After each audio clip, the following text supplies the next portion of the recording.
Hello, and welcome to hell. But I don't know if it's more of a hell for me or for you.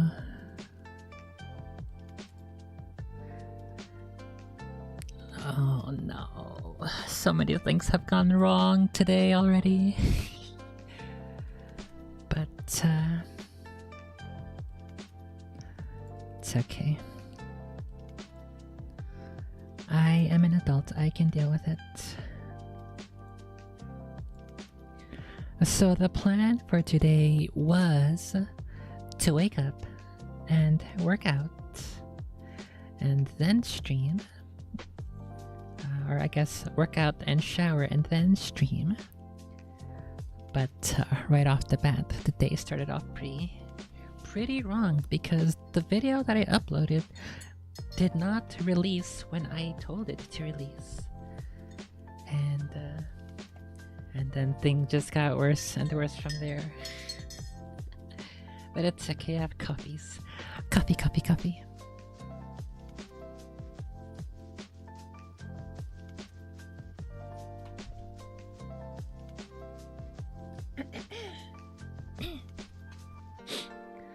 I have also changed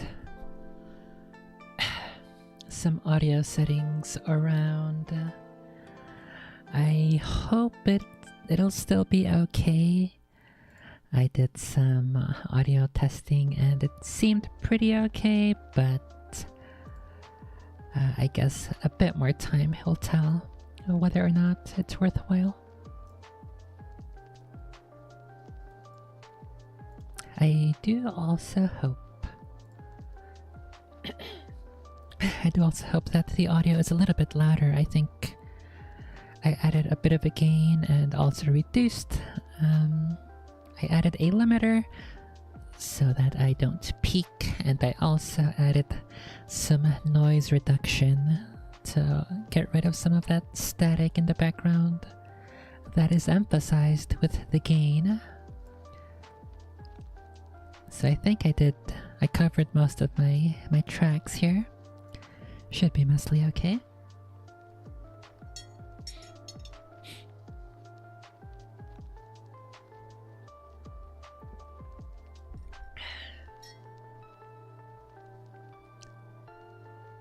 I have been struggling with the camera for like the past hour because it was being stupid and it kept crashing on OBS. But I think I fixed it. It's the Windows 10 privacy camera settings. You have to enable it. You have to let the OBS have access to it. So hopefully it's fine now. It seems to be okay. And there is also some other bad news that I have regarding the fact that I had to reinstall Windows 10 on my computer. And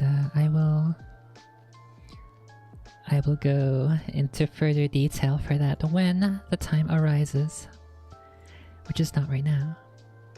But what I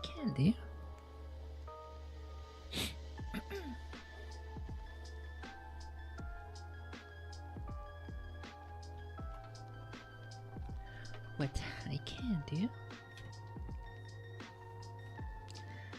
is I can start doing my nail polish. I got a little nervous there because the camera crashed again right before, or right as I started the stream on OBS, and then I saw that the Logitech camera crashed again. But I fixed it, so hopefully this should be okay. I was a little spooked that I might have put in all of that effort into setting up the camera only for it to keep breaking. But I think we're good. I will definitely be incredibly sad if it does crash again. Okay, so I have this other scene here for just the camera. Or actually no, I need this so I can...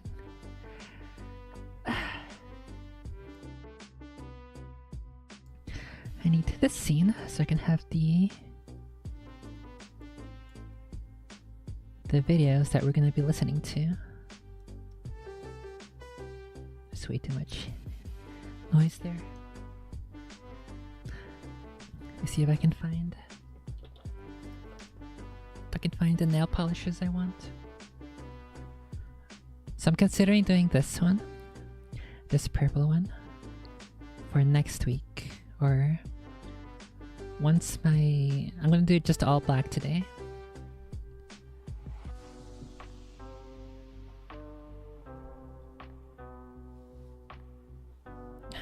Gonna do only black to start off his spooky season.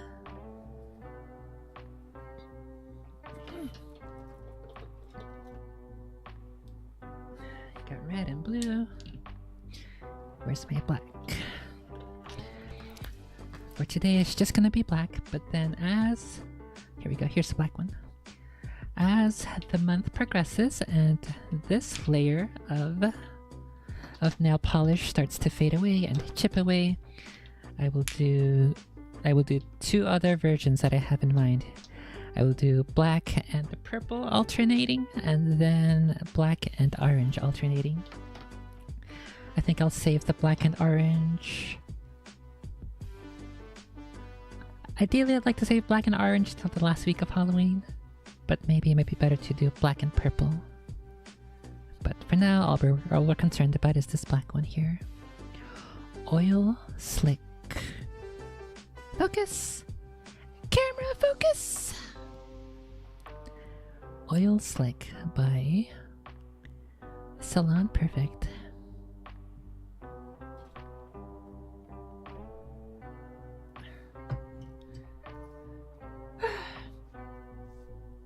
Okay, let me kill the musics. And we need to continue where we left off last time.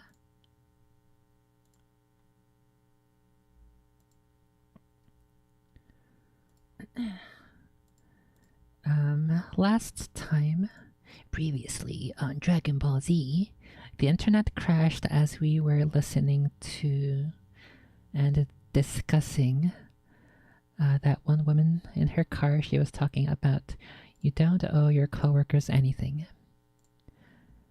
And we'll listen to that. We'll listen to a couple things. We'll flesh out the details. And then once my nails are done, we will continue with the video games, the video gamers. What's the title of the video? You don't owe. Let's put O in my watch history search. There we go. Perfect. It's time for you to move up. Okay, and there's also another one. Was it coworkers?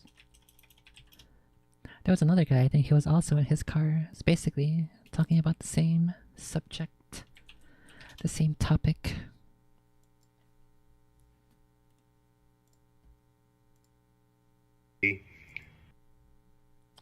So this guy's was 8 months ago, and this woman, again, her name is a little weird, Miss Kolbertov. This was 1 year ago. So this one came first, the one that we're listening to first here. Let's Jamie pull that shit up.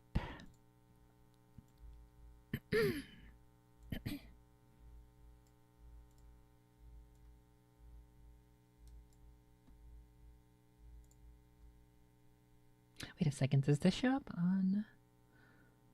I don't think it does. I think it's just an OBS. Let me double check. Okay, yeah, it's just OBS. Perfect. Have some weird measurements about my camera's current dimensions.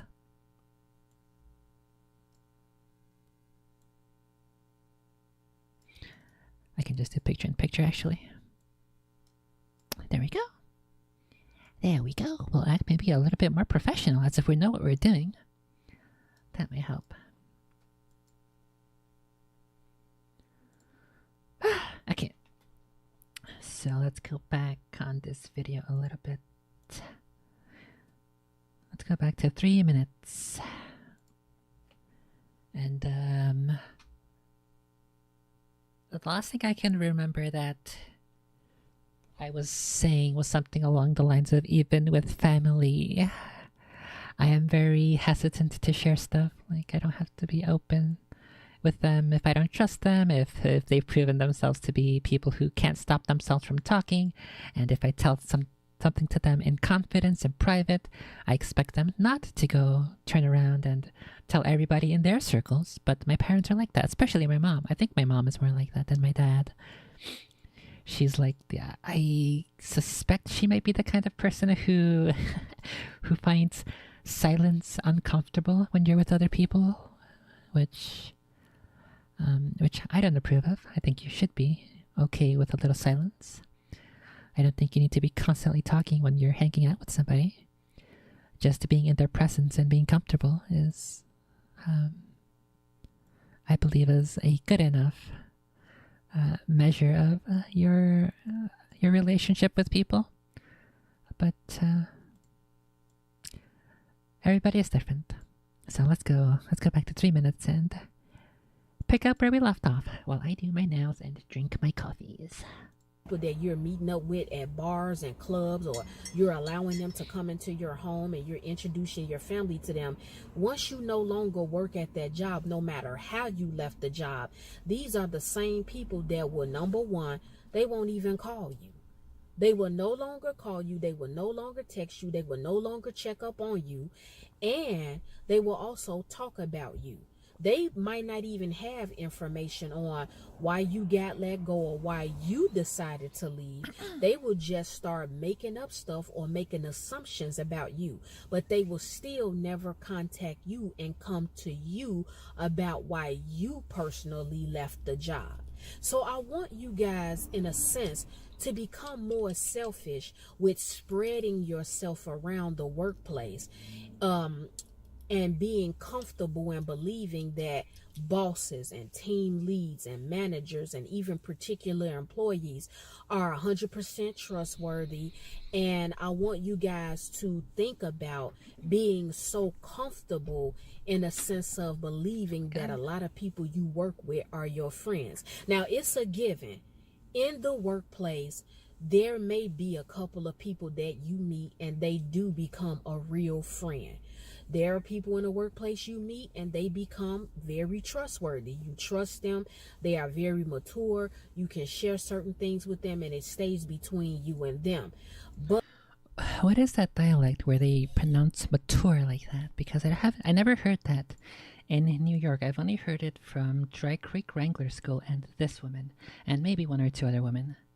Is that like a Midwestern thing? Is that a southernish Midwestern? I'm not sure where she's from. I can't quite distinguish too much from her accent about her region or her dialect. hey, everybody. How's her channel say? I guess we'll go ahead and read her thingy here. Might as well. Her about page, which says, I am here to uplift, motivate, inspire, and help shift the masses for the better. I love being positive, but hate negativity. I'm also the third generation great niece of Jack Arthur Johnson. I'm not sure who that is. He was the first African American boxing champion of the world. Oh, okay. Wait. wait. So she says that. She does that. She says he was the first African American boxing champion of the world, and then immediately afterwards she has her Cash App and her email. Interesting. Yes, I do one-on-one conversations. Oh, so is she like a coach? Like a life coach kind of thing? Because so far from what I've seen from this video, it does seem as if that might be the case. Something similar to a life coach. Yes, I do one-on-one conversations. Make sure you're serious about scheduling one. Please don't waste my time. What? Also, do not email me asking to promote your brand or business. I take my time very seriously. I am not for games or underhanded motives. Email me for important matters, not nonsense or having a personal agenda. I am very nice, but I now have to start drawing lines with people who cross boundaries I set. caps lock, do not email me asking for a one-on-one and you know you're not available to have a one-on-one the day you request. Stay blessed. Well, that didn't give us much info about her region, but I guess it does give us a little bit of info of her character and her business mindset, which I can appreciate.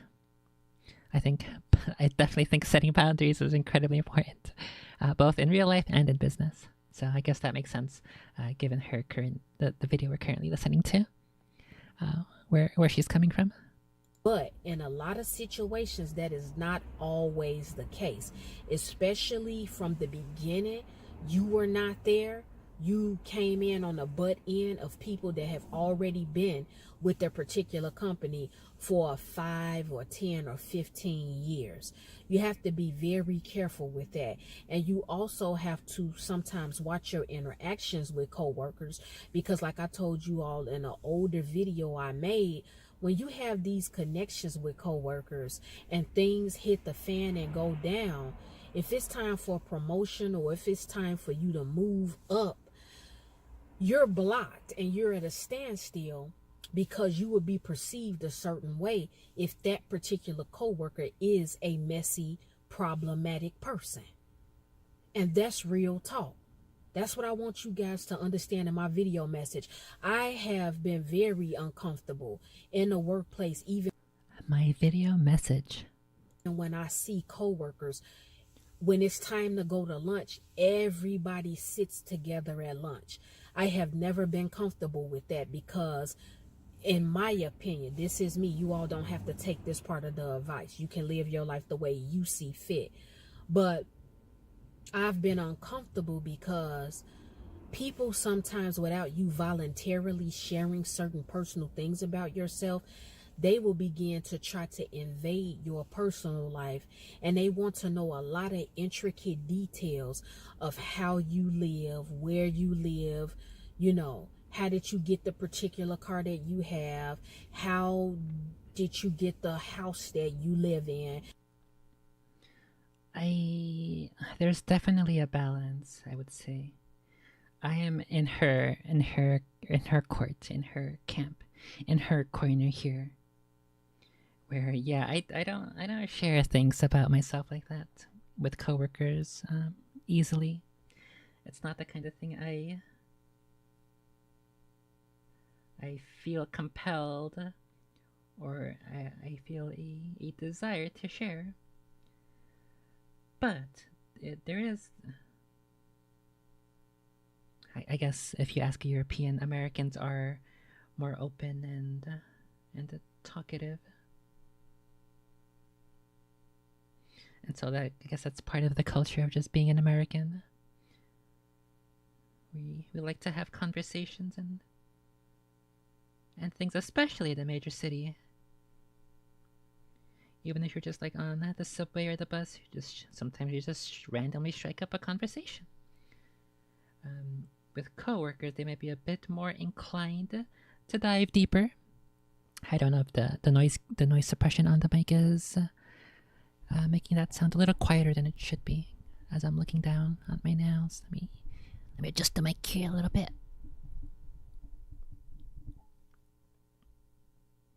I can definitely see the opposite perspective that she has, where it's just it's both a cultural thing, given the fact that we're American, and it's also another like corporate cultural thing, or I guess business and work and co-workers culture, where you're trying to be amicable, you're trying to be personable, and I think these are just the things people primarily gravitate toward. They want to know about your life and stuff, but I don't see that the way she's phrasing it here. I don't see that as necessarily a negative thing. But there definitely are times when people are pushy, and in those situations, I would definitely have her perspective. By default, I am not in this. I I'm not this. I don't know. I don't want to say hostile or clutchy with my information, but by default, I'm a little bit open about things that aren't, let's say, too personal. But at a certain point, I do draw there's a certain line in the sand that I start at. That's my default position, and if somebody tries to be too pushy and stuff, that's where I say, something like I don't feel like talking about it or something like that. You gotta try to be a little bit, at least a little bit, agreeable and kind about it. You don't have to be necessarily mean about it, but I do agree with her at a certain point. They're asking, are you married? They're asking, are you single? They're asking, is it a particular person you like? They're asking about your children. They're asking how old they are and what do they do. Some people are very, very meddlesome and they are extremely nosy. And I have been very uncomfortable with that. I'm the type of person, Yeah, I don't like nosy people, and then like my mom, I don't like people who go out there to tell to the world the things that I tell her that I only want to tell her. I told her because I wanted her to know. I didn't tell her because I want her to tell everybody else. If I wanted everybody else to know, then I would go ahead and do that. But some people, I think, just can't help themselves. They just, maybe in their culture, they're like, they're just making conversation, even if it's about things that I guess in their mind they think they deem it acceptable, unacceptable to discuss other person's other details about another person's life that they somehow managed to know. But I think that's that having been raised around that, and then as I became a teenager and an adult, looking at my mom's behavior and personality around other people when it comes to being nosy and spreading things said in confidence, I think I heavily grew to distance myself from people who I figure out are like that. If I don't know you, and if I am not voluntarily telling you certain things about me, don't ask me these questions. Because if I'm not telling you certain things, and if I am not connecting myself with you on a day-to-day basis, I'm basically showing you pretty much how I feel about you. I'm showing you that you're really not important to me in that sense, and I don't really care about what you have going on, and I don't want to share anything about who I am in my fullness and what I have going on in my life. You guys know sometimes people want to know a lot about you, and certain information you give them, they use it against you later down the line. And so in this entire video message, like I said, you don't owe your coworkers any. I don't have any data to back this up, but I assume where she was saying there how some people use it down the line against you. I assume that that's not their intention, but they haven't analyzed their own patterns of behavior, and so they don't even realize that that's what they're doing. There definitely are malicious people out there who are like that, but I feel like maybe, let's say 60% or so of the people who are nosy like that, who ultimately may or may not end up using it against you, I don't think their intention is to do that. I don't think their aim is to go in, to ask you these questions, to gather this information about you and use it against you. They just happen to have the information because of the fact that they're talkative people. And so because they happen to be in a situation where they can use it against you or tell it to somebody so that that person can use it against you, I'm not sure where exactly the percentages are about how this information is used and discussed and thrown around. But I feel like with most people, I feel for most people, they probably don't realize that that's what they're doing. Even though they probably they've probably always been like that, but they don't recognize their own behaviors. That's my gut instinct. Anything. You all have to stop being so comfortable. I have been at work and I have seen the very people that you'll see congregating and sitting together at lunch, and they're kicking it with each other after work, or they sleeping with each other after work, and they're texting and calling each other and talking for hours outside of work. These are the very people that when their alleged friends at work turn their back, they will come around you or other people and talk about the very people that they sit with at lunch, or that they sleeping with, or that they're close friends with at work, and they'll talk about them like a dog and tell all of their business. This is why I always kept myself separate. There were a few people that I was cool with, and I did talk to them at work, and it was a couple of them, literally a couple of them outside of work. They would text me and I would have a couple of small conversations with them.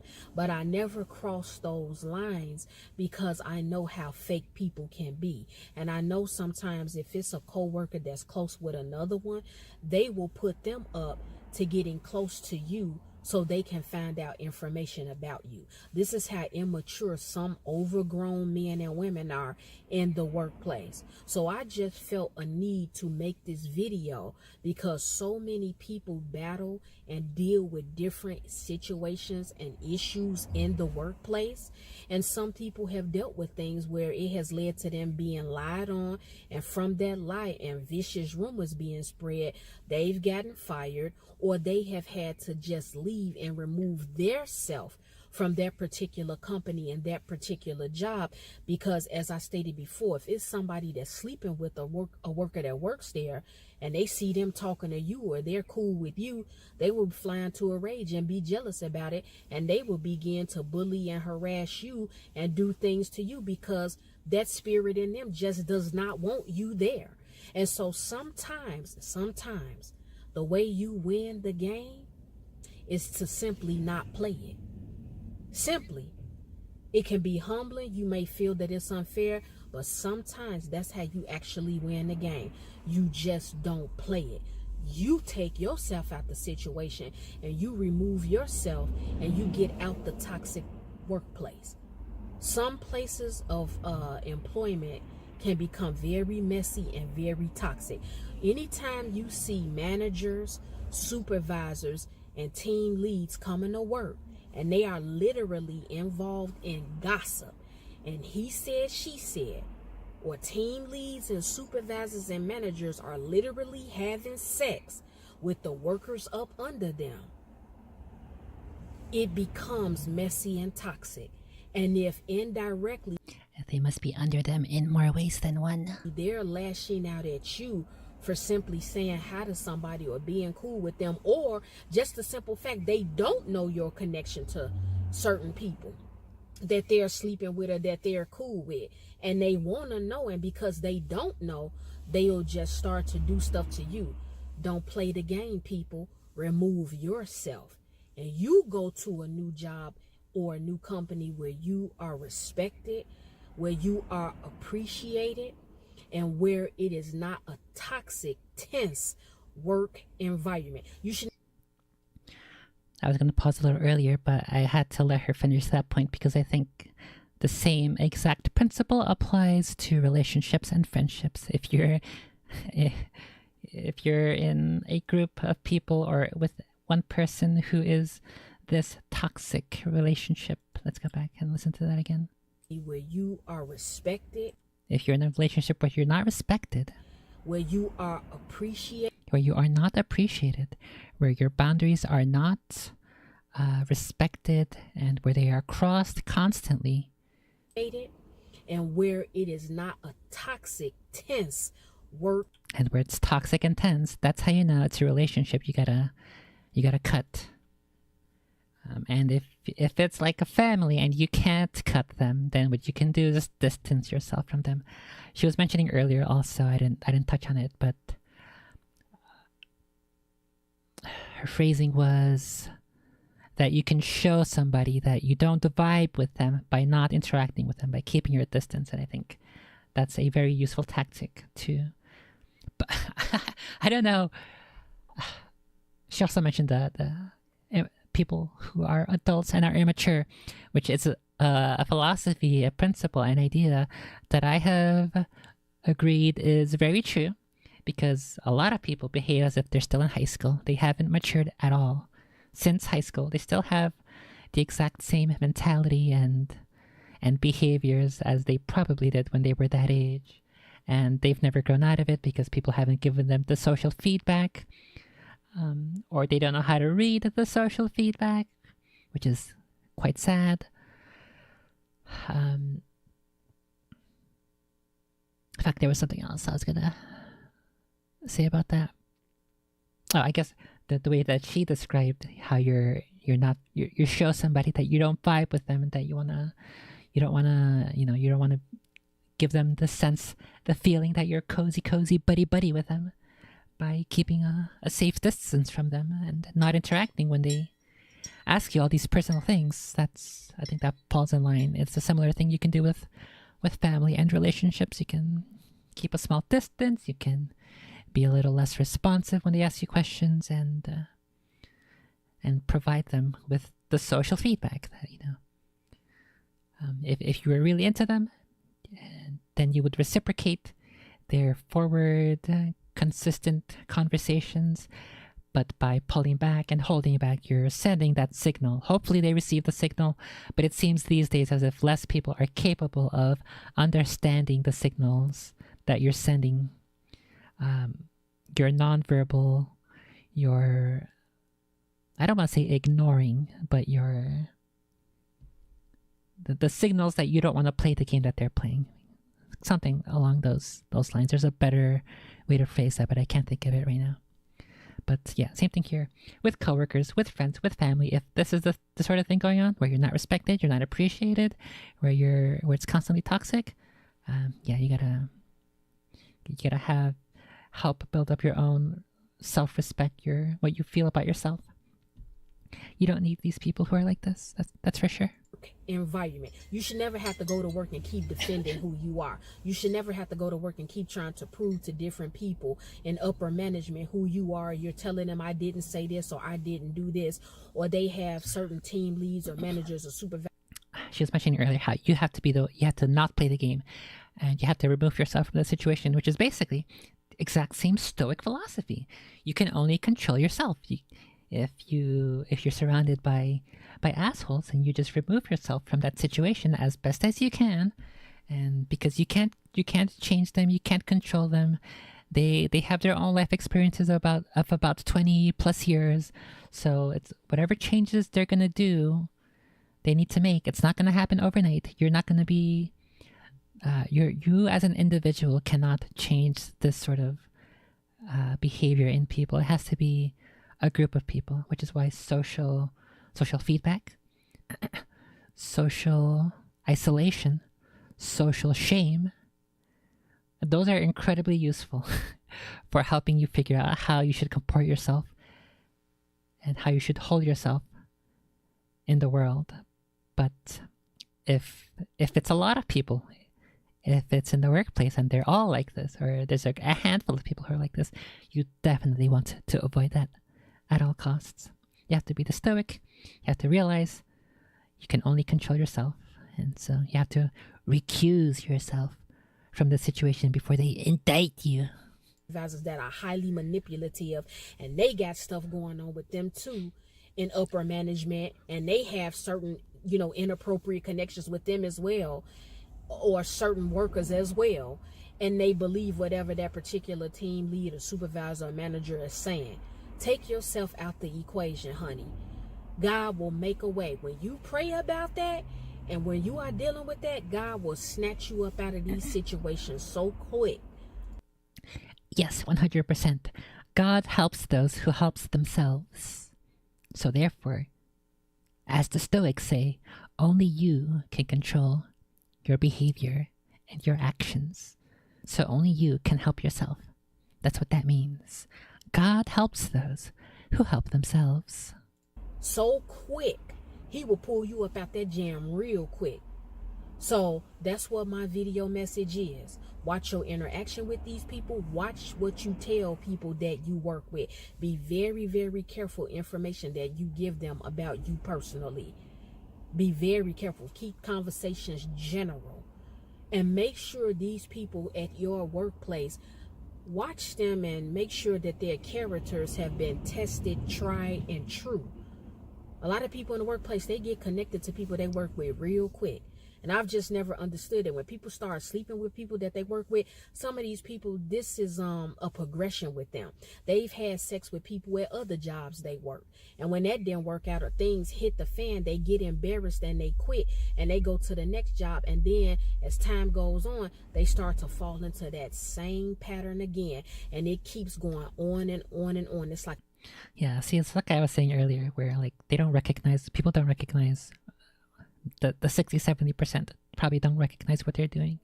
They don't analyze their behavior, or they're not introspective enough about that situation, about that sort of pattern in their life. And I think basically she's touching on that here as well, that it's just a cycle for them and they don't know how to stop, or they can't stop, or something within them is compelling them to continue to behave this way. Like a perpetual thing. That's what my video message is. You are in the workplace to work, showcase your talent and your skill, get your paycheck every week or every 2 weeks or once a month, or your salary or whatever, and go home. If you are blessed in a sense, you have some coworkers that they are trustworthy and they have been a big blessing to you. Some people have actually fallen in love with somebody they work with, and they go on and get married and have children. But you all know, just like I know, that's not everybody's story. On a day-to-day basis, that is not, you're not going to hear love stories for the most part when you're talking to people in their job. Some people are outside of work, they so disgusted they don't even want to talk about any of their co-workers or hear anything about work. That's what my video message is. You guys know I love you. I gotta go now. I'll try to come back soon. And if anyone that viewed this video message is angry at me today because of what I made, it doesn't matter, because I know you will forgive me in the morning. Wow, she's a soldier of Christ. She knows she will be forgiven.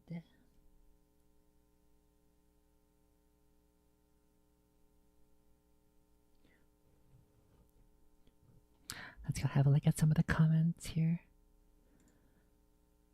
While my left fingernails are drying,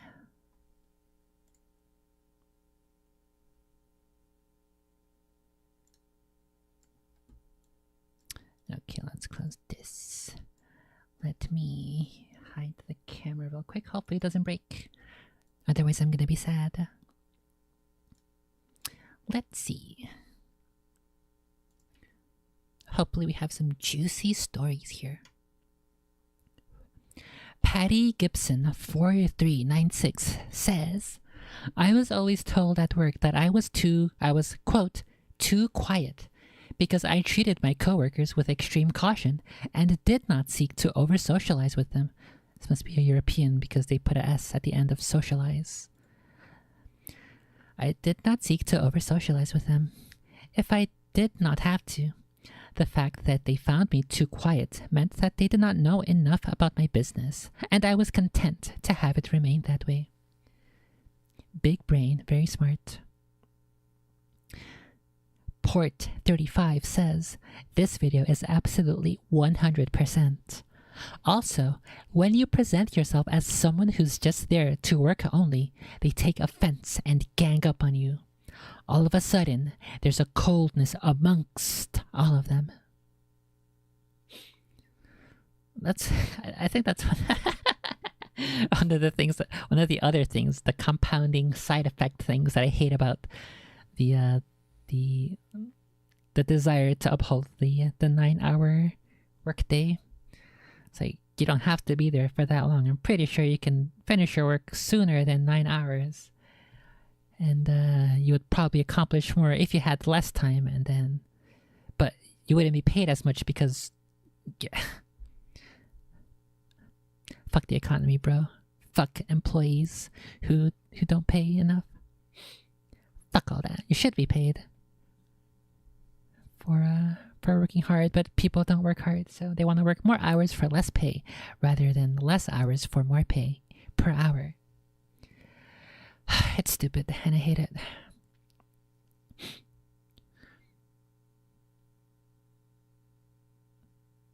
Let's see. Amanda Kent 7735 says, "Girl, I seriously needed to hear this today. I'm a lead at a warehouse, and I'm nice to everybody at work, but people apparently take it wrong. I just found out from a maintenance worker that my supervisor was asking if I had something going on with the guys at work, and I have lunch with this lady twice a week. I ain't sleeping with nobody, but she started this rumor on me. Love your message. I'm going to be more guarded from now on." I wonder what drives people to do that, where like they spread rumors because they don't know enough about people. Is it because they think they know things? Are they a knower, or are they a believer of things?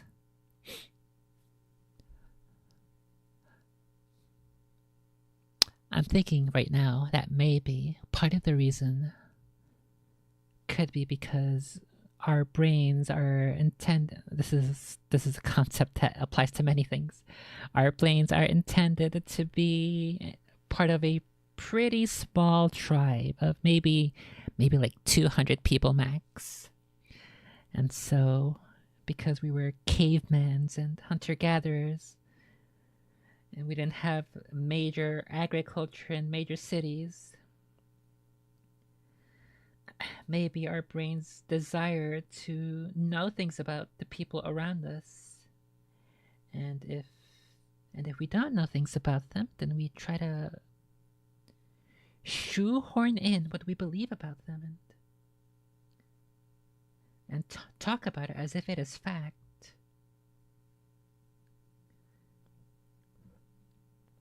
There's also a theory that a theory akin to that concept.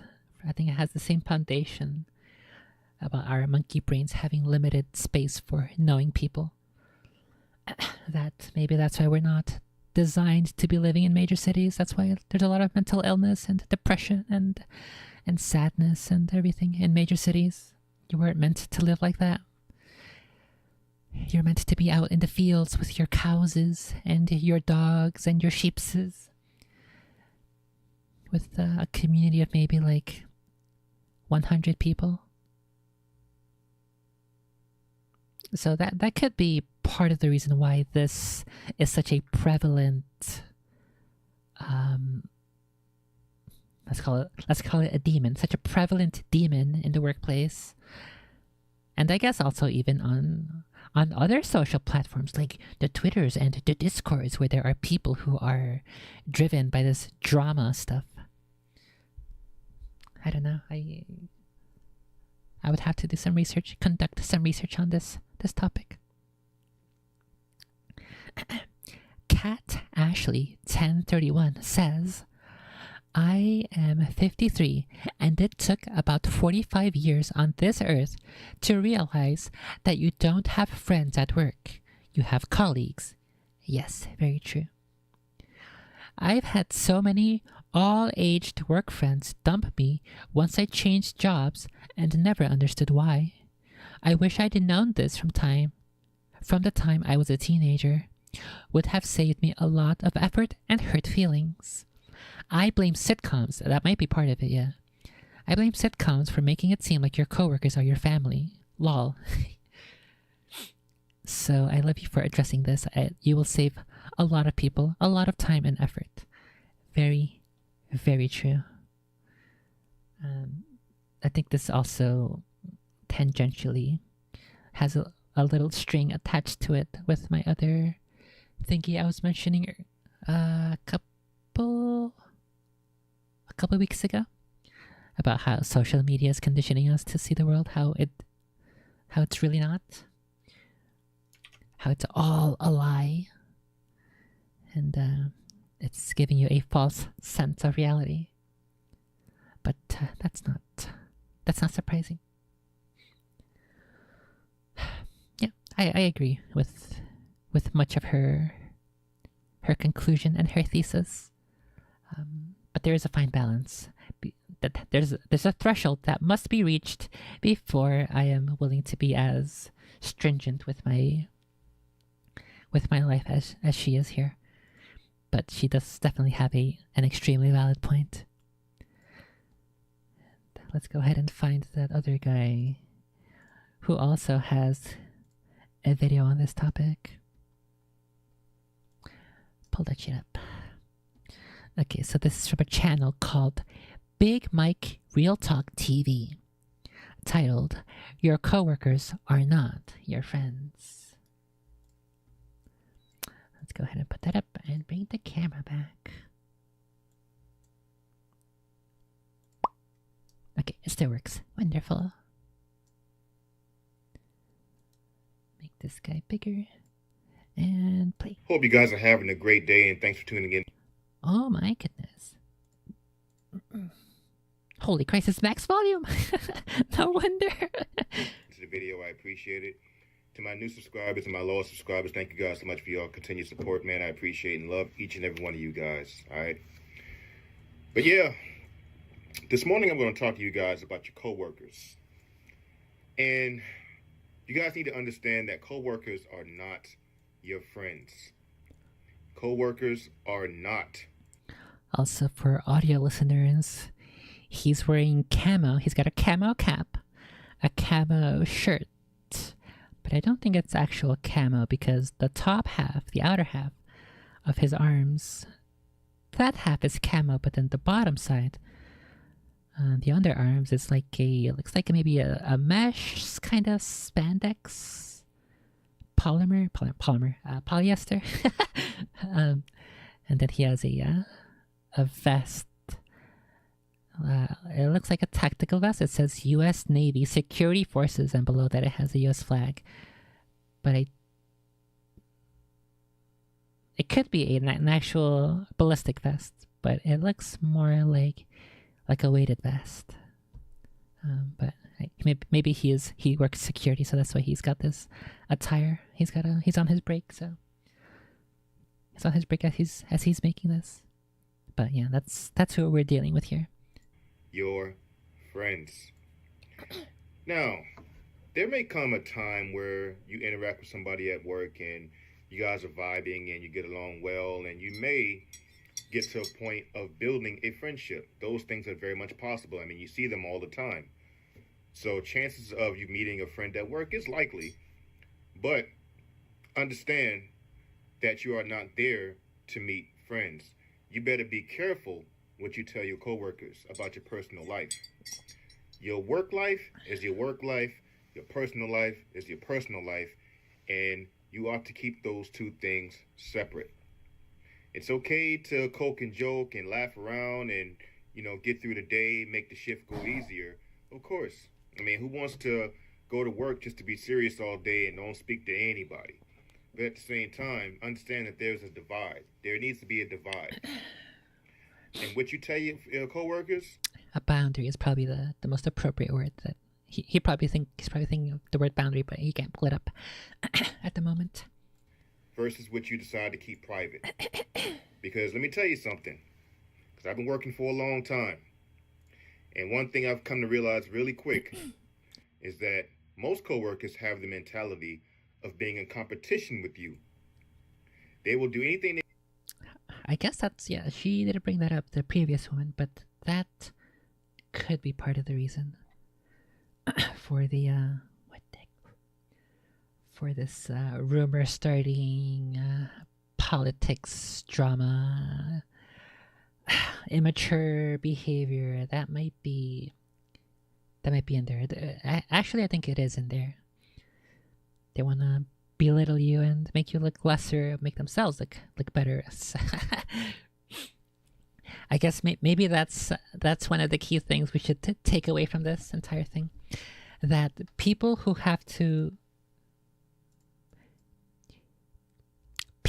course of action is to belittle others to make themselves look better, or to belittle others to make their friends or their co-conspirators, the people who they like, to make them look better. Those seem like the kind of people who are best to avoid. That's probably the clearest indication that somebody still has that high school mindset, high school behavior, mentality, psychology, where it's all bickering and childish, rather than just be a reasonable adult. So I'm gonna be working with that hypothesis moving forward as we watch this guy, and then we'll see what other insight he provides us with.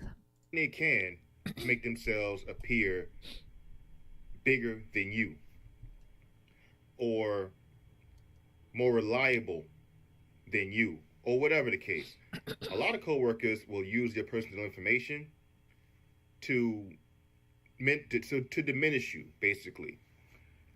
And especially if you are a competent employee and they're in competition with you for promotion or whatever the case may be, or the boss's favor, they'll use any little thing they can.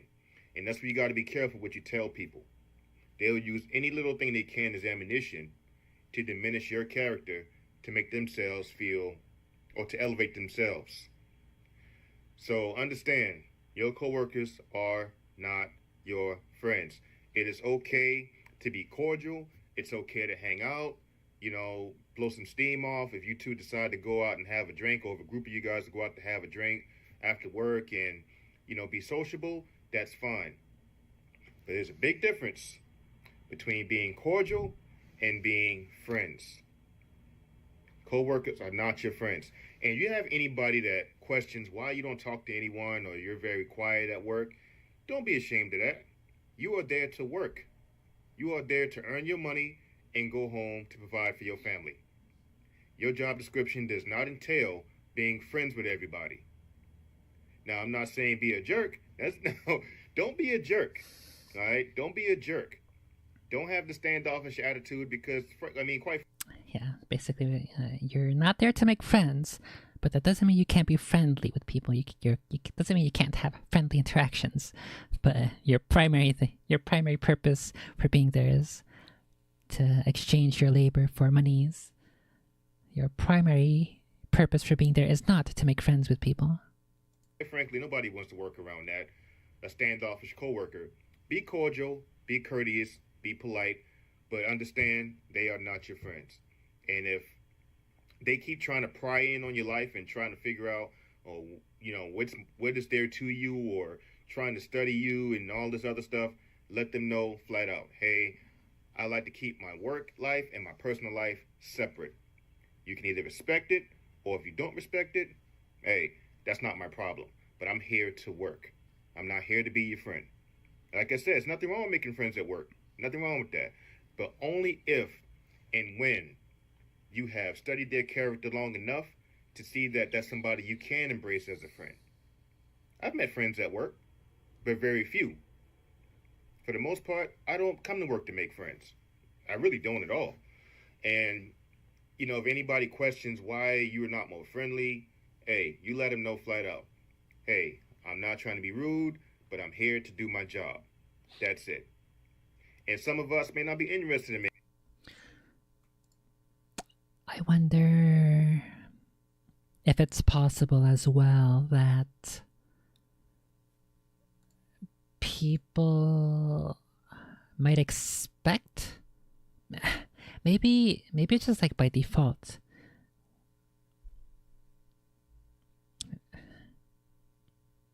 So I'm trying to make this connection between, you go through school, you naturally make friends there because it's you're among peers of a similar age who, you're stuck there together.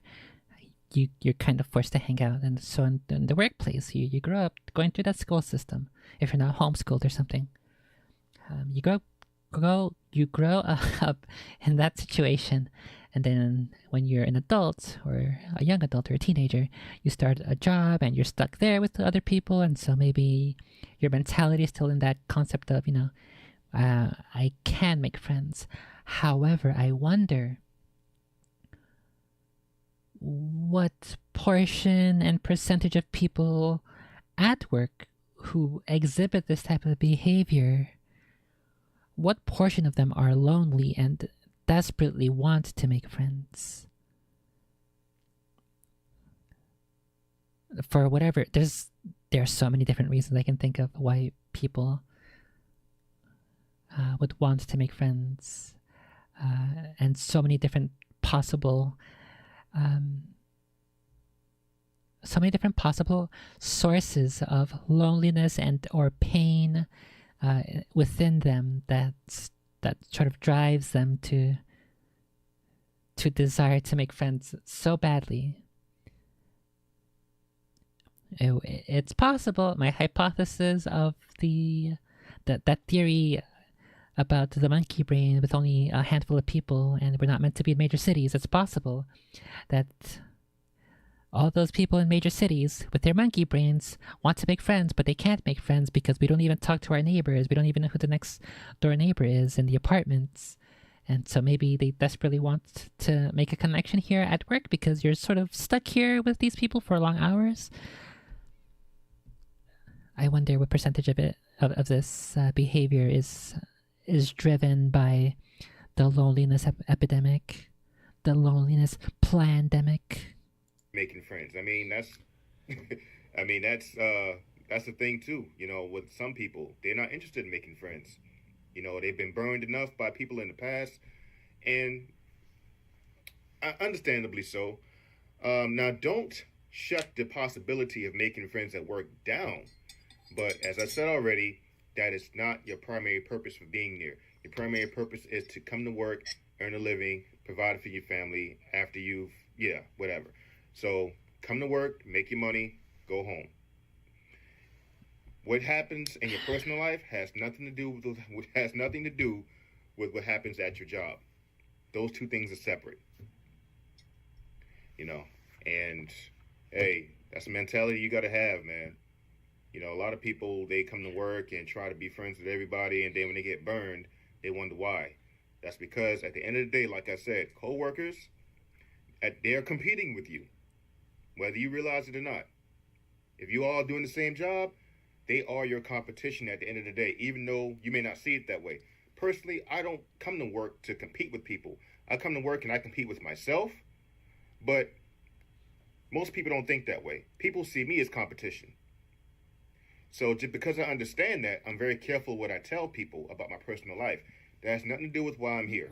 That has nothing to do with what I'm doing here. I'm here to do a job. You don't need to know anything about me personally. If you care to know anything about me personally, hey, we can have that conversation and understand that I am not obligated to tell you anything.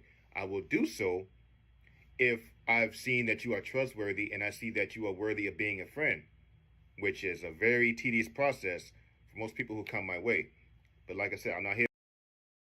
Yes, the vetting process is definitely very tedious. You gotta look at the big things and also the small things, and you gotta pay attention to details about people, what they say, what they believe, how they behave,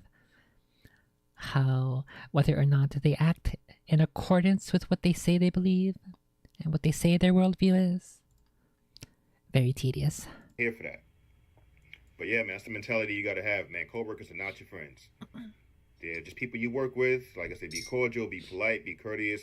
Lighten the mood by telling some jokes and having some meaningless conversation. Or maybe you can have some deep conversation. But understand, your personal life is separate from your job. Anybody that's insisting on knowing more about you and your personal life, hey, they're not entitled to know that. All right?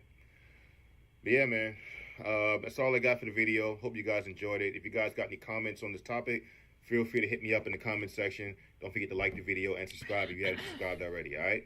Hey, until next time, y'all be blessed. Take care. Have a great day. I love y'all. It's your big homie, Big Mike, checking out. Peace.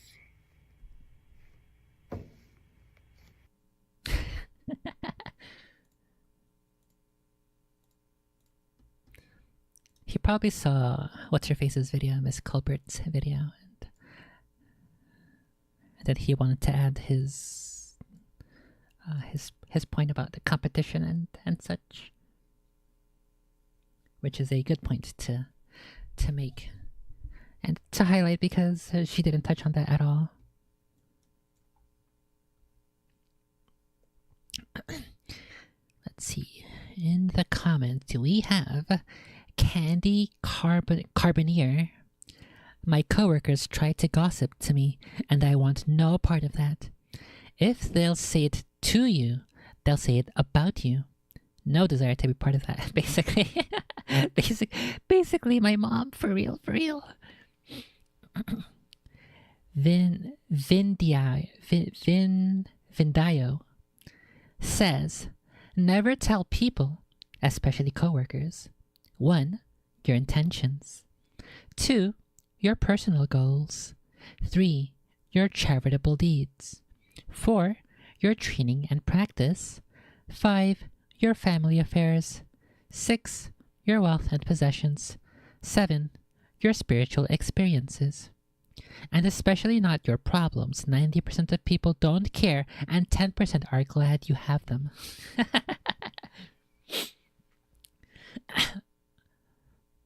I think I can 100% agree with this comment, actually.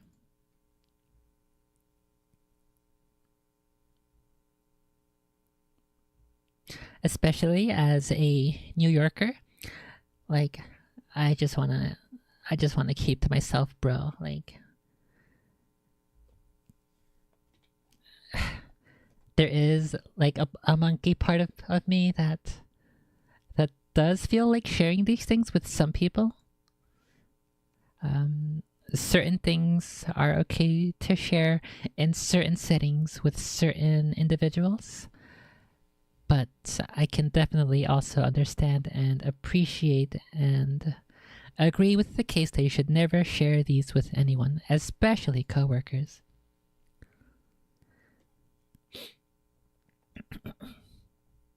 It's definitely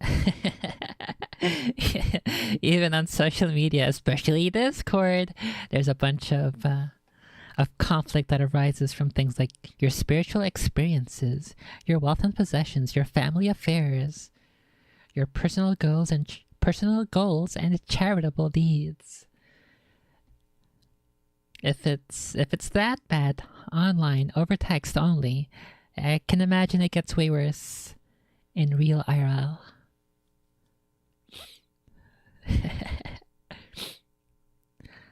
User 123YXC says, don't forget, your coworkers are also not your enemies. Yes, they're not my friends, but they're also not my enemies. I feel like it's stupid, and I hate it that has to be said, that has to be specified, because from my experience, from my spiritual experience, I don't have to share this, but I'm choosing to share this. From my personal spiritual experience, there are way too many retards and autists on the internet who will hear this and say, so you're saying your coworkers are your enemies? Fuck you, you piece of shit. No, that's not what we're saying.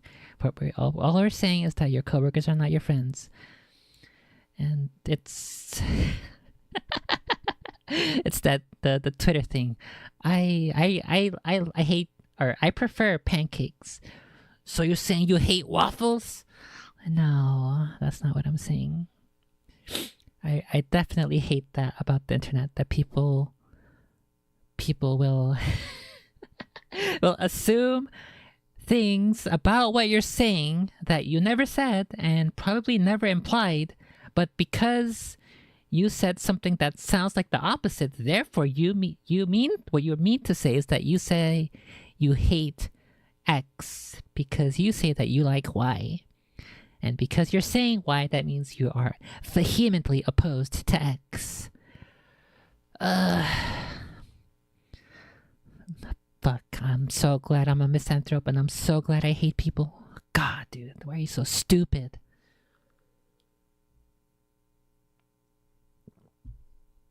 Good thing I'm not as stupid as me is the most biggest brain of all time.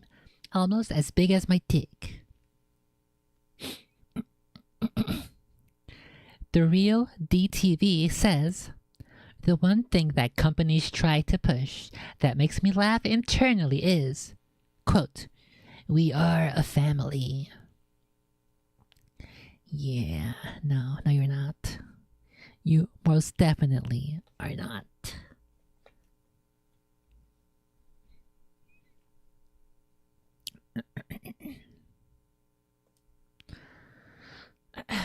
Dmitry Puchkov, 2699, says, general rule of thumb is to talk to a coworkers as if your boss is listening, because most of the time he really does.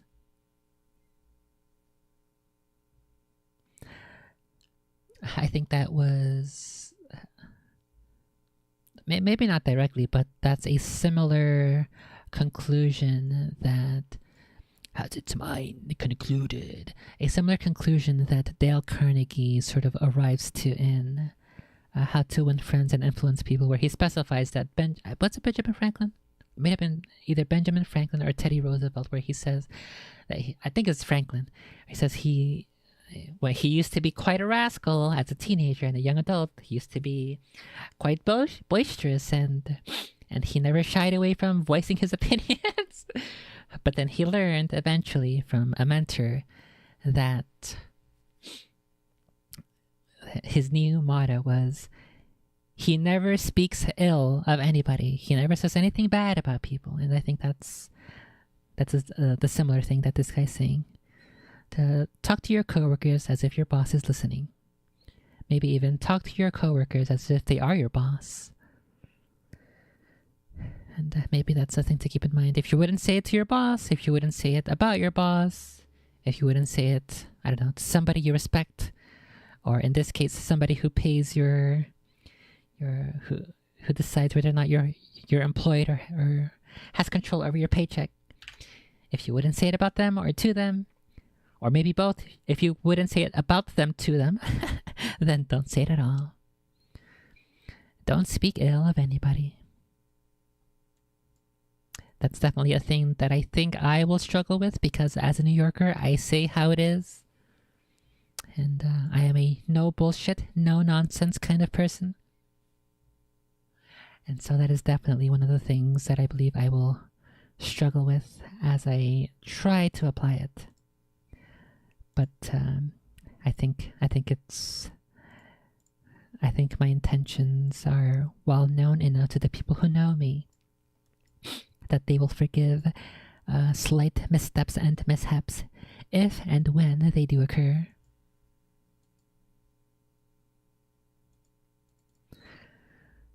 So yeah, those were those videos. Those are pretty good topics.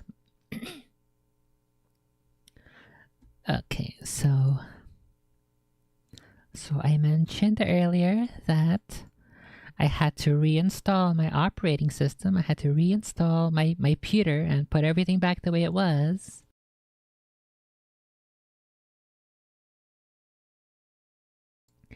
And I thought that I had transferred everything over. However, I didn't really check for other small things that I overlooked.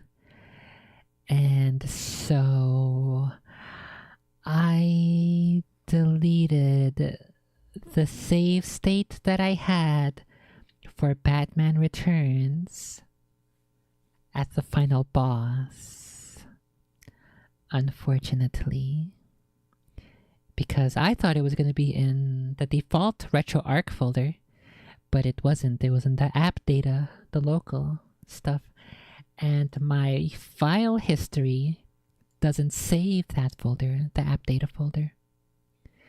Probably to avoid conflict with Windows, with previous versions.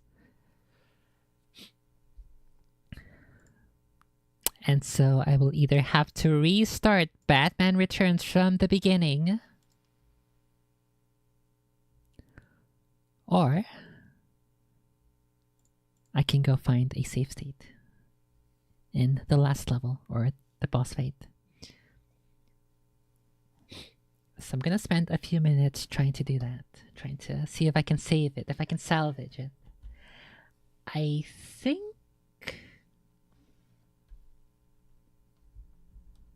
think there probably is like a database somewhere of save states of old games.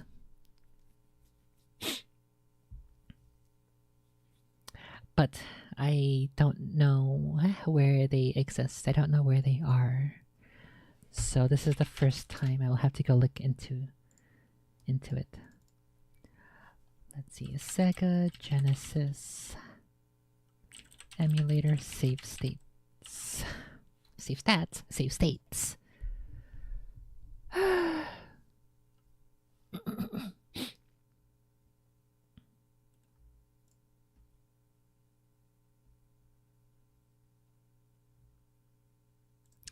What if I do Sega Genesis save states database? Maybe that'll give me something better. I guess I can pull up this screen here, this window. I guess I'll put on some tunes.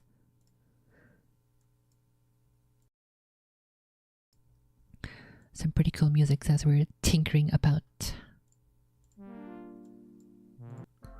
Give me that Sanic one. I like that Sanic one. The Chemical Plant Zone.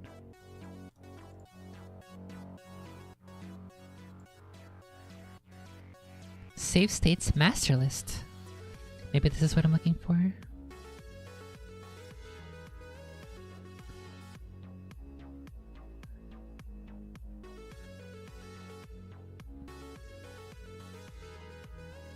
There is a website here that I don't want to click while it's on screen, so I'll hold off to that.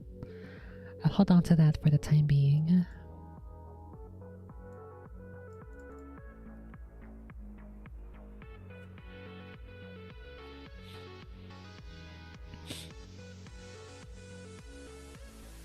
See, is there a database for Sega Genesis save states?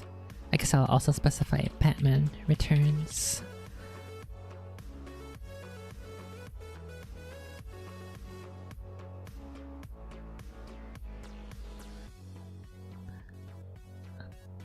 Launchbox Games database. What's this?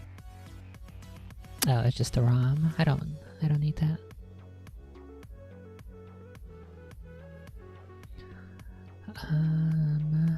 Games database. Could it be here? No, this is the user manual for the Sega CD. I think that Sega CD version of Batman Returns has driving levels that do not exist on the Genesis. Let's see, Batman Returns, Sega Genesis, save states. Save state download, let's try that. Save state download. ROM, no, I don't want ROMs. I want save states in a certain spot of the game.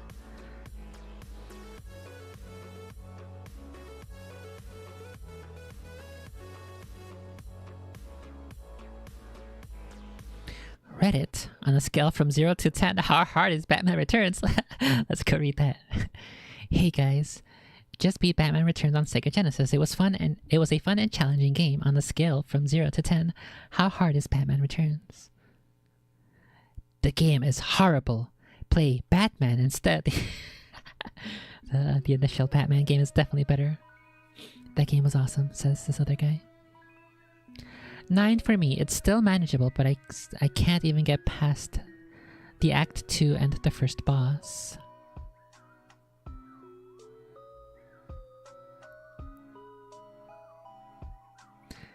State slot 0 loaded out of 10 hard. It's a definite 8 to 9, but not because there's a decent and rewarding challenge, it's because the controls and hit detection are shit. I can agree with that. Yes, I can corroborate.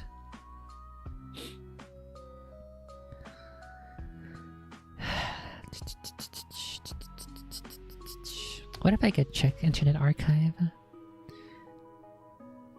Oh, this is the music.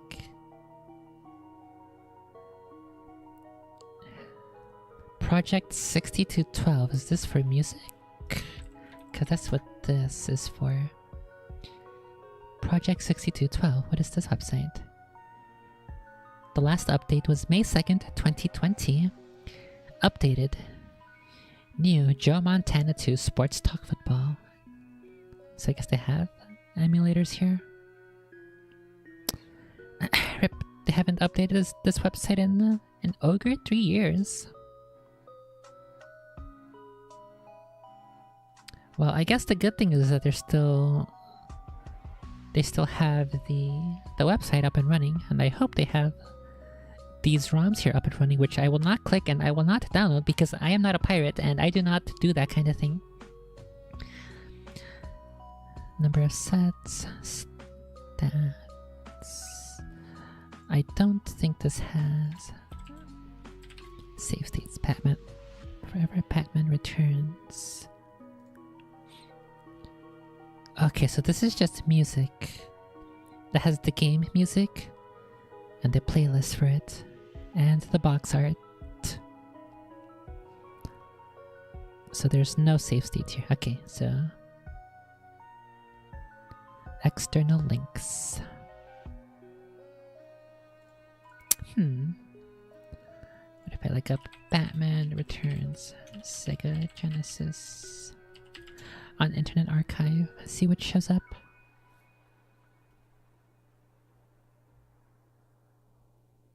You found me, but so much of me is wrong, out of place. You might be too late.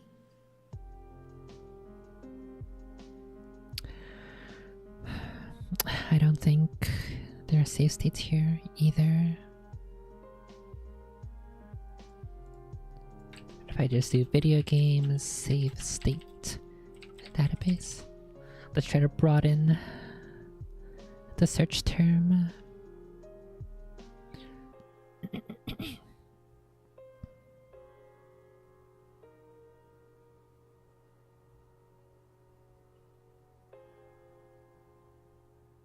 What if I specify actually RetroArch, save state, Sega Genesis, Batman Returns, save state, save stat, save state.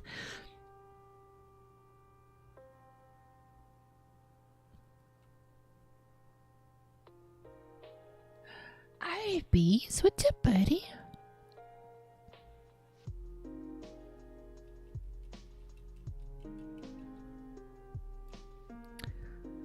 I don't think what I'm looking for exists. Or if it does, I am not sure what search terms to type in to find it. What is this stuff? Wii Brew and a Game Brew. Genesis Plus. Oh, that's a... I think this is a emulator core. Yeah, those are emulator cores. I already have one on RetroArch.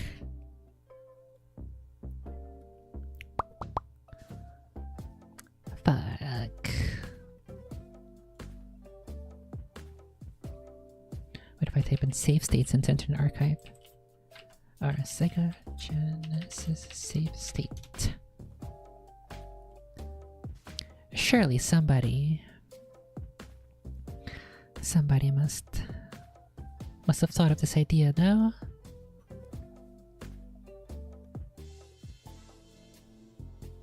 I would be surprised if something like this does not exist. Okay, let me go look at this stuff here that I don't want to open on screen. Could it be this?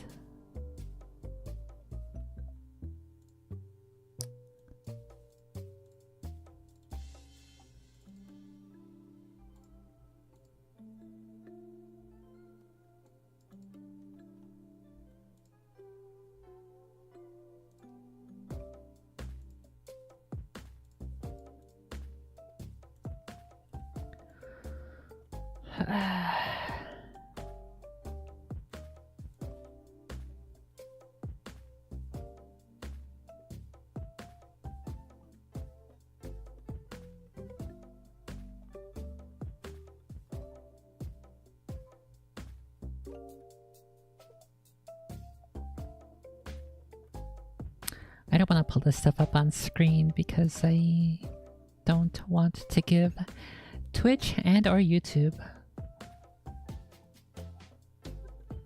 the slightest thing to try to ding me with.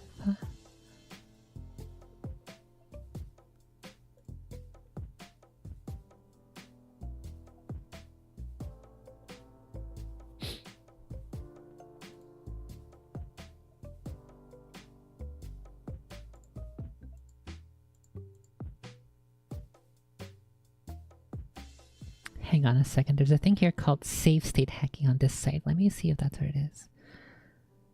Okay, let's select save state hacking for the Sega Genesis for the game Batman Returns. Just pull it up so you guys can see what's going on here.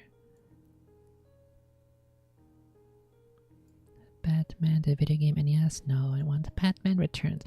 There's no Batman Returns here. Fuck.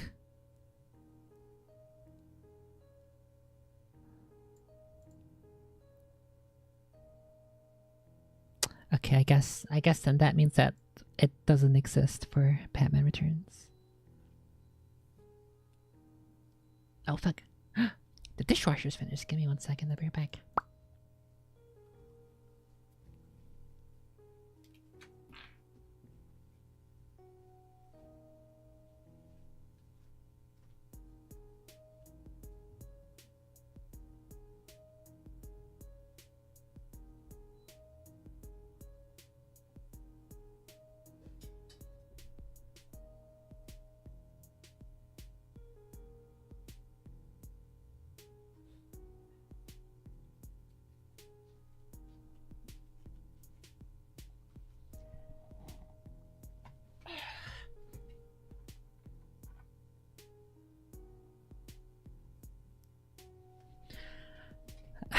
I would really hate having to replay the entire game.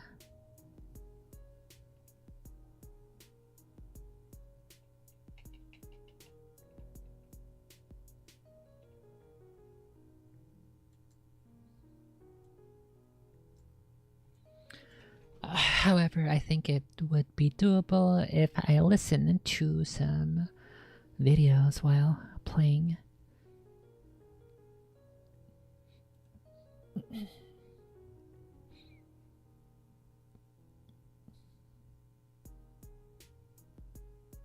Or what if I, instead of database, what if I do Sega Genesis Save State Library? Does that exist?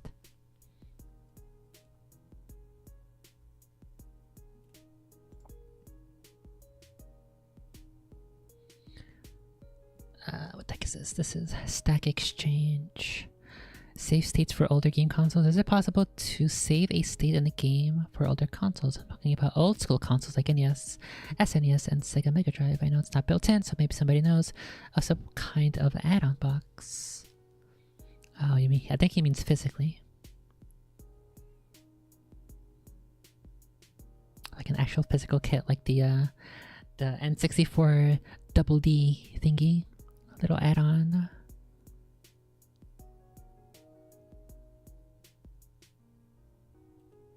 State mappers. Rip. Whatever it is, it's dead. There is this one website that keeps popping up here. I guess I should explore it a little bit because this probably is my best option. It's segaretro.org. The page it keeps leading me to is the Genesis Save State Viewer, but it lets you see the save state, what's in it and stuff. I wonder if this... Sega, where's Genesis? I think Mega Drive is Genesis, right? Does this website have save states?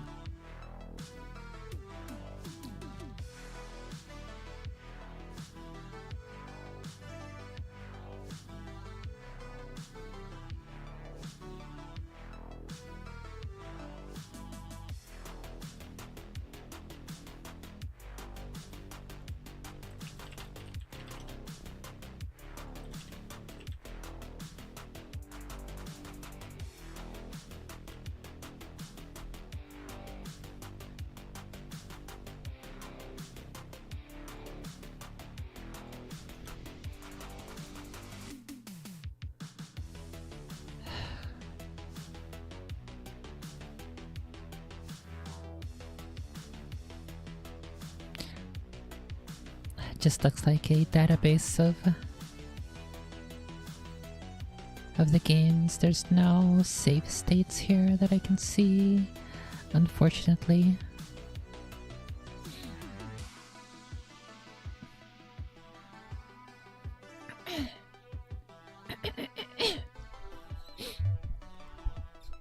Okay, so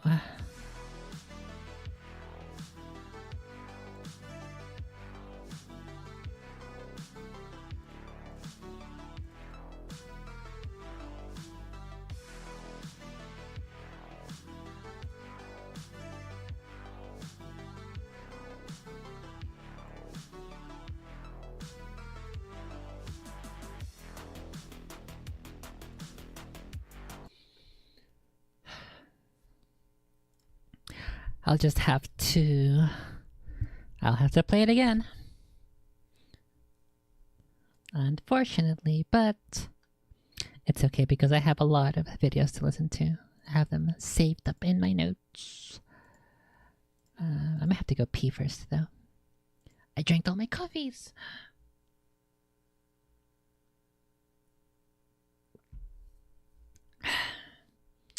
Okay, let's grab my game.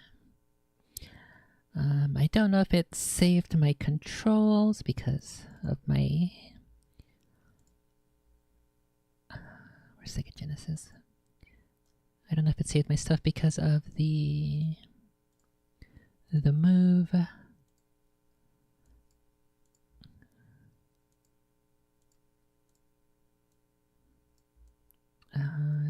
Why is there no... oh, is it because it's not selected? What the heck? Where's RetroArch? I don't see a RetroArch here in my audio.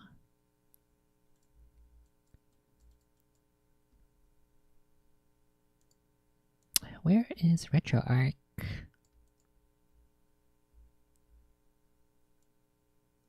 It's just not here. What the heck? It's not in any of my audio. My audio outputs.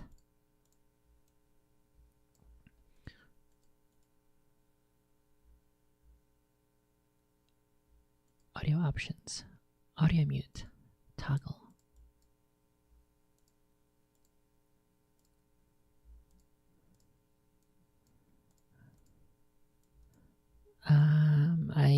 It's possible. Oh no.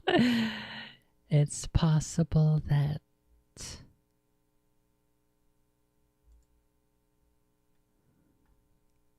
I did not move over Ogre.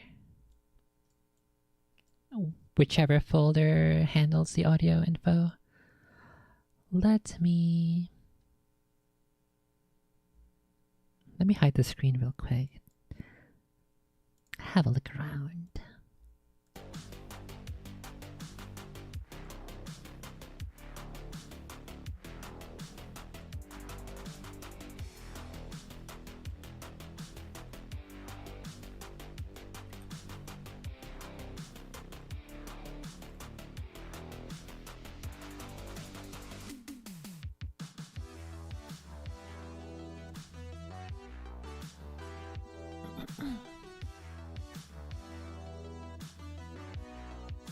Okay, I think what I'm gonna do is I'm gonna reinstall RetroArch and just make sure nothing goes wrong, because I think there might be additional issues that pop up over time. So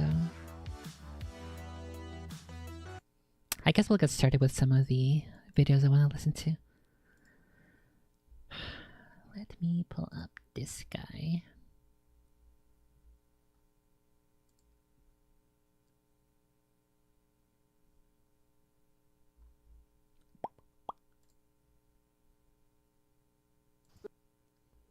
I gotta go pee first. 1 second. Let me... I got too many things piling up.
Okay, so let me. The funny thing is that I can't even uninstall RetroArch from the control panel because I didn't install it on this current OS. I installed it on the previous OS. But the good thing is it still has an uninstall. An uninstall.exe. So let's do that. Let's make sure it's as dead as possible. Just start over. Let's do a fresh, clean RetroArch. And we'll go from there. Okay, so this video I wanted to listen to. Kill that. Oh, it's finished. This video I wanted to listen to is titled Your Info for Sale, Religion, Credit, Income, Everything by James Butler. And I suspect this is... I had a clip from a stream, I think last week or 2 weeks ago, about your data and privacy and how you gotta be careful with it. And I think it just so happens that he also has, I believe, a similar topic here. This was uploaded 6 hours ago, so it's pretty convenient that I have not yet uploaded that privacy and data video. So, or I guess stream highlight. So maybe I'll tag this entire analysis onto that if it is what I think it is. There's more than a few business owners that believe that the economy is going to tank, and I have to count myself as in that group of people that believe that we're going to be in for some pretty difficult economic times ahead.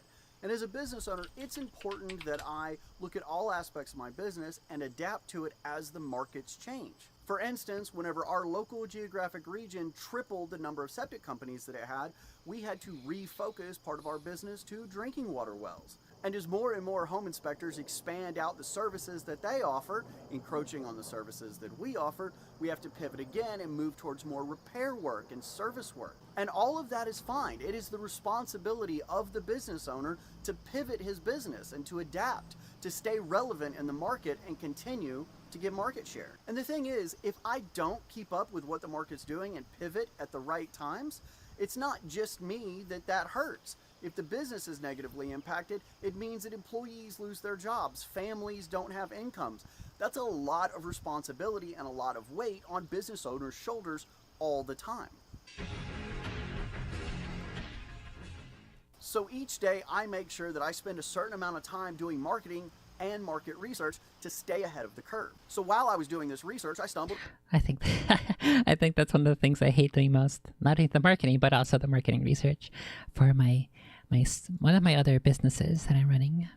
Upon a company that said they had the best customer intelligence software on the market, and that their software would arm my office staff and technicians with the information they needed to maximize sales and profits. Now, on this company's website, they said if I wanted more information, I just needed to set up a free demo, and a regional sales rep would get in touch with me. So I set up a time. So about a week and a half later, when the magical day and time arrives, I'm scrambling through my email, trying to find the Microsoft Teams or the Zoom or the Google Meet invite so that I can join whatever web conference it is. And I don't have one of those links. And I'm kind of panicking because I don't want to be late to this presentation. This sounds like... Patches! Look, the cat watches came here just in time to meet you. Look up here. Look at the camera. Look, it's a Patches. She's a little baby. Oh, hey, at Meow Meow. Homo Chow. Oh, hey, at the cat watches. When did you get in here? You're gonna sleepings right here? She's a little baby Patches. You're a cute little baby. Pretty awesome software. And while I'm going through my emails and asking my secretary where it's at, there's a knock at the office door. And in walks a gentleman in a business suit. Come to find out, it wasn't an online meeting, it was an in-person meeting. And that was a little weird, because because I'd never entered my company address. But hey, that's fine. I'm old-fashioned. Let's sit down and talk. Now, the sales rep explained that this mystical, magical software would not only arm my office staff with all the information that they needed about potential customers, but through an app would also help out the field staff know exactly what's going on. On the office side, it would integrate with the phone system and the CRM so that whenever the people that answered the phone, it would show all the relevant data about our customers. And when the field technicians rolled up to the house, they could open the app and see all the information that was publicly available about the homeowner and who lived there. And this sales rep explained for the low, low price of $1,749 a month, I could have access to this system. So I asked the obvious question, what is this software going to tell me about my customers and how can I use it to make more money? And this is where things got a little scary. The list of information that it will tell you about a customer is too long for me to remember, so I got a list here so I can read it. First off, it'll let you know their names, their addresses, their phone numbers, who their wireless carrier is, what internet provider they have, the total annual income broken down by the residents of the house, what percentage of that income was considered disposable income, their credit score, give or take a few points, their property tax values, the status of their... I don't know if this install here of the Microsoft DirectX might break the stream or the screen might flicker. I hope it doesn't flicker, huh? So I think it'll be okay.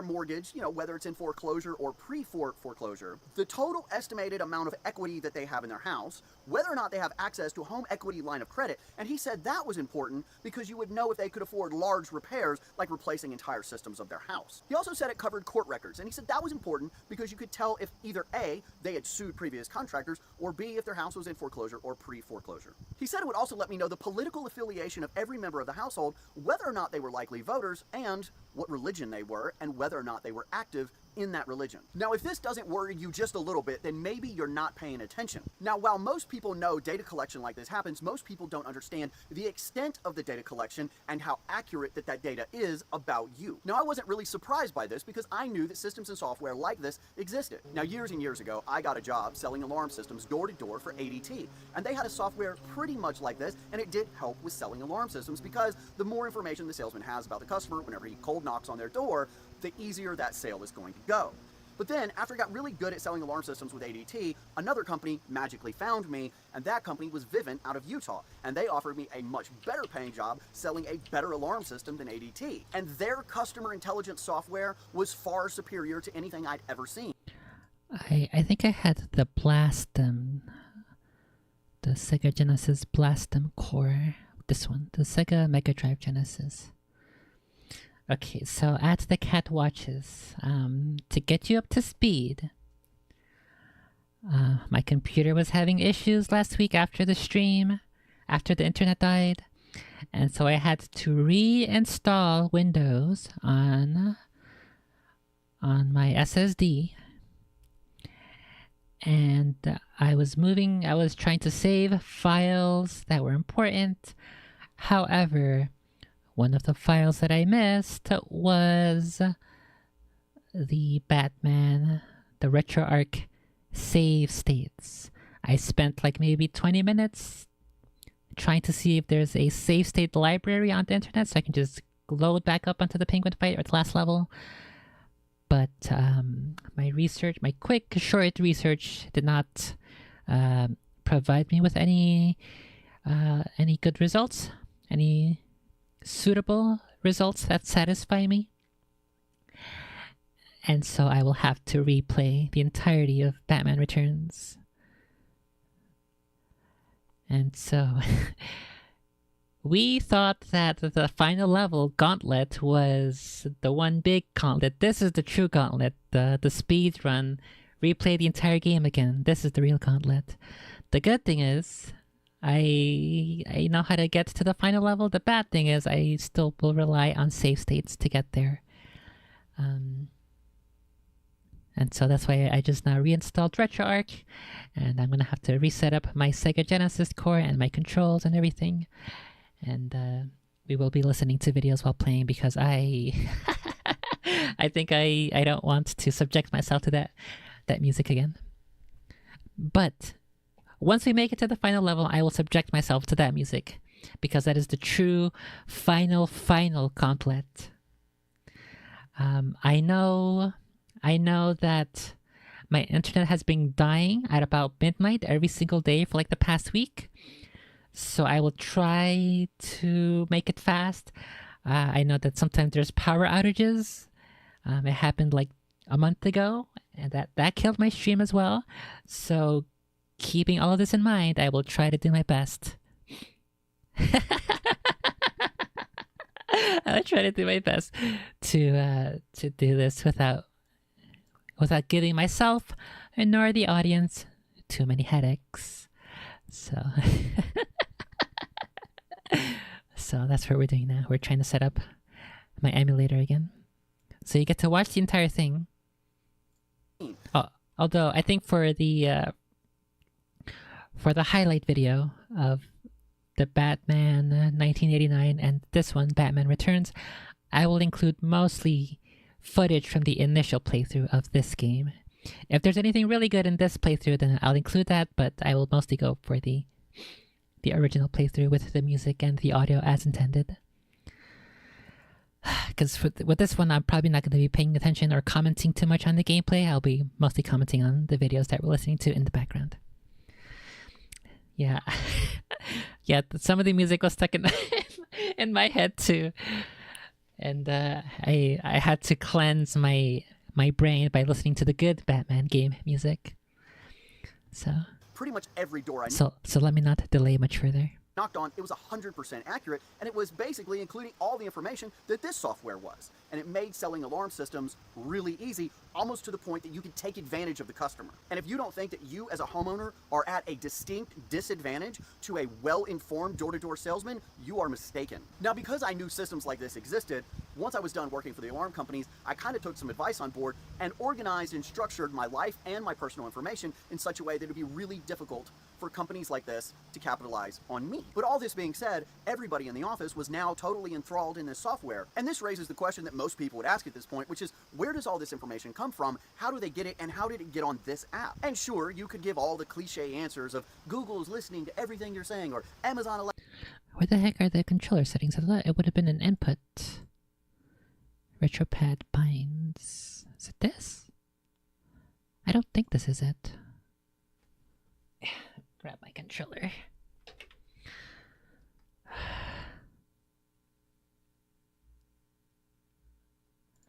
Press keyboard, mouse, or controller.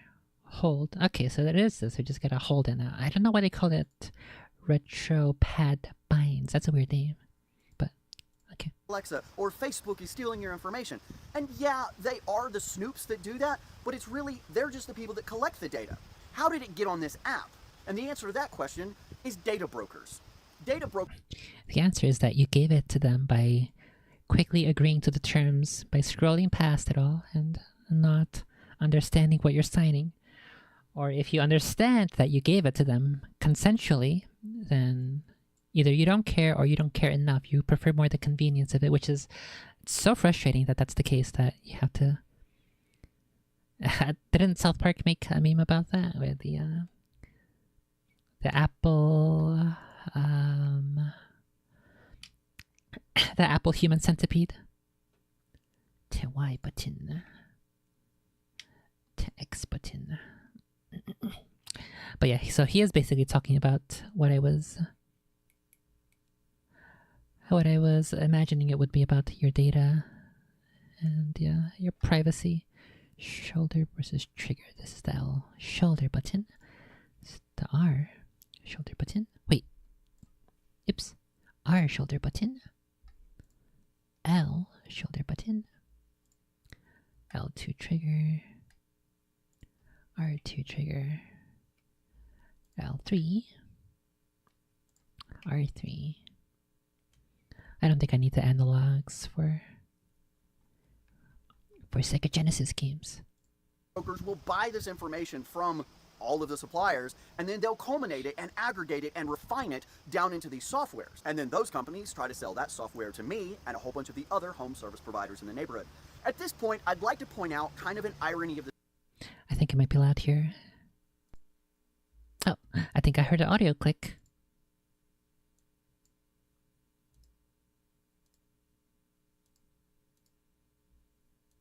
Oh, there it is. I see RetroArch now.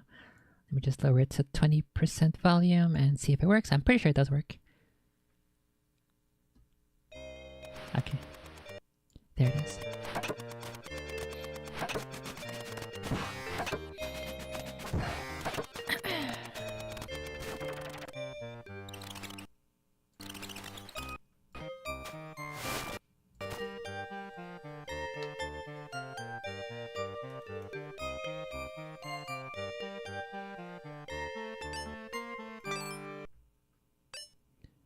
Players, let's crank that bitch up. Hello? Why can't I...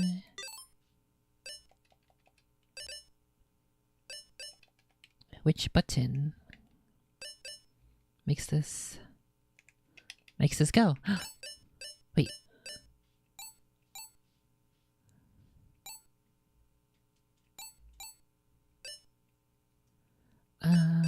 Did I not read my inputs correctly? Get me the menu. Controls.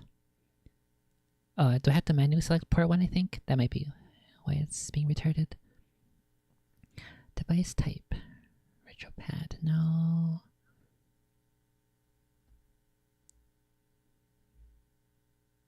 Wait, L button is X and R button is Z? What the heck? No. Okay, so this must be what we're currently doing. Okay, so D-pad up. D-pad down, left, right. The B button is B, the A button is C.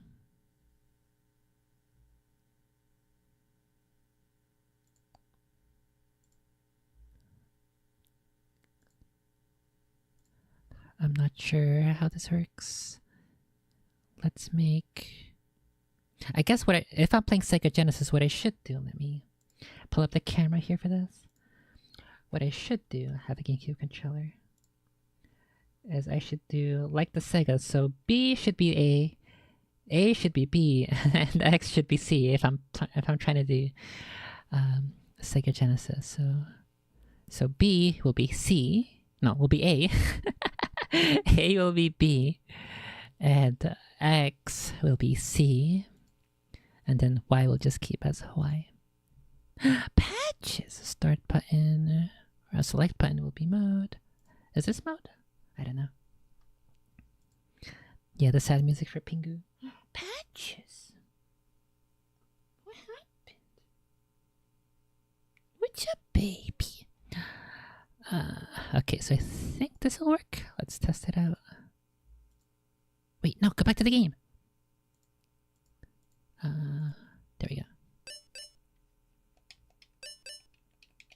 Doesn't work. I don't know how do I get more players? Do I press start? No, start doesn't work. Oh no. Oh no.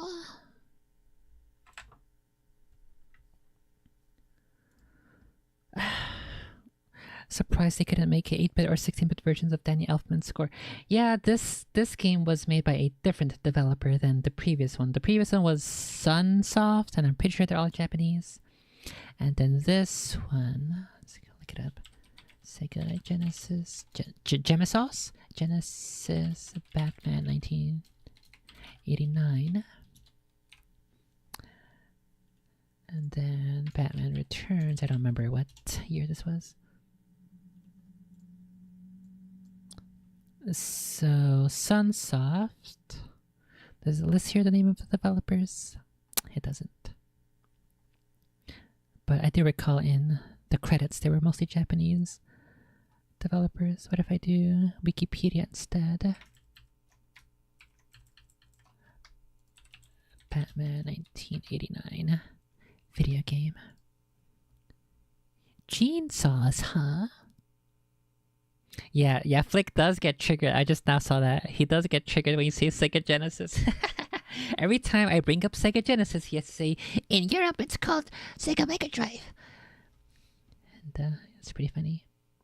Wait, this isn't the one. This is Oceansoft. No. I want the Batman 1989 video game. Maybe it's this one? This isn't bad. What the heck? Oh my god, he's so cartoony. Look, he looks chunky. He's got a belly. Look at him.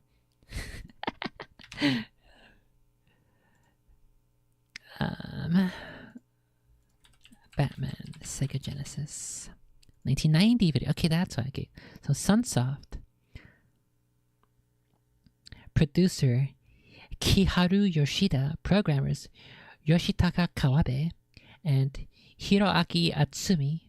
Artists Yoshiaki Iwata, Kazutomo Mori, Masayuki Aikawa, Yabu Chan, Rieko Sakai, and Akira! It just so happens that there's a developer who worked on this game named Akira! And then composer Naoki Kodaka and Shinchi Seiya. So this one was made, the previous game with the Joker was made by these guys. And then Batman Returns was developed by Aspect developed by Malibu Interactive for Sega Genesis. Are these guys defunct? Formerly Malibu Graphics from 1986 to 1992.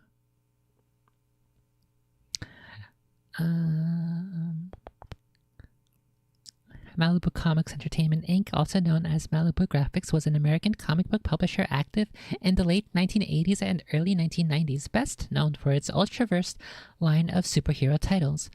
Notable titles published by Malibu included The Men in Black, Ultra Force, and Nightman. So they got acquired by Marvel in the mid-1990s. So I guess after they made this game, they're like, fuck DC, let's go to Marvel. That must have been what happened here. I always read user agreements. I don't have many social media apps because the user agreements are sometimes pretty sus.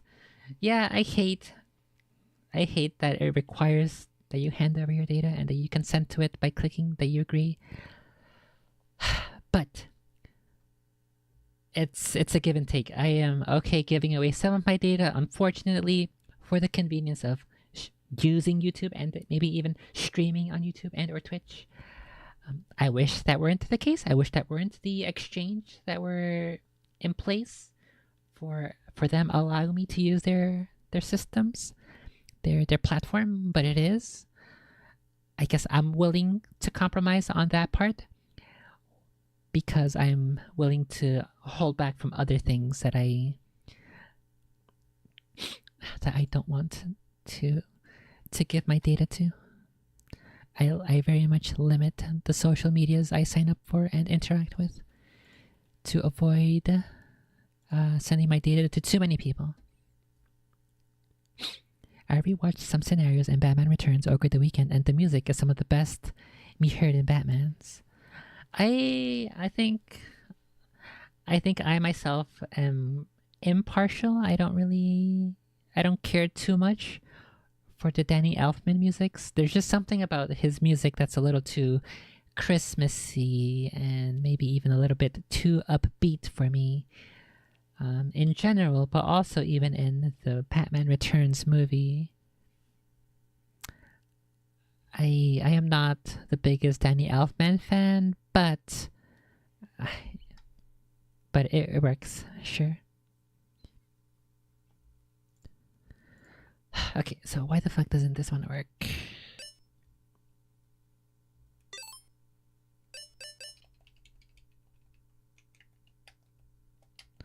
None of the Shirley Walker's Batman music I like better. She did all the work for the animated series. I much prefer hers. Oh, she also did the Mask of the Phantasm, right?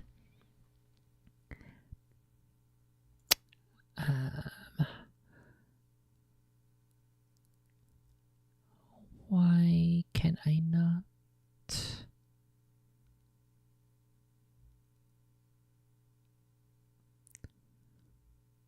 Let me go ahead and restart. Wait a second. Why is this 0.6.3? Is that the core? I think that's the core, not the RetroArch version.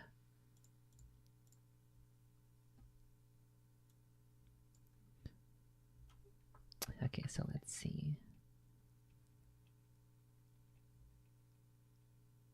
Okay, so up doesn't work. Pressing up, it doesn't go up. Pressing down, it goes down. Left works, but right and up don't work. That's probably why it's not working. And it's not letting me click right to get more lives. Configure, no. Settings, input, controls, port 1. Oh, it's up. So D-pad right, that's right. Okay, and then keypad up. It's up. Up, down, left, right. Okay, so I hope this works now. Let's go. Okay, so right goes right, and up goes up. Okay, I think that's what was broken. Let's go ahead and pull in Batman's. And I think here, if I configure it properly, it'll show the thumbnail art, the cover art of the game. I'll do that later. Let's scale 3 times. No, let's scale 5 times. That's way too big. Let's scale 4 times. Okay. Let's go ahead and kill the music. And I will pull in the chat here on this side. And then I will do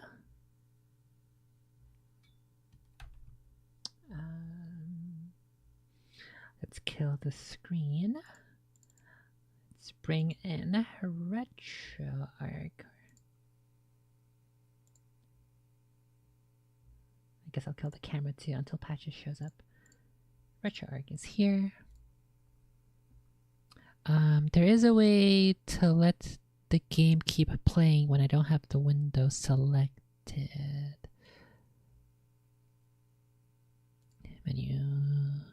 This must be in configure, I believe. Core options? No, I don't think so.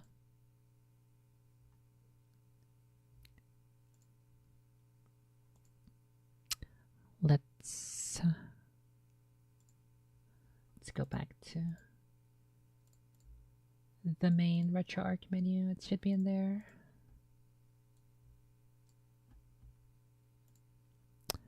Settings, video, I think. Oh, I got too many settings.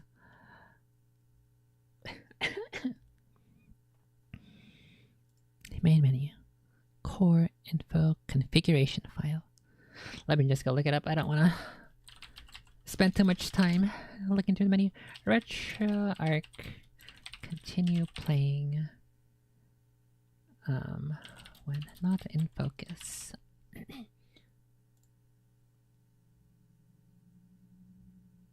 Settings, user interface.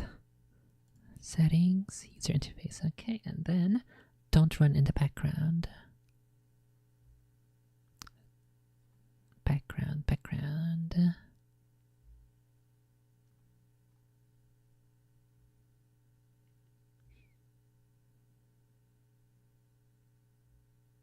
I don't see it here. Pause content when controller disconnects. No, here we go. Pause content when not active. Turn that off. Pause content when menu is active. Yeah, that one's on. That one we want on. Okay. I think I should be good to go. Drag in Batman again. The audio should still be dead. And it's still playing while I don't have the RetroArch selected. Okay, perfect. Everything's set up. Let me kill the screen.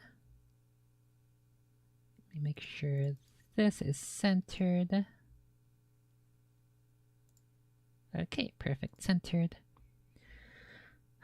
Unfortunately, your chat will not be showing up, your messages. I don't think I'll pull that up just for now. Because I believe Botrix is not working right now, but... Where the heck are my chats? Here we go, chats. Kill this one, bring in...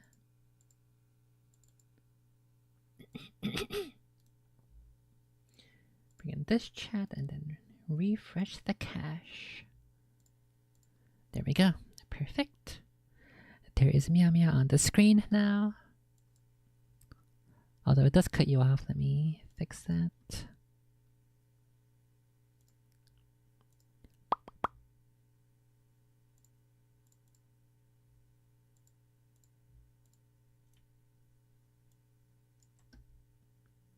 Okay, that should be good. Okay, everything is 100% perfect now. Let me just read what Meow Meow is saying here in chat. He says, Elfman's music in Batman Returns does feel like Nightmare Before Christmas. Yes, it does. I think that's part of the reason why I don't like it. But I guess it's kind of okay because it does take place around Christmas time. But I feel like the music is too Christmassy and not Batman-y enough. I think that's my criticism of it. That and my modern sensibilities of film, I'm expecting moments of pause and silence and contemplation, but the Batman movie and I think Elfman's philosophy is still sort of in limbo between those two eras of movies where previously you would always have music playing or you would have like subtle music playing, and so that's what I don't like. I would prefer it if there were more silence. That's when I think of Batman, I think of like more silent, no music. You hear sounds of the city, and that's sort of what I have in mind when I think of Batman. Unless it's like the animated series when there's action happening, then there's music. When there's some detective work going on, then there's like this contemplative, thinking music playing. And so I think because I didn't really watch Batman Returns first, I think because I watched the animated series first, maybe, and because that's what I remember more, maybe that's why I associate the style of Batman with more tempered musical notes, more tempered and restrained use of music. Not a big fan of Elfman. A little too bombastic. It's kind of like how most Hans Zimmer's music sounds like Lion King or Pirates of the Caribbean. I mean, I liked Hans Zimmer in Dark Knight. That's pretty good.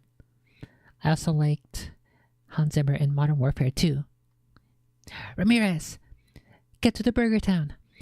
Oh, they included Ice Princess Pingu. Yeah, they only included her in the in the demo here at the beginning of the game. Though I don't think this ever exists in the game. I think it's here for like, maybe this is the only context you get. In the Joker game, there's this novel that they give you. In this game, they just give you this cutscene, and that's it. That's all they get. Batman Returns tonally was a bit all over the place. It was whimsical. It was whimsical, and that's the biggest thing that irks me about it. It was whimsical but super dark. But Catwoman is the best part of the Christopher Walken scenes. Feels like memes. Yeah. I did like the Catwoman music. It's like this sharp cat-like tone. It reminds me in Arkham City. At the opening of the game, you play Catwoman. There's this cat-like music, like the piano. I don't know how to describe it. I don't know anything about music, but it sounds like a kitty walking, mischievous kitty sounds, kitty music. It okay. The chat is for you. It's not for Flick or Kiro. It's here. Yeah, that's true. Yeah, the only cutscene is the Ice Princess murder. We just watched Pingu murder Elsa. Can you imagine how silly Heath Ledger's Joker would come off in the interrogation scene if Elfman's bombastic music was constantly bouncing around? I'm gonna have to make that edit now. I think I'll include that at the end of the highlights clip for these playthroughs. Fuck. I thought I included. Oh, it does. On my screen, the turtle doesn't show up, but on the overlay it does. Okay. Enough chit chat. Let's start my gauntlet speedrun. And hopefully I don't get I don't get messed up too hard. Let's go back a couple minutes on this video, and then I'll get started. And if you don't think that you as a homeowner are at a distinct disadvantage to a well-informed door-to-door salesman, you are mistaken. Now, because I knew systems like this existed, once I was done working for the alarm companies, I kind of took some advice on board and organized and structured my life and my personal information in such a way that it would be really difficult for companies like this to capitalize on me. But all this being said, everybody in the office was now totally enthralled in this software. And this raises the question that most people would ask at this point, which is, where does all this information come from? How do they get it? And how did it get on this app? And sure, you could... I don't know if I should include the video that we're listening to here. I don't think I need to. There's not too much to look at. It's not... It's a talking video. I think most of the videos that I listen to are talking videos, so there's not really much to look at. It's just him talking. So I think I'll leave it like this. I'll make this stylistic choice.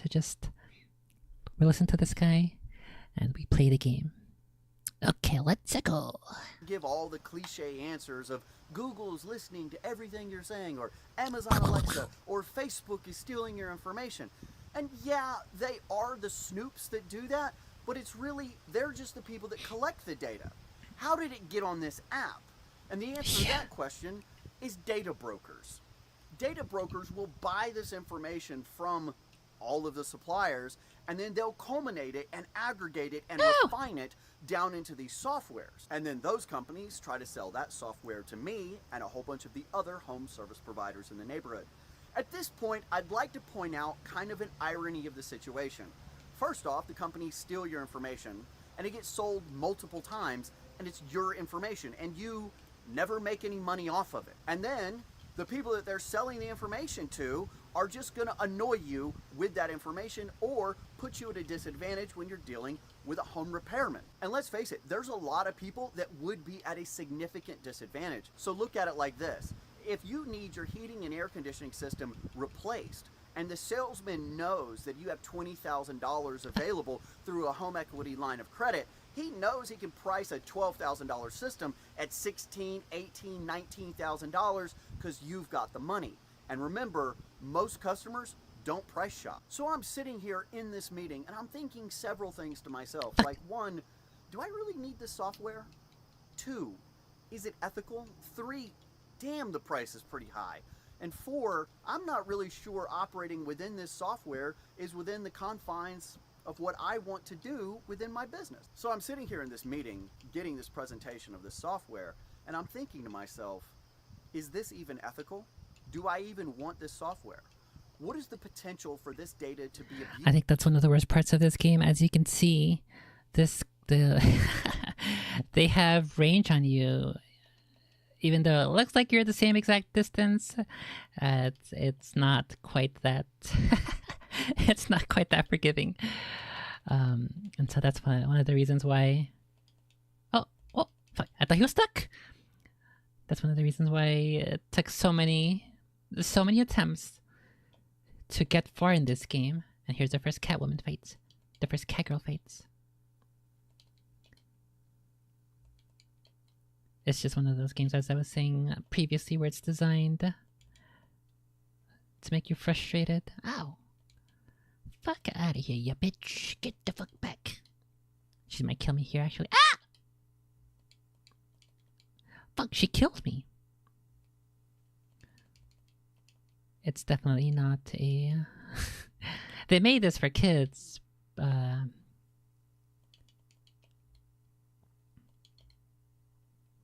I guess kids have the time to learn all the spots and all the moves and such, but it's still frustrating.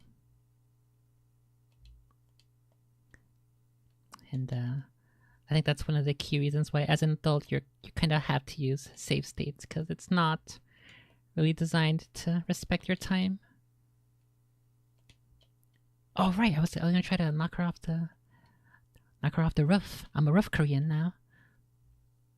Bonk! Oh, see you, nerd. I think so.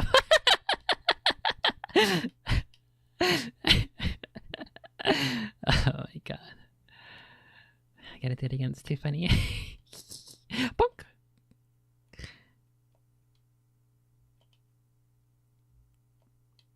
I need her to get closer. Oh, there we go. Bonk! Bonk! No! Okay, well, okay, whatever, I'm done. I'm just gonna spam batarangs. You bitch! You bitch! Ah! Okay. There. I beat the shit out of her. Yeah, a lot of I remember reading the comments. People hated this level because there's some clowns here. They're on a unicycle, and they appear at the very last second where you can't respond to them, and they have this. For some reason, they have a Thompson that shoots bullets that arc in a curve. They shoot it up into the air, and it instantly starts curving downward. It's so frustrating. Okay, whatever. Yeah, that's how women flirt, like that. But they bring a whip, they slap you with the whip, they kick you. That's the experience of dealing with women's. Used. What happens if an employee looks up an ex-girlfriend or a client that they shouldn't be looking up? What's the liability associated with it? And I'm not really sure I want the software. So in the middle of this presentation, one of my employees in the office pipes up and says, hey, why don't you look me up in it and see what it says? So they look him up. And Yeah. all the information is correct. They've got his These address, clowns his are phone annoying number, as fuck. his wireless carrier, his internet provider, his religion, political party, who he voted for, everything. It's all right. There's only like a couple of blank spots. And then another employee's like, wow, that's really cool. Look me up. And again, all the information is correct. So I'm sitting Christ. back, Did they- listening, watching, and I think to myself, oh, Did they really say that? Did they really say, "Whoa, that's really cool. Look me up"? Did they really say that? No fucking way. I hate that there are people who are actually like that. I was like, "Whoa, this program has all this information about me. Whoa, that's so cool. It knows me." Like, no, dude, they got it through probably not entirely ethical, consensual means. That's what that means. I hate that we live in this world where something like this is possible and people actually exist. I don't know if his employees actually said, "Whoa, that's really cool. Look me up," but it doesn't surprise me. It wouldn't surprise me if there are actually a lot of people like this, a lot of normies who are not privacy and tech conscious, tech literate. This like giggling when surviving a round of Russian roulette. Yes, it literally actually is. okay, It's well, not time's good. over. It's time Not to good. screw this salesman. Go ahead and look me up. Now, if you follow me on TikTok or you've been around on YouTube for a while, you know there's some certain aspects of my life that's going to trip up this guy's system. And on top of that, I really have engineered my life in such a way that my personal data isn't out there that much. So I ask him some questions. What's my address? Now, sure, he knows the business address. That's public freedom. I mentioned this last time. That I always thought the head of the statue was Abraham Lincoln, because it does look like the statue at the Lincoln Memorial. I always thought it was him as a kid. Even today, I still think it is. Freaking record. But what's the address where I actually put my head on my pillow at night every night? And I know he's not going to find it because I've never written it on any document anywhere. Guess what? He got it wrong. So then I ask him, what's my wife's name? And he's looking at the computer screen, looking it up, and he goes, that's weird. Oh no, they're gonna list the name of his mistress who he's cheating with on his wife. Uh-oh. Ah! Fucking clowns. Quit clowning around. I've got Heather, but with 2 last names. Those must be their maiden names. Wrong again, kiddo. And then he scrolls to another page. He's like, well, I actually have another address for your spouse. I was like, really? You've got me listed as 3 spouses? He goes, yeah, that can't be right. I was like, weird. So then I asked him, all right, what religion am I? He looks at the screen and flips back and forth. And he says, oh, that's got to be wrong. And I'm sitting there thinking to myself, nah, it's probably right. But this tells me a couple things about you. Either A, you don't have confidence in the software that you're selling, or B, you're uncomfortable mentioning that religion. Either way, now I know something about you. But hey, If he's not going to tell me, I'm not going to tell him, right? I ask what political party I am. He gets that wrong. And then I ask him what it says my income is. He looks at the number and says, that's got to be wrong too. And I'm like, yeah, no, it's probably right. So we go through every single data point in Fuck, his dude, he was like software, one hit. and I'd say 3 out of 4 of them about me are either blank or wrong. So why is it that this software is so incredibly accurate about my employees and so incredibly inaccurate about me? And the answer to that question is because I've set my life... I'm retarded. I should have save stated before this fight. But whatever.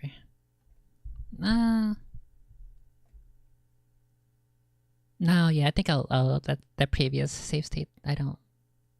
Up in such a way that it's very difficult for these data collection companies to get information about me or keep information about me. Now, one of the reasons that's the case is because I realize that if somebody has to ask me about me, that means they don't have the information already, and I can lie. I can just make up that information, and then that sends bogus information into these data companies. Now, for the next way that I... Yeah, that's definitely one of the... Is he just gonna stand there? That's definitely one of the tactics you can use. Just make up fake data when you're signing up for a service that you need to use for, like... I think the worst part is, like, for work. They make you sign up for something.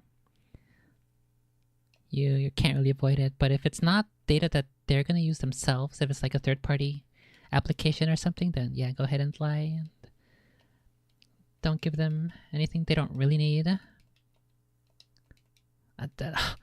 This always bothered me back in the day. It was kind of a thing, I believe, that like in certain applications for certain job applications. Oh my god. They let's go ahead and save state here. They ask you for like your Facebook and your Twitters so they can check up on you. But I've always found it concerning, first of all, that they ask that, and secondly, that people actually respond to that. Even when I did have when I did have a gay book after high school. Okay, let's go ahead and save state here. Save state. Even back then, I never gave it up, and I always said, "Oh, I don't have one." And I guess that's one of the good things about having used an alias and not ever having liked your name. That you use a different name on the social media sites that that want you to use your real name, like that fucking Google Plus shit. Fuck off, dude. Ah! And so definitely making up, yeah, when you're signing up for stuff using fake birthdays, fake names, fake locations, all of that, it comes in handy and useful. I think this next level is the one with the bicycle. Oh no, it's the cathedral. But yeah, definitely be careful when you're signing up for stuff. It's not the best. Oh fuck, not the best course of action. Let me go ahead and save state here. One of the public info sites, it says, I am married to an immigrant from Albania after being divorced twice and have several children. XD. MySpace was the best. What's it like living with an Albanian wife? And how many kids do you have? Did you name them? Aragorn, son of Arathorn? Could that be cool? Ah!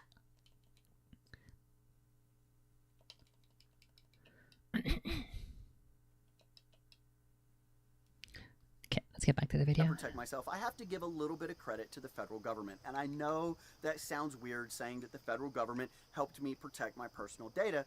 They did. And I'm sure it was a complete mistake. But the State Department came up with an idea of having a passport card. Now, that passport card is unique from a driver's license because it doesn't have a lot of your identifying information on the front of it. So whenever you go someplace and they ask you for a state-issued photo ID, you and I both know they're expecting a driver's license, and you may be tempted to give them a driver's license, but don't. Give them your passport card. Because when you give them your driver's license, they scan... Let me go look this up. A passport card. That might be what I gotta go get. I already have a passport. I think there is an option. You can get both a passport and a passport card.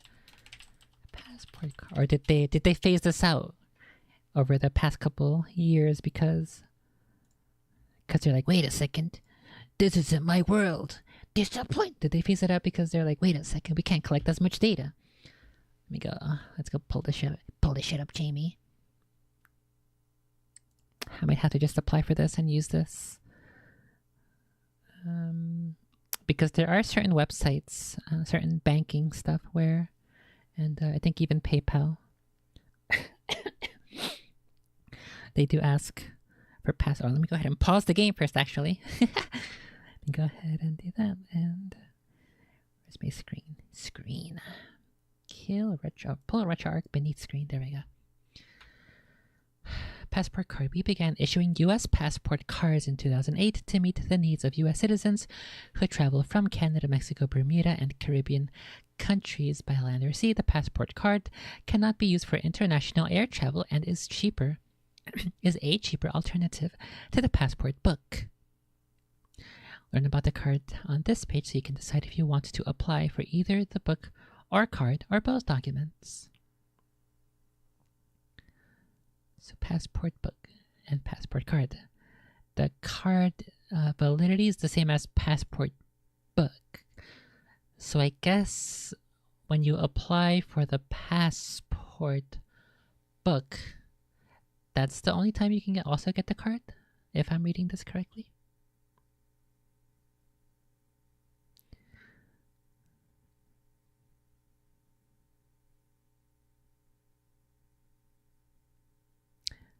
Can I apply for the passport card and passport book at the same time? Yes, you can. Why can't I use it internationally?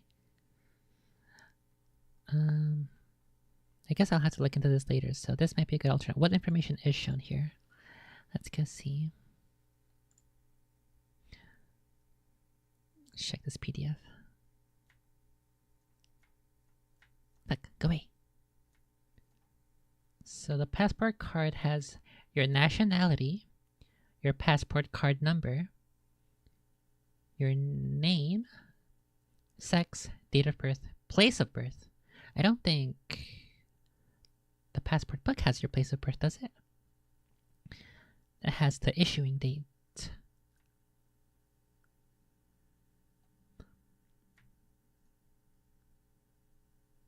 Huh. Okay, well, I will have to conduct further research into this, and I'll see if that's what I gotta do. Me passport needs to be renewed, so me is stuck into US until then. I mean that I've never understood. I've never understood the criticism that Europeans have about most Americans don't even have a passport.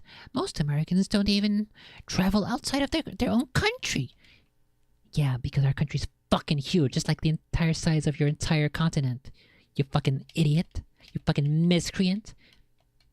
You don't need to fucking fly. You can drive, and there's such a huge variety of biomes and regions and cities here within the country. As is. It's the European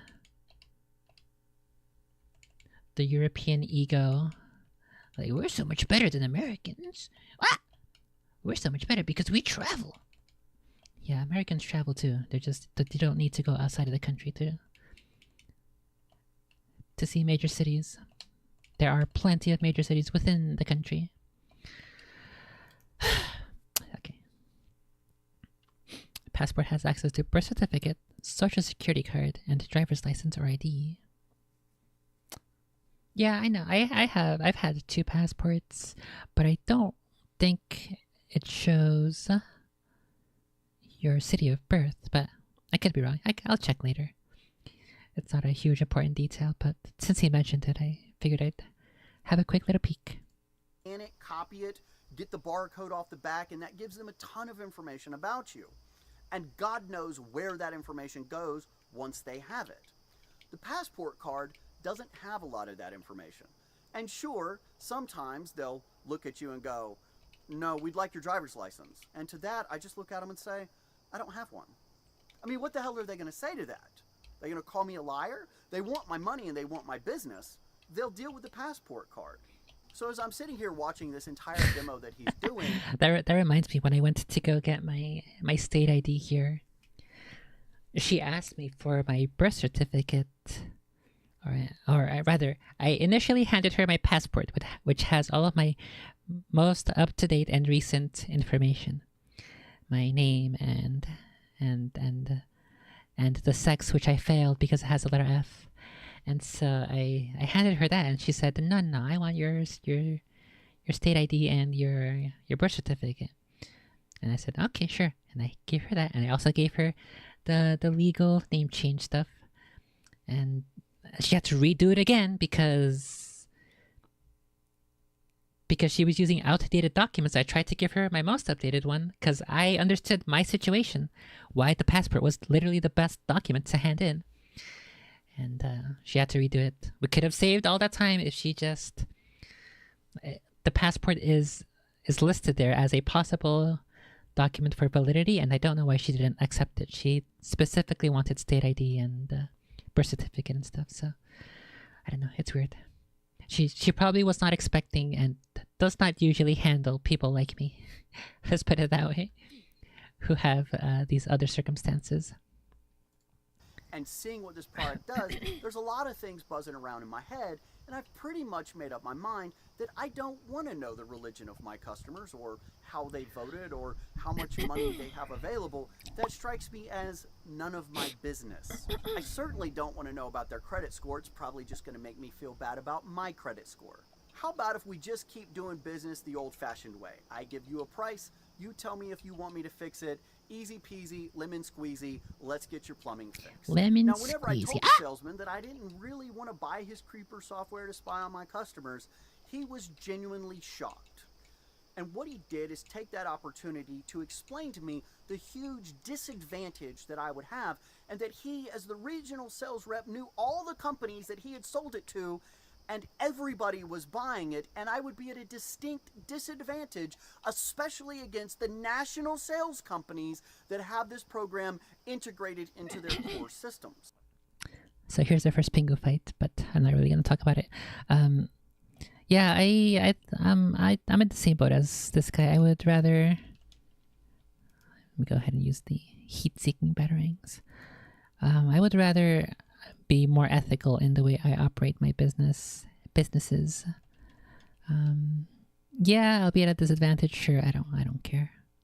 I will fight the uphill battle because I don't like the way privacy is. Hell, he's gonna kill me.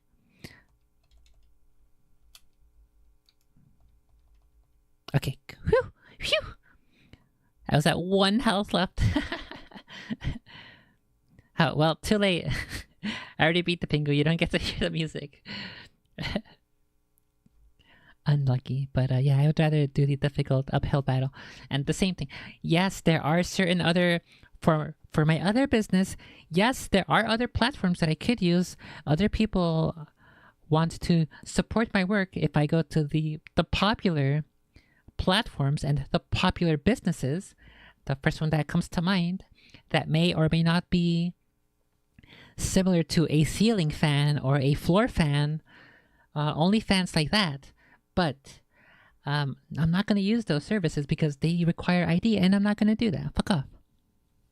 So I'm gonna, yes, it does put me at a huge, major disadvantage, but I'm gonna conduct business on my terms in the way that I feel is ethical for myself and for the state of current data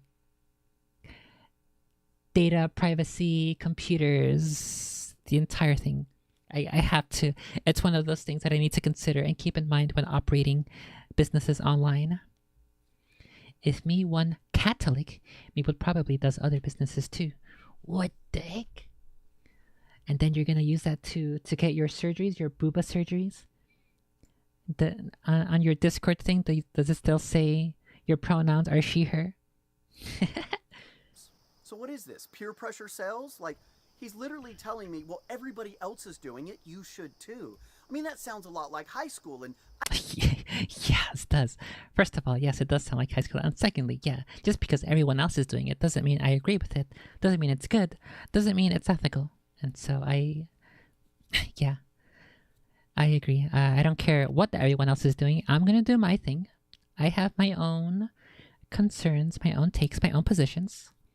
I'm gonna operate in the way I see fit, as is best for me and best for what I can do to combat overreaching data and privacy violations. I like how your followers mistake me gender and slide into me DMs. I mean, if you type ooh woo, they might assume that you are of the she, her pronouns. I didn't have a good time there. So I told him again, I'm not gonna be buying this. And then he says, well, if you sign up for it now, I can give it to you at half price. Well, wait, were you gouging me before, but now you're giving me the real price? Like, you sensed I wasn't a sucker, so you've lowered the price. That's almost like corporate begging. Like, please, please take it. No, why don't you have some confidence in the value of your system and just walk out the door? And I explained, I don't do business with businesses that do business like you're doing business. Sorry. Now listen, I sold door-to-door alarm systems for years, and I got the door slammed in my face 99 times out of 100. It is okay to lose a sale. It's just part of the game. But this guy immediately had a bad attitude. This guy? Left the office, and on his way out, slammed the door. So what? We're children now? Now listen, Yes. Services like this salesman were trying to sell me are a function of reality in today's modern world. If you're using a larger heating, air conditioning, ventilation company, plumbing company, national service company, door... Okay, so I wasted a lot of time last time on this boss because he's so annoying. But thankfully this time I have a safe state with plenty of ammo, so I think I should be able to get him with less deaths this time.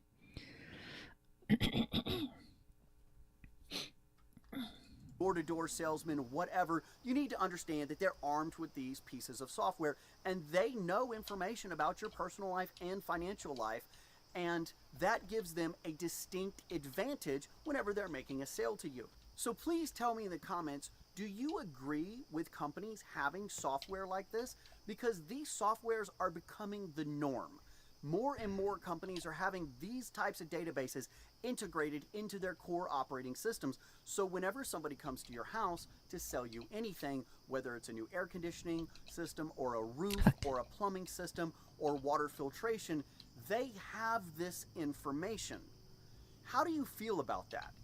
Does it bother you? Do you feel like you're at a disadvantage? Are you comfortable with them having a pretty good idea of your financial situation before they knock on the door? Now, I take steps to protect my personal identity because I've made the decision to be on social media and throw so much of myself out there that it would be super easy to mess with me. But my question for you guys is how many of you actually take proactive steps to protect your information, or do you not care about it? Are you just like, hey, it's gonna happen, whatever, I'm moving on? Guys, I really hope you enjoyed the video, and as always, I enjoyed making it for you. I hope you all have a wonderful day, and I'll see you next time. The best way to support the channel is to hit the like and subscribe button. Y'all have a great day. I hate the finickiness, the clunkiness. Oh my god, again? He's hitting me through the wall. I can't even get up there because you have to be the exact perfect spot. Oh no, don't go up there. I have to be in the exact perfect spot to get up there. It's so frustrating.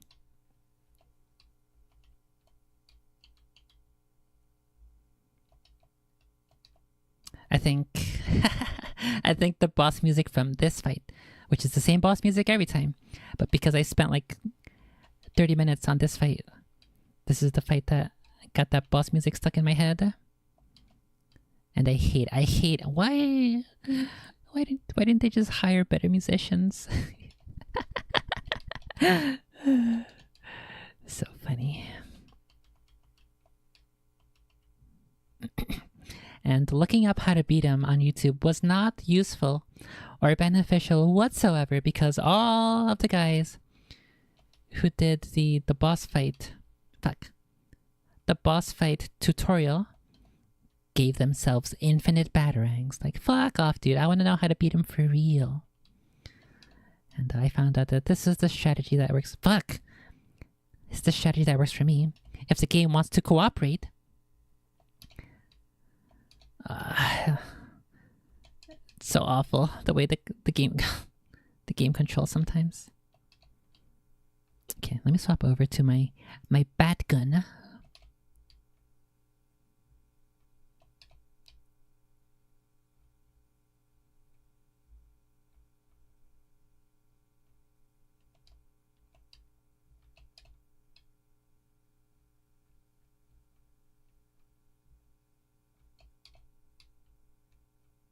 Why isn't he picking up any of these Shrek letters? I want him to waste a couple seconds picking that up, doing his pickup animation. Whatever. I got my back gun. Let's... Fuck. Fuck! Oh my god, I'm almost dead. Okay, no, I'm gonna load save back up. Fuck that. This clown's more badass than the Joker. Yeah, I think he's supposed to be like in the movie. There's this one super strong enemy in Pingu's clown posse. I think that's who this is supposed to be. I guess I'll just spend all of my bat guns here.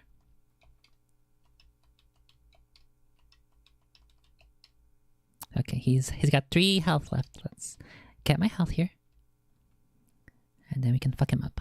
Fuck him up! And then just smash bros with him. Fuck him up! Also, the best part is... Fuck! The best part is that he explodes! All the enemies in this game, all the bosses in this game, after you defeat them, they explode! It's so fucking retarded! And I love it. Look, he explodes! Oh my god. Okay, new save state right here. But before we go on, let's go ahead and read the comments on this guy's video.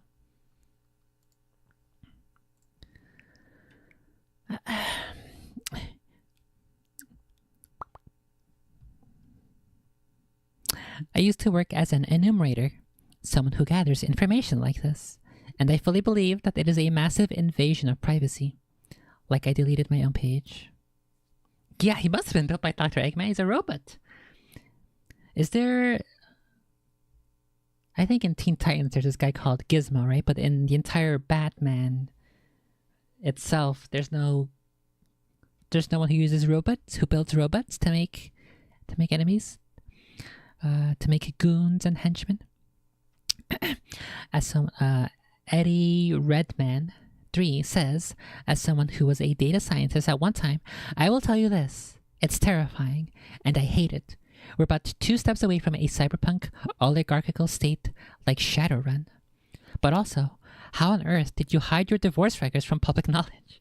I think you can have the records sealed from public view. I know that when I did something with the court regarding my name, that those records were sealed. For name changes, you're supposed to get the name change. Then after you get the name change, the legal name change, you're supposed to publish that information in a newspaper. But luckily, I went with a free legal counsel, who they asked the judge if the records can be sealed, and luckily they were sealed. So they are secrets. Big secrets.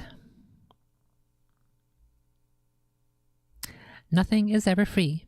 A free website will make their money by selling the data collected from your use.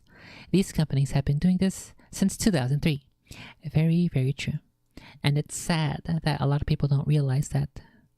And then they're surprised when the phone is listening to them and they advertise to them certain things that they were talking about. But yeah, this video covered two things that I was interested in talking about: the integrity and ethical nature of how I conduct my business and how I want to conduct it, as well as the privacy and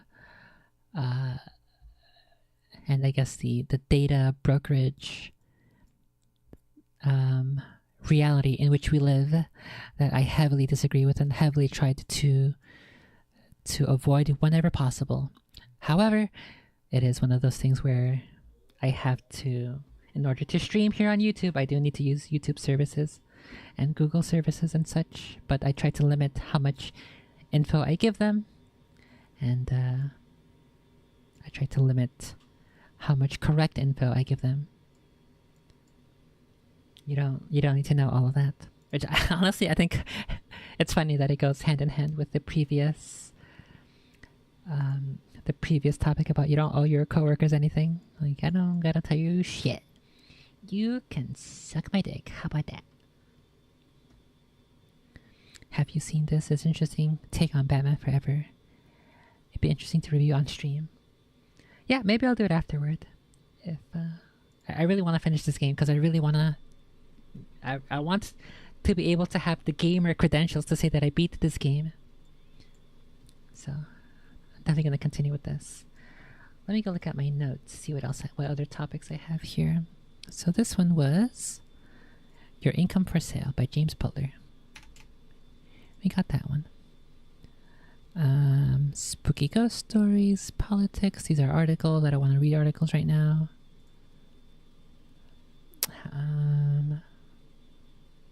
I don't have any other videos. I have Dishonest Studies. Is this an article or a video?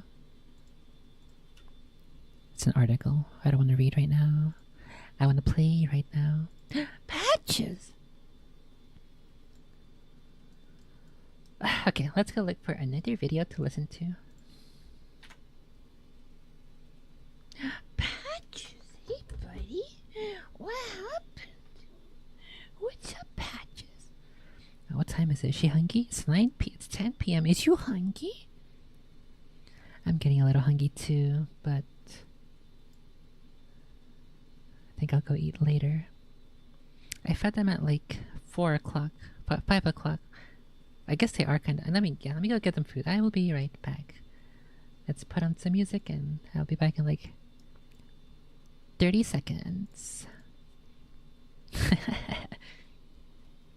I just remembered the opening of Medal of Honor Frontlines where you're on the boat heading toward Omaha Beach and then the boat guy says, 30 seconds! Clear the ramp! I'll be right back in 30 seconds!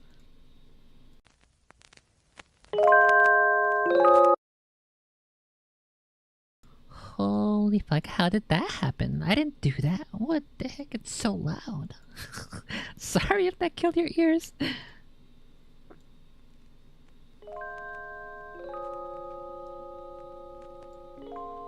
I'll be right back.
Yeah, I borrowed Medal of Honor Frontline from a friend, and I don't think I said this before on stream. Maybe I did.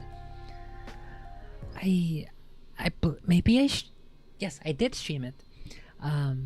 It was years ago. I streamed it, but I don't think I mentioned it because I streamed it before I was a micer, before I was confident enough in my voice training to use mic on stream. And I may have typed it, but the second level of that game the second level of that game when you're in the submarine, that scared the shit out of me. Another Frontline GameCube.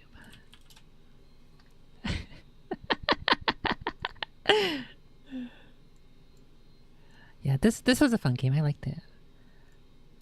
But I don't know if I really wanna. If I really wanna play it again. I already streamed it on Twitch before. But this was years ago, before I was even streaming on YouTube too. I did like the first level. The first level was fun. Let's go listen to that guy say 30 seconds! They heavily took inspiration from Saving Private Ryan for the first level. That's pretty cool. There we go.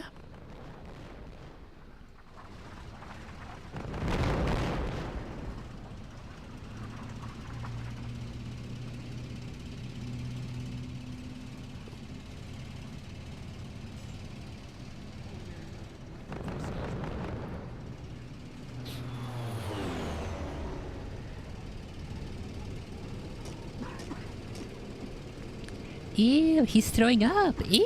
Bandit! 9 o'clock! Heads down!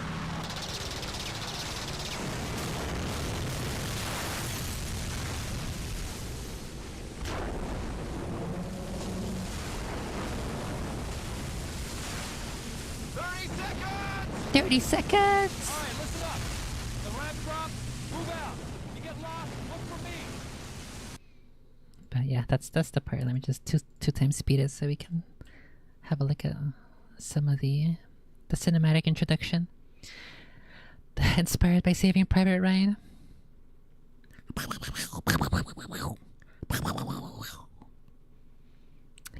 yeah, I like this game. I still have fond memories of it.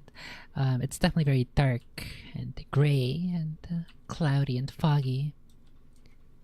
And the second level scared the shit out of me because you're in a submarine.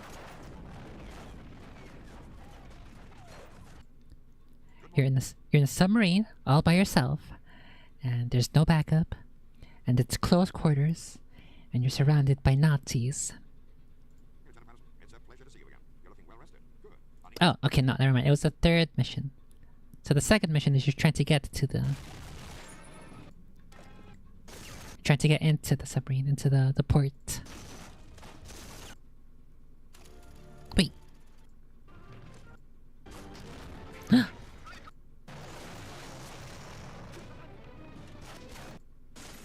Okay, this one's it right here. This is the submarine level. Special cargo.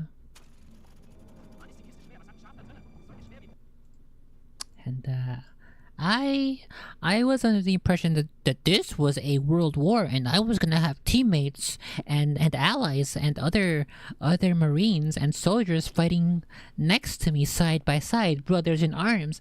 I was not expecting to be stuck alone in a submarine surrounded by Germans with no backup. That's why I got scared to shit out of him. Especially because when you get to the kitchen, there's a chef and he throws knives at you. And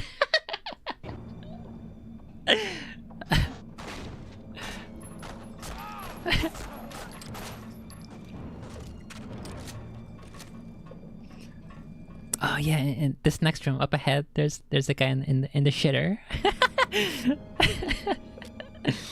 It's immediately to the right here. This room over here. Bonk. And then this next room up here, that's the kitchen. And then the chef throws his knives at you.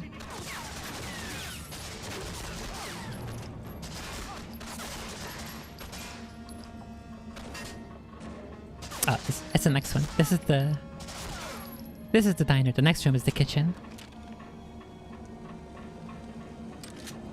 Just there he is. There he is.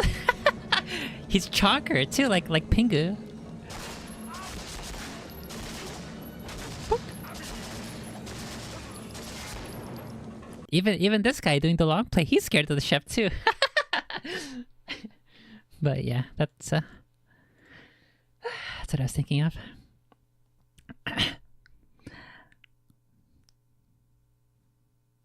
Yeah, it's really is Saving Private Ryan, the IRL Master Chef.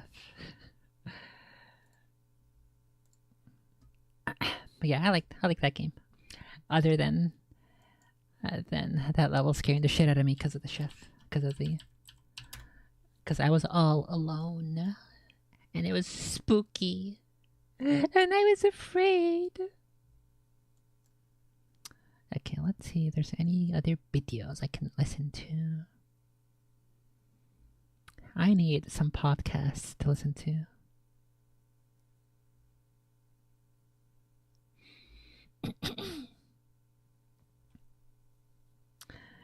If I can't find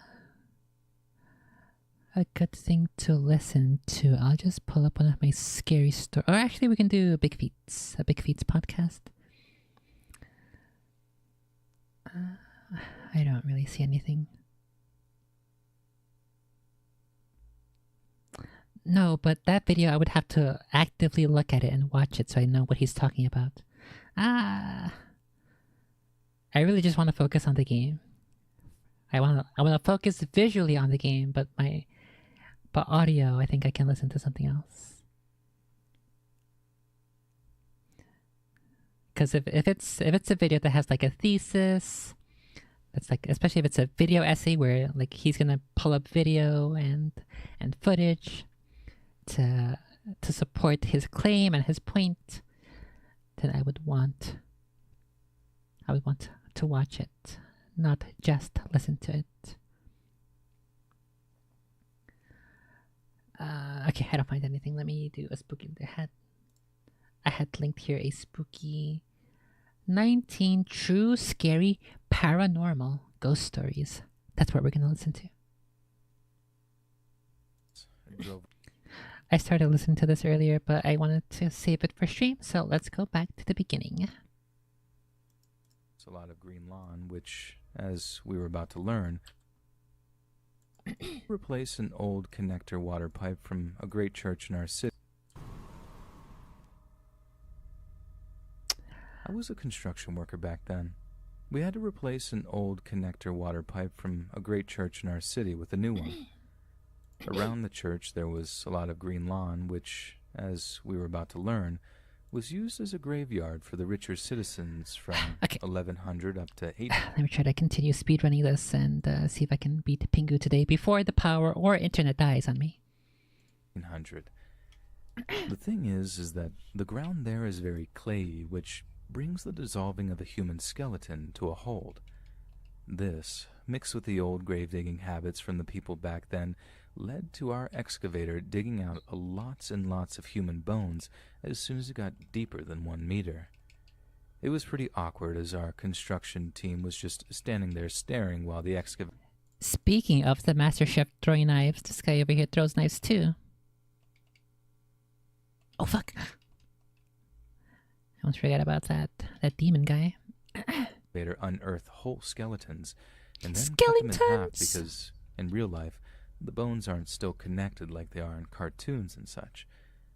I, as the trainee back then, got the job to pick the bones from the earth pile the excavator created, while my 3 coworkers just stood there refusing to just touch anything.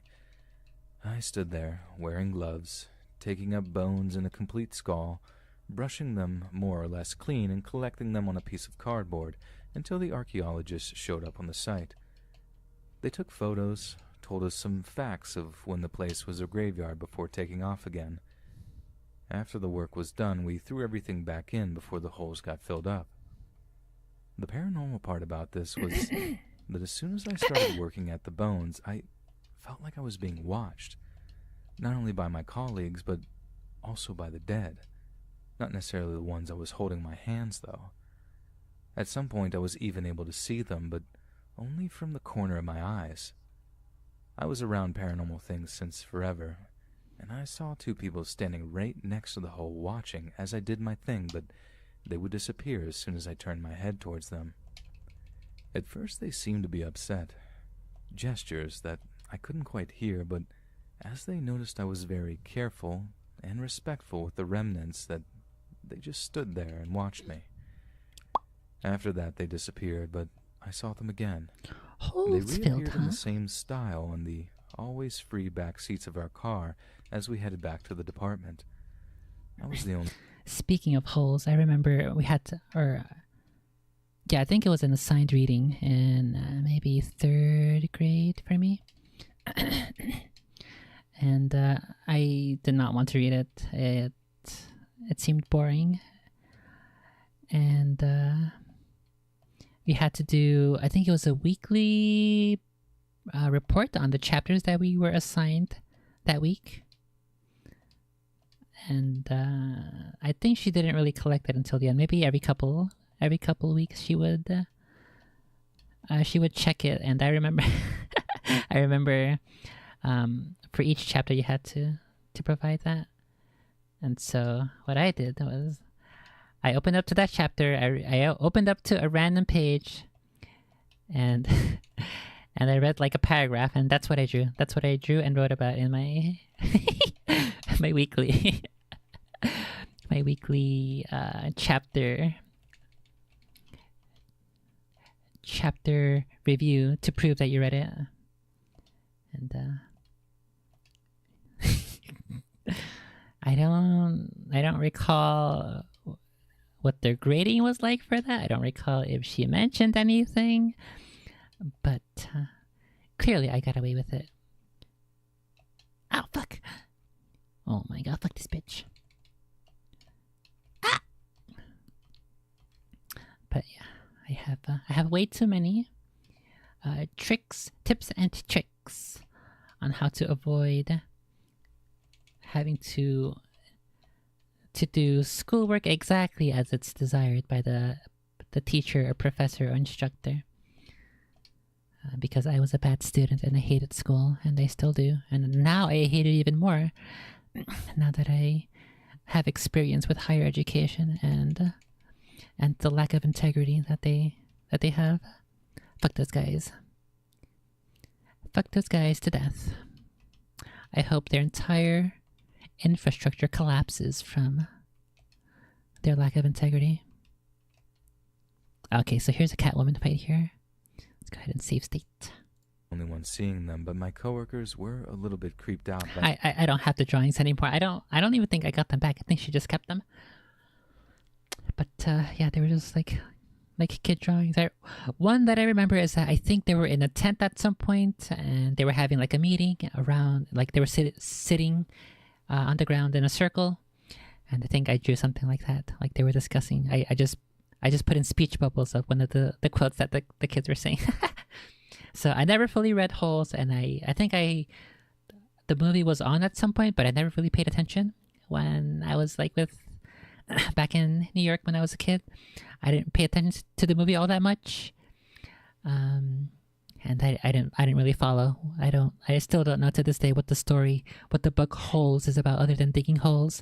And I think it's Shia LaBeouf that's in the movie. I don't really know, and I don't really care. By the fact that I touched human bones without hesitating. The phenomenon stopped after I prayed for their souls later on. It was a fun job, but not the only weird experience.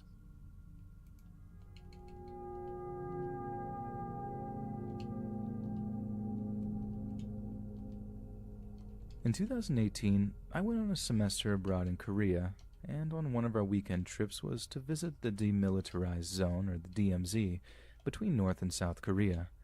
I wanted to go because I thought it was important for me to understand the place I was in better than just a short academic visitation. We drove up in a tour bus and spent almost the whole day going there, being there, and coming back. So, as you can see, the boss fights are quite stupid. Visiting the actual border of the DMZ wasn't that unnerving. The folks stationed there were very nice, and even though they warned us to mind our P's and Q's, I was still at relative ease. I knew I had to be very respectful of this place and tried not to goof around or take pictures of too many things. It was really educational and enlightening. And here's where the weird stuff begins. We got back to the bus, drove up the road, and were invited to walk. Wait, when she's down, if I walk up to her, she gives me damage? What? That's such a... That's such a load of shit, dude. What the heck? Like, look, she does damage to me. She's just sitting there. Oh my Down goodness. the actual excavated third tunnel under the DMZ. There were virtually no animals anywhere. There's a special place in hell for game developers like this. Game developers like this, and Blizzard, and Electronic Arts, and I don't know if I should include No Man's Sky, guys, and CD Projekt Red. They're not far enough down in the Dante's levels of hell as these guys, but they're still down there, I think. Fuck, dude. Imagine torturing a kid with this game design, with this boss fight design. Like, fuck off, dude. Literally off yourselves. Rope yourselves off a Gotham City building. Were around. No birds, no bugs, no wildlife at all. The area is like emotional a grassland damage. with some trees, so I expected there to be some birds or squirrels or even mosquitoes since it was going into spring. But there was literally nothing except the people who worked there and our tour group. That started to make me uncomfortable because even at the actual border there were some pigeons and crows. It immediately had my hackles up. There was supposed to be a shuttle that goes all the way down to the armistice clock, but it was being repaired, so we had to walk. The further we walked down... Okay, I think this is the strat. You gotta smoke her. You gotta dump your balls on her and fill her up with that smoke that's in your balls, and then that'll daze her because she's a kitty, so she's curious about the balls that you're throwing at her. The tunnel, I felt like I was walking through rising water. It started at my ankles, then up to my knees, my waist, and by the time we got close to the armistice clock, I felt like it was all the way up to my neck. I started walking on the balls of my feet with my chin up on reflex because... Even the spooky story guy knows about balls. What the heck? I had the physical sensation that I was trying to wade through neck-deep water. I didn't notice until my friend... Okay, beat the shit out of her. Oh, wait, hold. No, wait. I gotta save state because now it's a Pingu boss. I think this is... I had so much trouble with this as a kid on my actual legit Sega Genesis because there's a bullshit level and then there's two boss fights back to back. At least they give you back full health.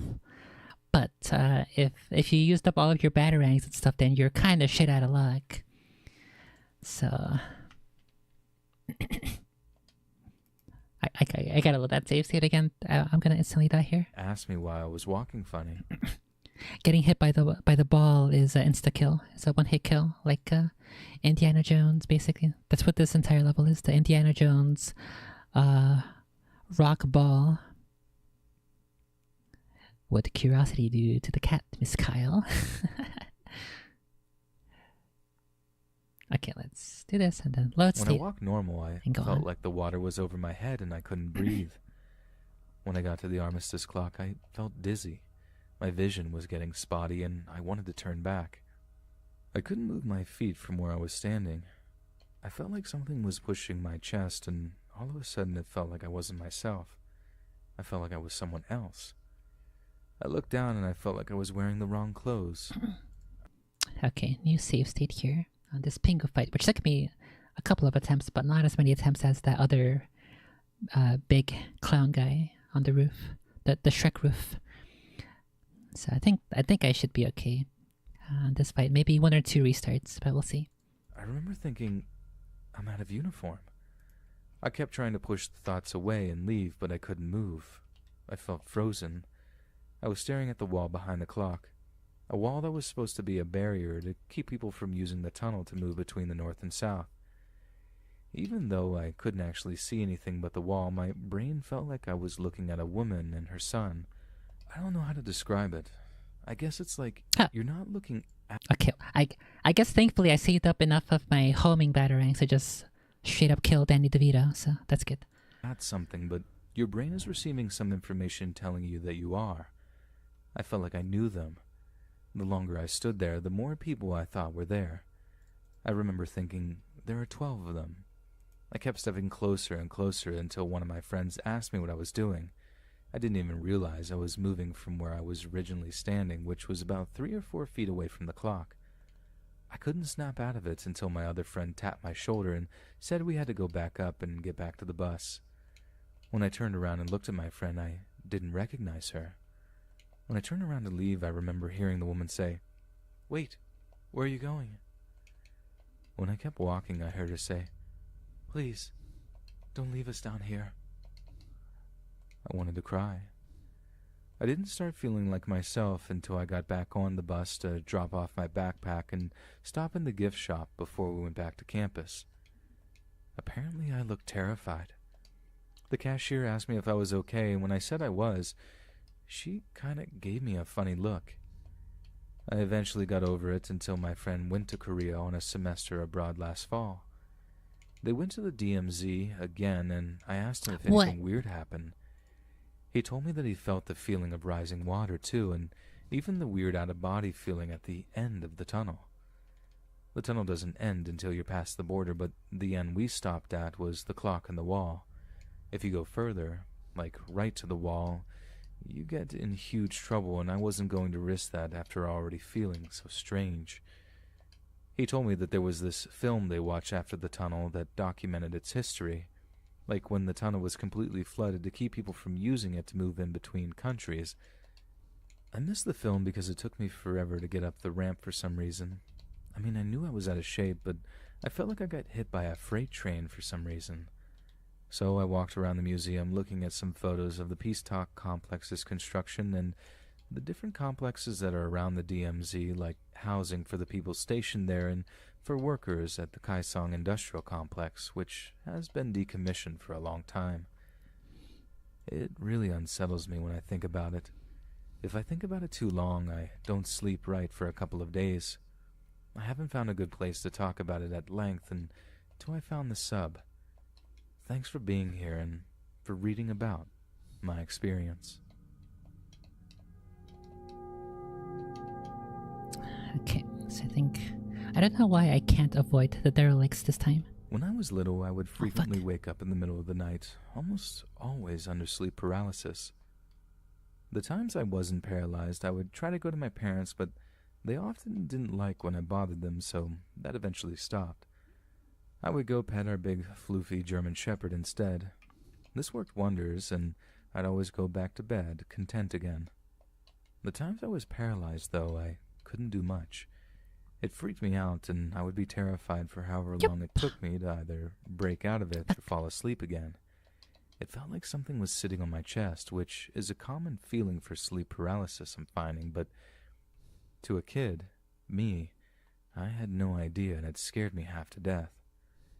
But one night there was a man in the room, a light blue, transparent, glowing figure with big wings, which sounds silly, I know, but the pressure on my chest would be gone. I was still paralyzed, but I wasn't afraid or even uncomfortable. He didn't have hair or a face, just featureless energy. I think I remember commenting last time that they were so lazy with this level, they just repeated the entire level is just one entire continuous thing that's the same. They were really, really running out of ideas. I think maybe what they did is that they made this level last at the same time that they made the music for the final level. The Penguin's Lair music that's just constantly repeating. It was just like a ghost, a soft outline of a person. It's a ghost! The first time I saw him, he didn't have the wings. He stood in the back of the room and just watched me. That scared me too at first. A weird glowing figure that was just in the corner of my eye since I couldn't move my head while paralyzed. But the lack of pressure, the lack of any sudden movements from him, the calmness and quiet glow made me think otherwise. When I broke out of paralysis, I tried to look at him better and he was gone. I started looking forward to being paralyzed just to see him again. I'd see him a few more times. At first, he was still just standing in the back of the room. Then he'd move around a little, then a decent amount. Like every time he visited, he got more curious about the room itself. Curious. He eventually even showed up sitting on the side of the bed next to me, just looking at me. This is when I could see his wings for the first time. Even though I couldn't move or talk, I felt safe with him around. He mellowed out my then overwhelming fear of the dark. He never touched me or moved my stuff, just walked around and looked at the things in my room or stared at me until I fell asleep. I'd try to stay up, to look at him better, to talk to him, but I'd always eventually feel so calm I'd just sleep again. Fuck. I eventually stopped seeing him as I grew up and stopped having sleep paralysis. I've only seen him one other time, a few years ago. It was shortly after I'd survived a shooting, so many people died there. I felt like I should have died instead of any of them. I kind of still do, but fresh, it was awful, new, a terrifying feeling, and I felt so alone.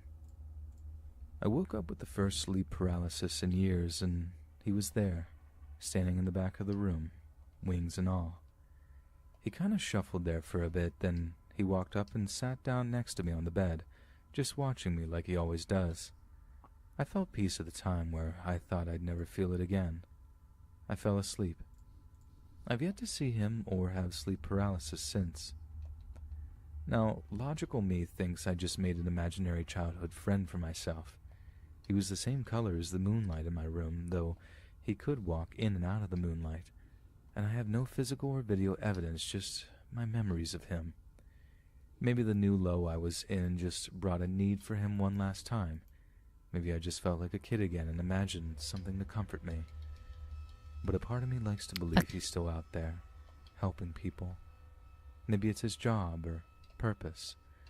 Maybe it's just a hobby of his. I completely forgot that this entire, what is this, carnival, zoo, museum? The entire floor is destroyed. Kind of like, but not exactly. And at the end of the Return of the King, where the ground outside the Black Gate of Mordor is destroyed, and there's just a crevice there to show that evil is once and for all destroyed. So I guess this probably takes place in Mordor right here. This level, you gotta use this wheel to get around. I'm not sure. I'm not sure what they were thinking when they designed this, but okay. You do you, guys. You do you. Sounds like he was in love with his sleep paralysis ghost. No, it was a guardian angel. He had a blue hue about him. I can, if this story is true, which it might not be, because I assume by default that most of these stories are fake. But if this one is true, I can definitely understand the desire to have sleep paralysis again, but not as bad as it, not as spooky as the spookiest sleep paralysis you've had. There are some times where I was like, you know what, I haven't had sleep paralysis in a while. I wonder if something cool will happen. But then sometimes I wake up from sleep paralysis and I'm so spooked that I don't even want to go back to sleep. And then the next night, I was like, I'm scared to go to sleep because I don't want to have sleep paralysis again. Your fucking stupid monkey brain is curious, but you're also spooked. It's so stupid. We made a Lego diorama of the Black Gate of Mordor. What the heck? Let me see. You gotta post pictures of this. I gotta see this. Does he only come to me or to whoever needs him? I remember calling him Angel once I saw his wings because he was pretty close to how people describe as such. I've never been religious, but it is a nice thought.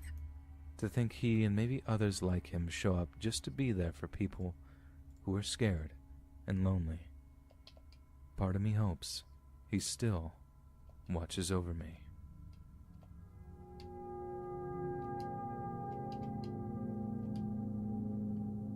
I do like the back grapple in this game. I grew up in a house that had a few spirits in it. My family are in the Joker game. Your only grappling options were to go straight up, But in this one, you can like, oh my god, you can actually grapple sideways and launch yourself and do some cool shit like this. Which I'm still, even to this day, back as a kid, and even to this day, I am not necessarily confident in my ability to do that. I am scared to explore the level because I'm scared of dying because fuck. Oh my goodness. I'm scared of dying because I'm scared of losing my limited lives. This game just gave me PTSD. That's what it is. It gave me PTSD to never trust the level, to never trust the ground, because the developers will take it away from you at will. Oh my god. And the developers will spawn in baddies right in front of you at will. Oh my god, again? What the heck? That guy's fucked me up. I can't even get past the first carnival wheel. What the fuck is this?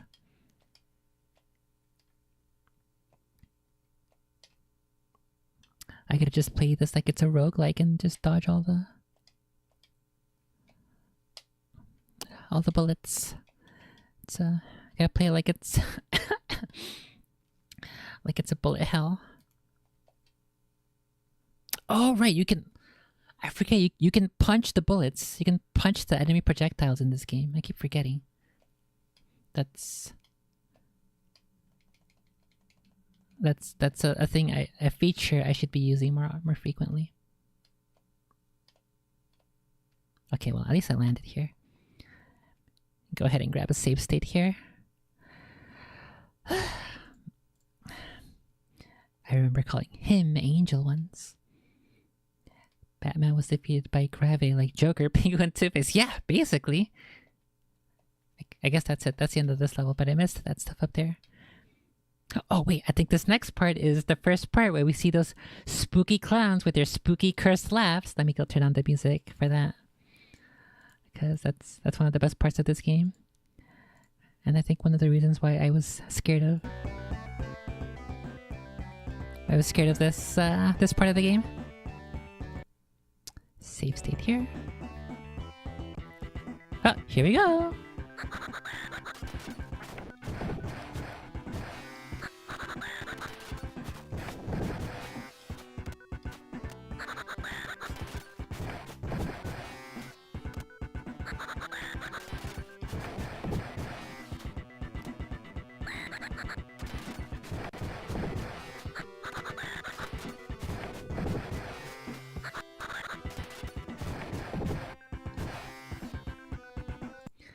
Well, when you're not a retarded kid like I was, then this level is actually pretty easy. Let me go ahead and save state there.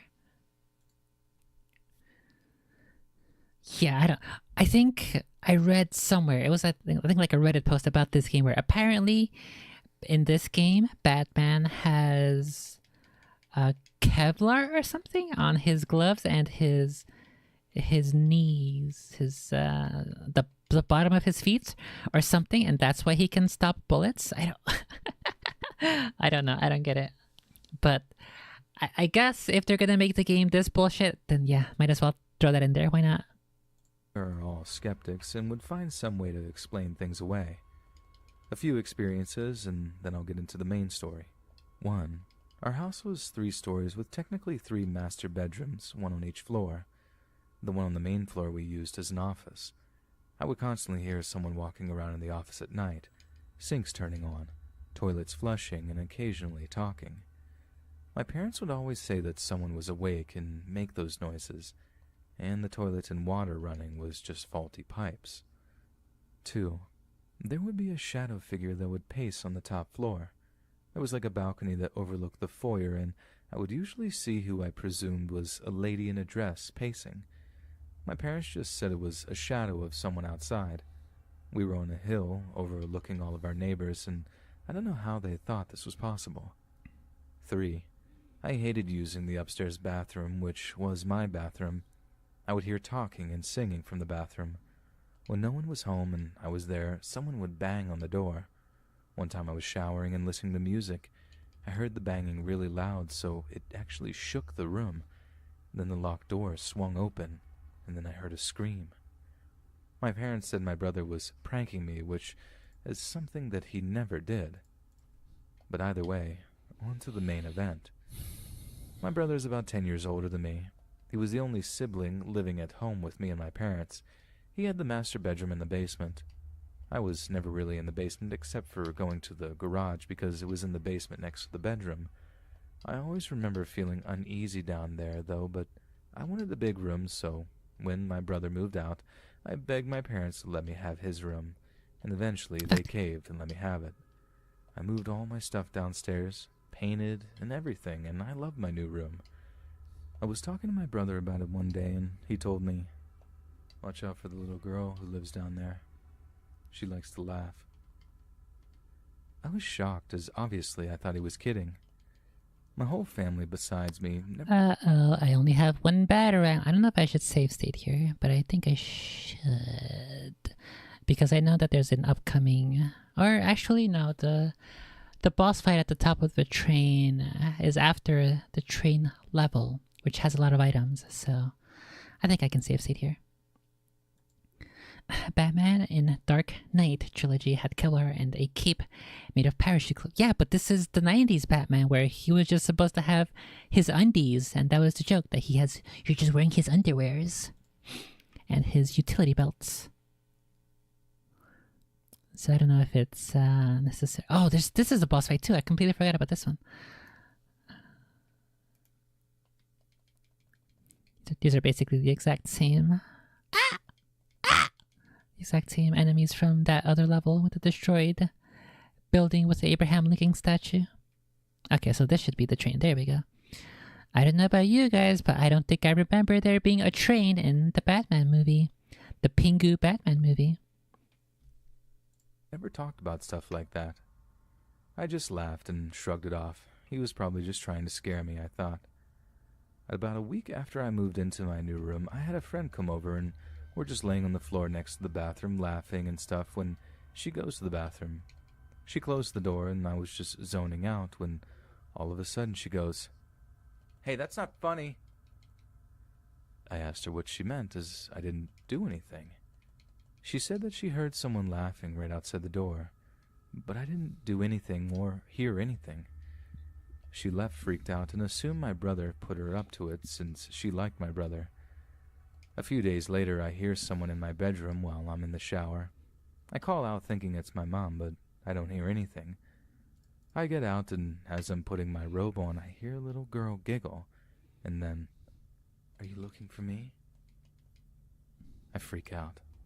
I throw open the door to my room, but no one is there. I checked the garage and ended up setting off the house alarm, so no one could have come or gone through the doors without everyone knowing. I run upstairs, and my mom is livid that I set off the alarm, and I tell her what just happened. She told me my brother had a similar story when we first moved in, but it was nothing. I called my brother and asked him why he told me to watch out for the little girl.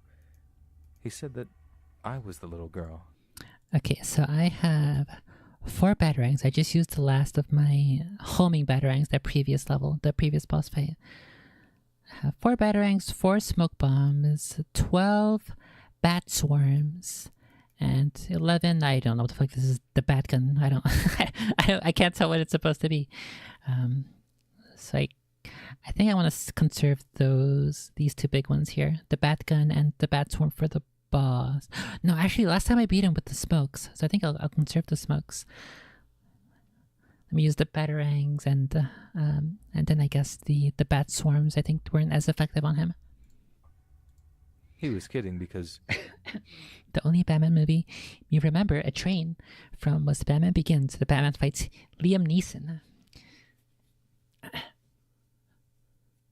I think maybe there's some other games that have levels on a train, but I can't recall right now. you would always come downstairs and just giggle really creepily. I never did anything like that. I told him that, and he got a little creeped out. I still would occasionally hear this little girl. I never saw her, but she did like to laugh and open the bathroom door and closet doors. I named her Sarah.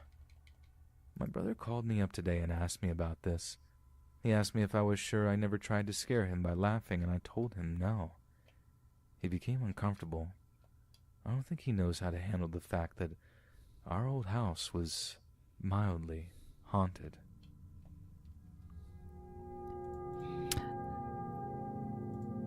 Okay, I think we're almost done here with this level. We're almost at the boss, but I have one hit left. It might actually be better. Alternate dimensions and That extraterrestrial. works. I just generally believe that the universe is extremely vast and humans can't possibly...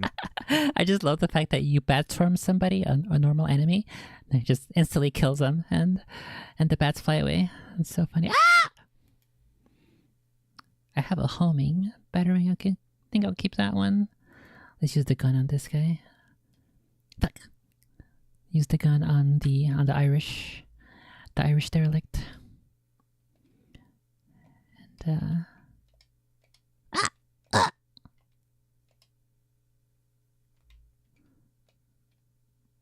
Okay, that's the boss fight right there. Let me go ahead and save here. I have 3 hits. I wonder if I should...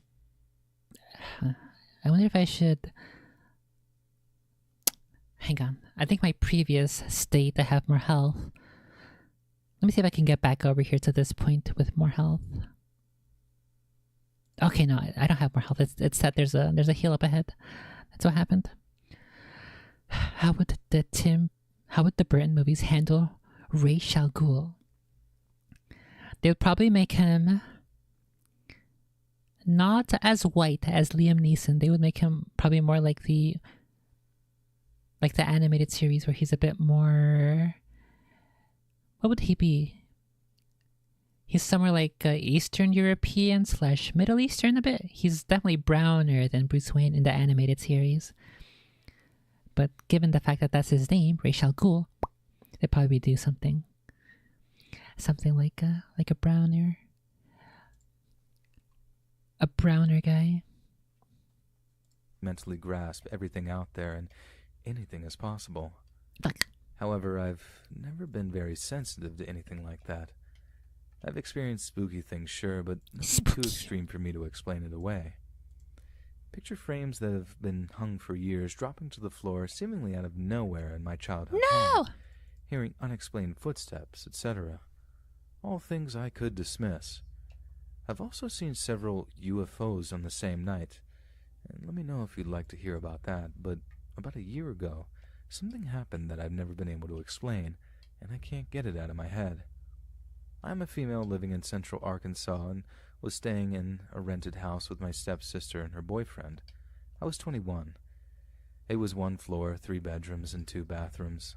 The living room and dining room are at the front of the house, connecting to the kitchen, and then there is a short hallway going down to all 3 bedroom doors at the back of the house. It was about midnight, and my stepsister and her boyfriend both had to work early in the morning and were asleep. I was still awake, but was getting ready for... Okay, well, it wasn't perfect, but I think this is a much better save state here. Who would Burton have cast as Ra's al Ghul? Let's think of a brown actor back in the 90s. For bed. I also would like who to has note good that delivery. I have not been drinking, smoking, or watching anything scary. I have been chilling in my room watching television and was definitely not in a paranoid state of mind. I remember thinking my room was too warm for me to go to sleep. It was May and Arkansas was already hot for the summer. I decided to turn my TV off and go turn the thermostat down a little bit. Look, if you just have 10 bat guns, then you could just kill that boss. Easy peasy, no problem. But if you don't, if you're playing this for the first time, if you're struggling and not using any save states, like a kid in the 90s on your actual legit Sega Genesis, then you're just fucked, bro. You're fucked. Okay, so we are finally back at the sewers with our Ninja Turtle friends. Let's go. The thermostat is located in a little hallway just a few feet from my bedroom door. When you step into the hallway from the bedrooms, you can clearly see into the living room. We had a sliding glass door where you can see into the backyard and a motion sensor light on the back porch. We would not only lock the sliding door, but also had a pole wedged into it from the inside, so it will not open unless you move the pole. When I stepped into the hallway and made just a couple of steps towards the thermostat, the motion light out back was on, and I could clearly see two people in the living room. They looked like they were facing each other on the couch, or just crouching in front of the couch. They were backlit from the outside light, so I couldn't clearly see their faces, just their outline. Okay, well, that guy's too hard to kill. At this Fuck that point, guy. my first thought was that my stepsister and her boyfriend were fooling around in the living room. It was completely dark apart from the outdoor light, no TV on or anything, and for some reason I just thought that they were in there to mess around or something. Doesn't make much sense in Yeah, the Ninja Turtles where Joker and Harley turn into furries. retrospect, but that was my original thought. I immediately felt embarrassed and loudly said, "Oh, sorry guys."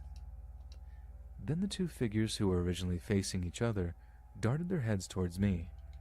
It was very quick, almost as if though I startled them.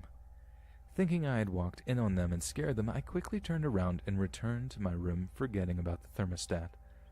I kind of was giggling to myself, still not feeling scared, just embarrassed, and thought it was funny. I turned my light off and went to lay down in bed. As I laid there, I was expecting to hear them going back into the room or laughing or something, some sort of reaction, but nothing came. The house was so silent now without my TV on, and I laid there for about 5 minutes, then started to get worried. I decided to call my stepsister to confirm what just happened. I assumed her phone was on silent because her room is right next to mine and I didn't hear her ring.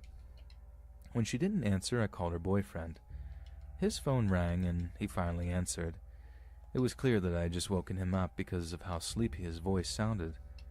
I asked him if they were in the living room and he said no, that they were both asleep, and he sounded annoyed that I was calling him at midnight, knowing he had to be up at around 4. I was not aware that these guys Still could jump. not even thinking about ghosts, I told him that I just saw 2 people in the living room and I think that people must have broken in. He woke my sister up, told her what was going on, and they both grabbed something from the room to use as a weapon. Go ahead and save All I had was series. a pocket Well, knife, but I grabbed it and we all decided to leave our rooms at the same time and step into the hallway. He walked ahead of us, and the 3 of us made our way into the living room, turning on lights as we walked. There was nothing. The pole was still wedged into the sliding door from the inside. The deadbolt and lower lock on the front door were still locked, as well as all of the windows still being shut and locked. Nothing appeared out of place. They assumed that I was high or had been drinking or something, or maybe just saw jackets hanging on the coat hooks. This experience still shakes me up to think about. I stand by there being absolutely no way that I had mistaken a jacket or a shadow for people, because when I spoke, the 2 figures had both quickly turned and faced me. The upper deadbolt on the front door could only be locked from the inside. There was no keyhole for it on the outside, and no way for someone to leave and lock it behind them. we'll just save here and fight this spooky, super tall robot clown boss. There's absolutely no way someone could leave through the sliding glass door and replace the pole on the inside that kept it closed. I have never experienced something like this before or since. I am certain now that what I saw was otherworldly and not intruders. Nobody believes me, though.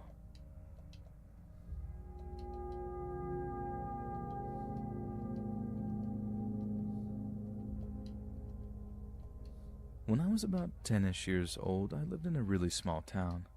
My friends and I would often play on the trails near the forest after school or on the weekends, building forts and fishing, etc. One day we were walking on a trail and a lady in her mid-50s or 60s came out of the woods. She had dirt all over her hands and pants. She said her car had broken down and she needed help. We said we would go tell our parents to come help, but she insisted that we come into the woods. We said no and kept walking, and she just stared at us. It was like she just shut off as a person when we told her. The smile went away. Everything. Even when we were a couple of kilometers down the road, we could see her staring at us. We get back to my friends, and we're playing tag or something in his backyard. And one of us starts making fun of the lady that we saw earlier, and out of nowhere, he is launched into his parents' shed, breaks the window on him and his arm. We all stand in shock. Fuck. His parents came out and started yelling at us, blaming us, and saying that we threw him. All of us ended up being grounded. To this day, we all seem to have the same reoccurring dream or seeing the woman in the woods, except every time I dream it, she is closer and closer to us. Does anybody have some experiences that are similar or advice for the dream? It sounds like a witch. And just to clarify, it was a small walking trail. There was obviously no car off the road, and I grew up in a real small place in Canada. My friend didn't fly into the shed 20 feet. It was like 7 or so, and nobody was near him. There has been much talk of skinwalkers surrounding where I lived and where I was born. No. It was a witch. In my mind, she will forever be known as the witch in See? the woods. I told you, it's a witch. Okay, well, we killed this guy. We should now go to the toxic sewer level. Here we the go. hospital as a nurse. I was on a row of nights, which I dread. I ended up having 5 patients, 2 of which were under care for cancer. There are 2 events in here for 2 separate nights. Number 1, the night started normally as I assessed and passed meds to the patients and did my charting and other night duties, stocking and other stuff. Just at around 11 p.m., one of my palliative patients started ringing, complaining that there was a kid running in the room laughing and playing when they should be in bed. I checked the room to make sure that there was no one in the room and reassured him that there were no children in the hospital area we were in. I made him comfortable and left the room. He rang again. I went back to the room to see what he rang for. Agitated, he said that he was just looking to rest comfortably and that people should keep their children under control and not let them jump on his bed playing and laughing. This time I got the chills, but again, I reassured him that there were no children since it wasn't the pediatric ward. I told him that I would bring him a sleeping pill to help him fall asleep, but that I would be in a few minutes. I started walking back towards the desk and medication room to grab the sleeping pill. A bell rang. I turned around and saw that the indicator above his door was flashing. Slightly annoyed, I walked back to his room. He was agitated in his bed, and I asked him what was wrong. What the heck? He again complained about this kid. He said that he was just in here again. I leaned over the bed and calmly explained, "There are no children in this hospital. You need to get some rest." He replied loudly, "He's standing right behind you." I stood It's up a instantly spooky and ghost. slowly turned around. Creeped out, I turned to face the patient, and before I could speak, he says, "He ran into the closet." Guess we'll just go that way. Referring to the lockers where patients can store items. I slowly opened the locker and saw that his jacket was swinging, but no one was in there. I turned and said that there's no one in here, and I rushed into the med room to give him his sleeping pill. Now, number 2, and this is a short one. I came out of one of my patients' room and was sanitizing my hands, but facing the wall. As I'm rubbing my hands together, I noticed a shadow of something walk out of the room next door, and it walked into the room across from it as I turned to see. Oh my I went goodness. into the room where I walked into. I asked the patient, which was not mine, if anyone came into the room. She replied no, but with a shaky voice. I checked the room to make sure that there was no one in there. I left that room and went into the room where it came from. I looked around, but no one was in there. I checked the patient, again not assigned to me, and found that he had died. He was a palliative care patient. I walked out of the room immediately to inform the nurse who had the patient that he had passed away. She asked me to come with her to check the patient because she had been having creepy vibes every time she went in there. I agreed and we went. She did the assessment where you listen for a full minute. When she was done, we heard knocking on the wall. She said, "See?" I guess I'm gonna have to save state here. I'm not sure how to get back up there again. Other than walking down through this toxic sewer Ninja Turtle pizza goop. "It's creepy." It's creepy. I didn't think anything of it until she said, Whatever. "We're on the 4th floor, and the other side of that wall is the outside." I guess we can do that. Okay, there's a We health guy. quickly left the room. Go grab the health. 4 of us came in there to shroud the body. Oh, okay, that's how you're supposed to do that. kind of frustrating. Me and some of my buddies used to go to this place called Profile Rock in Freetown, Massachusetts, late at night, sometimes between 2 to 3 in the morning. One night during the summer, I go to Profile Rock with 3 of my friends at 2:30 a.m. just to mess about and explore. Now, I didn't know this at the time, but Profile Rock and the area we were in is part of an area called the Bridgewater Triangle, which is a site of alleged paranormal activities and also one of the most haunted areas in the state I live in. Continuing on, we climbed Profile Rock itself, stayed up on top of it for maybe 3 to 4 hours, and we all decided to leave. Oh my Now, goodness. as you're leaving Profile Rock, you have to go down this long path that's about 2 miles long to get back to where we parked our car. 2 of my friends are walking about 30 to 20 feet in front of me, and my other friend... Now, I'll never know why I turned around. I didn't have a feeling like someone was watching us. I just simply turned around because, besides the moonlight shining through the trees in certain areas, we only had cell phone flashlights to make our way around. I remember turning around and seeing someone running at us from about 150 feet away, full speed. What threw me off wasn't that they were running at us. It was how they were running. You know how a zombie walks in a horror movie, dragging one of its legs, almost limping? That's how this someone was running at us. At first I didn't say anything and possibly assumed it was one of my friends or someone that was already in there who got injured and Yeah, he just got out of the hospital, bro. He has a broken leg. You gotta help him. He's not spooky. needed assistance. Until this someone made it to an area of the path where the moonlight reached through the trees and gave them some perspective. What I saw still chokes me up to this day. You ever see a child try to draw a person? How they make a stick figure most of the time. That's exactly how this someone looked. I caught maybe a 10-second glance as it was running under the moonlit trees, but I saw no distinguishable facial features, no eyes, no mouth, and no ears. Its arms and legs looked like that of an extremely malnourished person, only completely black, and it didn't look like skin or any type of clothing from what I could see. Well, this person's racist. They just hate blacks. Describe it, to be honest, and you could blatantly tell it wasn't a mask or one of those Halloween blacked-out suits. I recall calling out to my friend in a panicked voice, who was walking with me, who was now maybe 10 feet ahead of myself.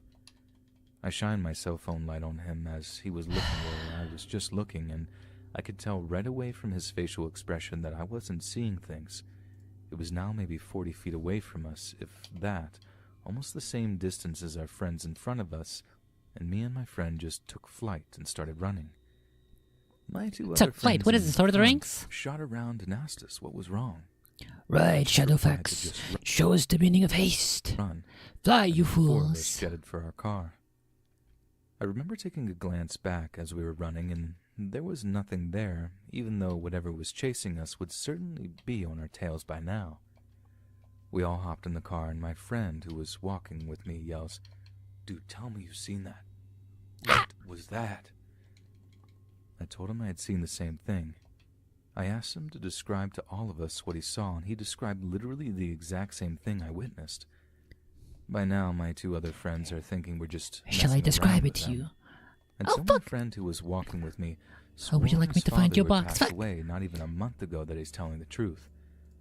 I was kind of frustrated, to be honest, because I couldn't believe my other two friends didn't see it as they turned around to question why we were running, but it didn't matter now. We actually went back there with a few more people the day after and witnessed nothing, of course. I'll never know what it was or who it was or what it wanted. But I know one thing. There's no way two people both imagined seeing some stick figure specter in the woods.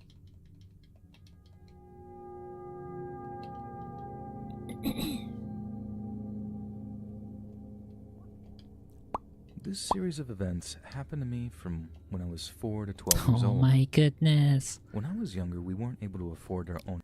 They designed the level so you can't even jump without bonking your head on the other sewer pipes, so that you die by taking damage in the toxic sewers.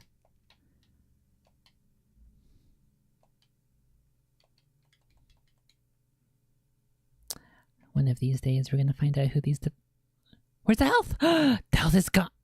Okay, wait. No, I think I remember. If we go off screen a little bit and go back, the item should spawn in. The health is gone. The health's just not here. Que lastima. Oh, now it's there. I think if I jump, I'll hit the toxic waters. Okay. Alright, buddy. Alright, buddy. Okay, buddy. Okay, buddy. Apartment, so we had to rent a room. My stepdad had a friend that offered to help. It was me, my 2 siblings, and my mother and stepfather. The guy's name was Diego, and he lived with his family. At first, we lived in his garage before moving into a tiny room. I didn't know exactly why at the time, but Diego got a divorce from his wife and she kicked him out. This was around the time that I was 4, and my stepdad offered to rent out to Diego as we were in the process of finally moving into our own apartment. We moved in, and all was well. Christ. Diego brought a son whose name was Valentine, and they rarely let us in their room. From all we knew, they didn't exist. Then, out of the blue, they had a puppy dog. For whatever reason, they never let us play with it. We didn't mind, really, since we could care less, but then the dog went missing, or so we were told. D and V, Diego and Valentine, didn't seem to care, and again, they got another puppy. We didn't think too much of it at the time, so we still didn't pay attention. So one day, my mom goes in to speak to them about something mundane, and she was shocked to see an altar to Santa Muerte, which is the notorious saint of death that the Mexican cartels pray to. Turns out they were sacrificing their dog in her name. My mom was terrified and told my stepdad, who then kicked them out immediately. They moved out a few apartments down, and I remember V would always taunt me with knives whenever I saw him. I also have some other stories of Valentine, but I might save some of those for another time. But anyway, me and my sister moved into the room and never really cared because we didn't know what was going on at that time. One night, me and my sister were watching Family Guy when we heard scratching on the window. This was one of those slide windows that went to the backyard, in which there was a fence that overlooked the back of the apartments onto a sidewalk. We looked, and that's when we both saw what we thought was some sort of werewolf-looking creature. Better rings. Fuck. At first, I thought it wasn't real, but then it turned so fast and slammed the backyard door closed, causing the whole fence to shake. From that day to the day I moved out, the fence was always bent in a way that seemed like it was pulled outward like a ramp. My apartment building was just one block with 4 apartments that were all vacant, so we were all alone. I didn't believe what I saw, so I asked my sister, and she said that she saw the same thing. We told my mom, and we switched rooms. Now my stepdad slept in the room alone. Another night, me and my sister were getting ready to sleep when the window started banging like if multiple people were hitting it at once. Again, we told our mom, but there was nothing else she could do. There are other times that things have happened as well. We used to have a stuffed wire doll that would pray whenever and only when the hands were clamped together. So one night, my stepdad heard the noise and went to find the figure. He found it in the bathroom, with its head in the toilet like something invisible was drowning it. He grabbed it, since he wasn't scared easily, and found it with no batteries. Now, my last big story, even though there were far more than these things happening, was that one day we walked to the store as a full family. The walk was around 3 to 5 minutes as we went to and from a local 7-Eleven that was basically in our backyard. When we got back, I kid you not, everything in the house was thrown around. The TV stand, every frame picture, basically just everything was thrown all over the floor. Basically, it was as if though there was a small earthquake that only took place in our house. We still stayed because we couldn't afford a new place, so we did everything we could to stop this stuff from happening. Oh hey, Night Prowler, thanks for the prayers for Maria and prayers for Chiefs and the love to you for Sophia's. What's up? What you been up to? Things did cool down, but not all the way. It wasn't until 8 full years later Oh when my we moved that goodness. we realized that it wasn't just the house that was haunted. Things followed us to our new home, but we rarely ever encountered anything. It followed you The home. only thing that's still attached are nightmares that we have once in a while. To this day, I'm 17 years old and still have nightmares and dreams about my old home. As crazy as it sounds, I actually miss the old home and plan to visit sometime, as that's where I was raised and had the best moments. I think my strategy is gonna just have to be to get to the next level, cause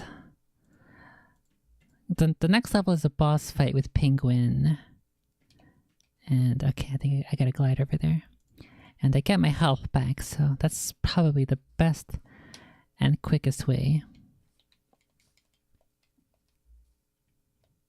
to get health here. Oh, rip. Can't go this way. In my life, every once in a while, I would dream of someone being in my room, in the dark, waiting for me to get up only to get stabbed in the same place in my stomach. And I always woke up with a pain as if though I sprinted a mile after drinking a gallon of water without stretching. I'm not sure if anyone understands what I mean, but needless to say, it was very, very painful.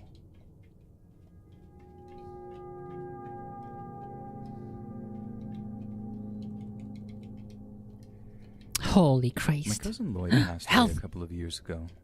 He had a bad relationship with his daughter due to choosing his new Okay, new save state here. I think we're gonna be able to do it, bros. wife, her stepmother, over her. His daughter never forgave him, and poor Lloyd spent his last years desperately trying to apologize for his horrendous mistakes and make peace, and to try and meet his only granddaughter. Lloyd came to realize that family is everything. It's the only important thing in this life.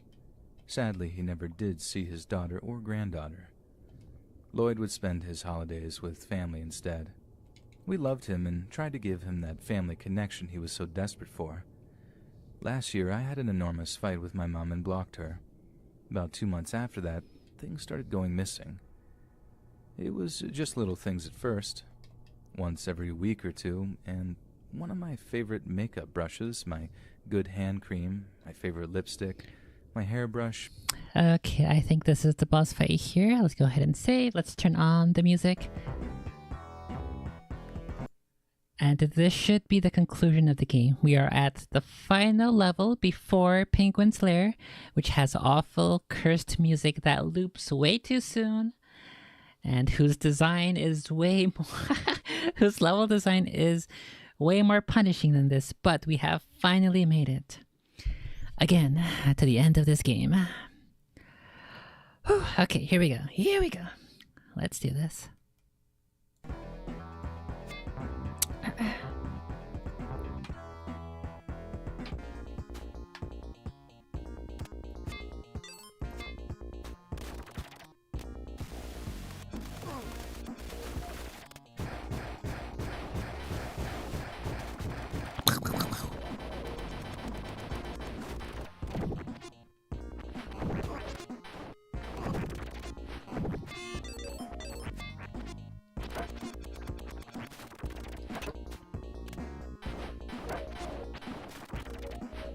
Okay, so I think I've got enough weapons here to fuck him up. Ah! He's almost dead. He's 2 hits. May I offer you an egg in these trying times?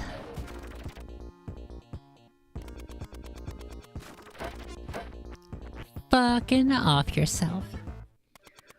Phew. Okay. Here we go. Penguin's Lair.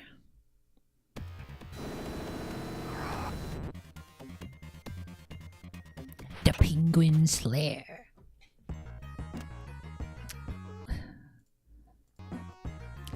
Phew.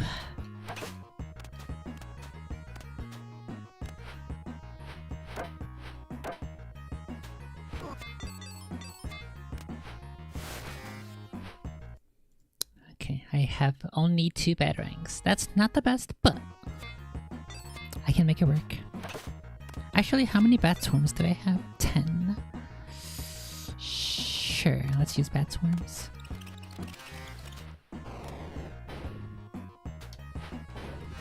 Oh, I forget that I need to save state every time I find a safe platform to land on. Because that's just the way this level was meant to be played. That's how it's designed.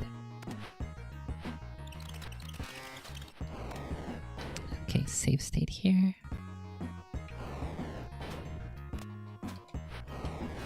Okay, we gotta go back up previously.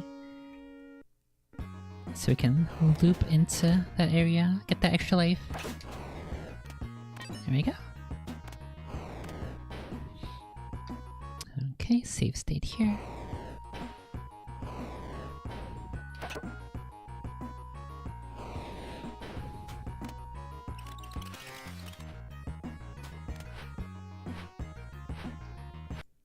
Okay, save state here. Just save state every single step that I take forward. That I don't die, it's a save state. This music sounds like the boss fight between Sonic and Hyper Metal Sonic. And this music sounds like a motorized cheese grater is slicing me brain. Does it really sound like the Hyper Metals? I don't remember it. You mean the Sonic CD one, right? Sonic CD, the final race? Sonic CD... final... Hyper Metal Sonic race. I guess I should pause the game probably, just in case. Just in case the game wants to spawn in some more bullshit. Is it this one?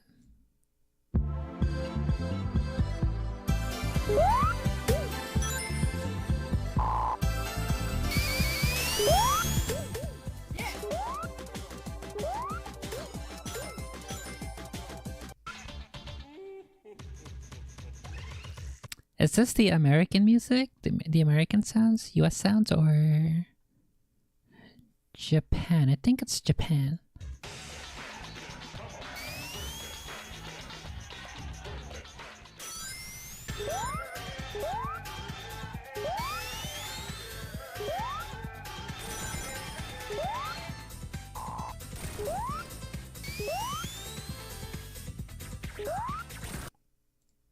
I think this is the...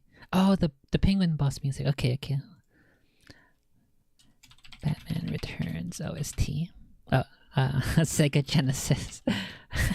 OST is what I mean.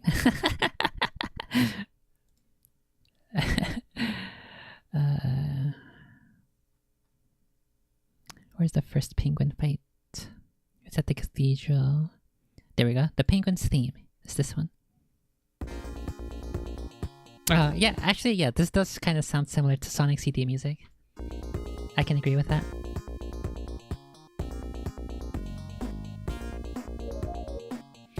At least for the penguin music, the music isn't too bad. For the cat girl music, however, it's not anywhere near as good.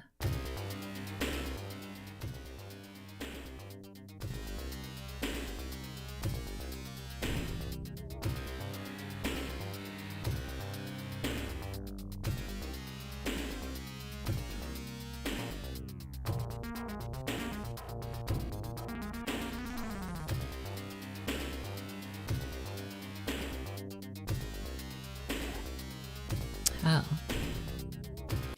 You mean this one? Which game is this from? I don't think I've ever seen any of this, any of these visuals.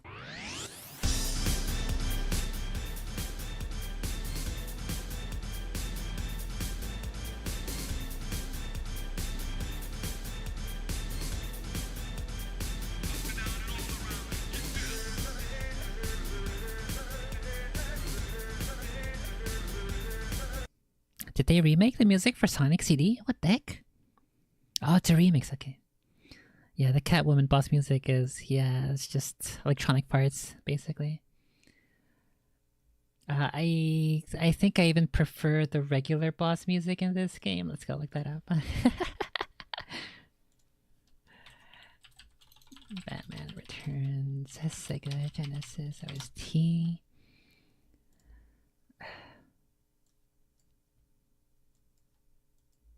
So yeah, I definitely agree that the penguin boss music isn't too bad. The big penguin boss fight music, middle boss theme, the mid boss music. It's the one that's. I was stuck with this song for way too long during the train fight, but more specifically during the strong clown at the Shrek Wonderland roof. And I hate it. This song just gives me PTSD now.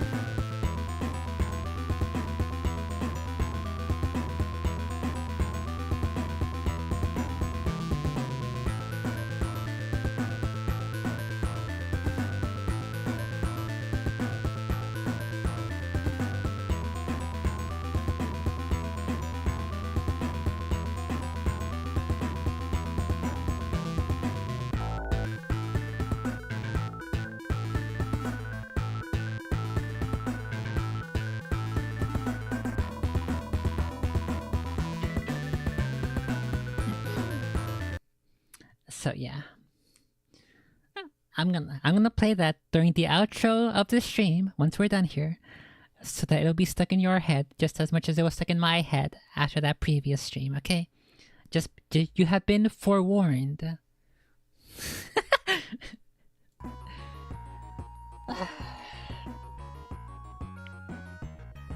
This boss music sounds like the Elves theme from Death Note. No, it does not. It does not sound. It does not sound like Elsie.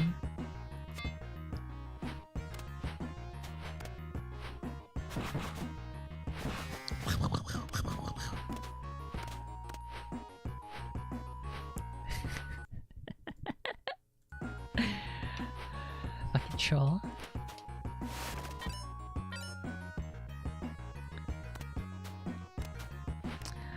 I don't know if I wanna go get those extra items. I think I do. I think I'm kind of lacking in items here.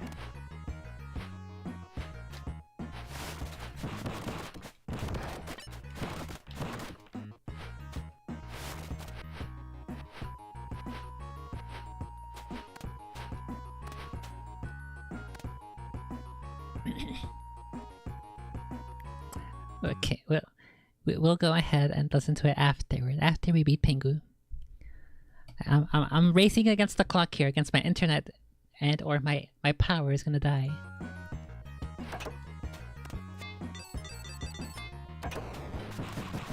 So we'll go double check and verify if that's true. If it does sound like.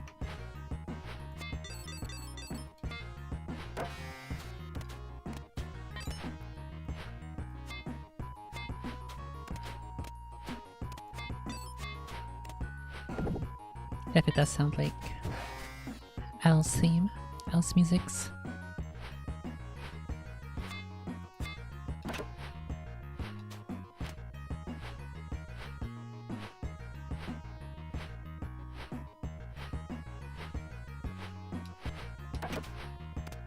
Fuck!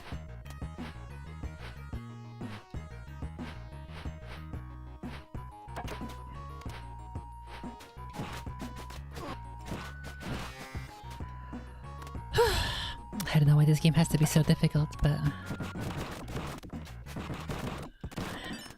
it's okay. Okay, let's save state here. Yeah, yes, it is already getting stuck in my head too, right? Ah! Ah! I think I can make that. Let's go ahead and try to go for that.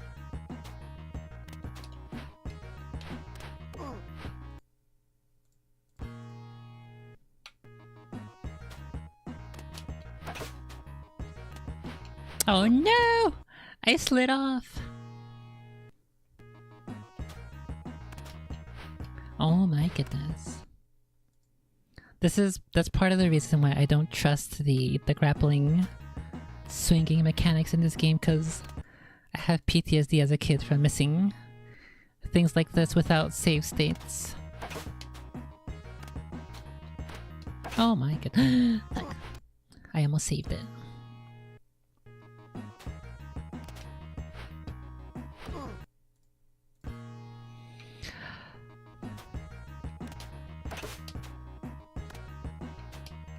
Okay, I can just do that. Let's go ahead and save here.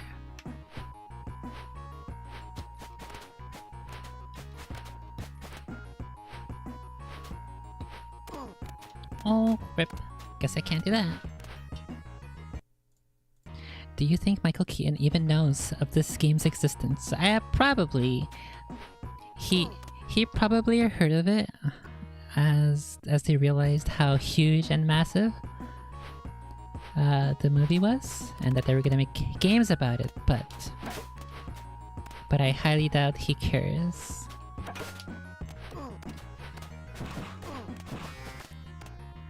I highly doubt he cared then, and I highly doubt he cares now.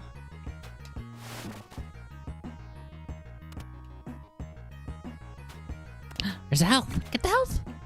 Ah!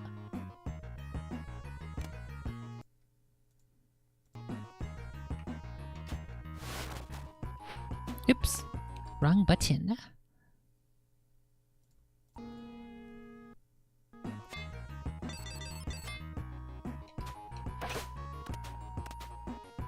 Wait. That takes you all the way back to the beginning?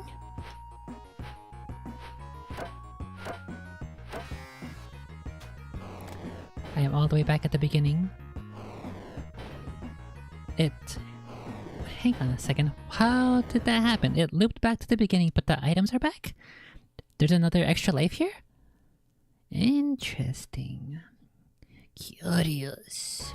Very curious. Okay, well, I save state over that previous spot, so I guess we'll keep going like this. I suppose I don't really have much of a choice now. Oh my god.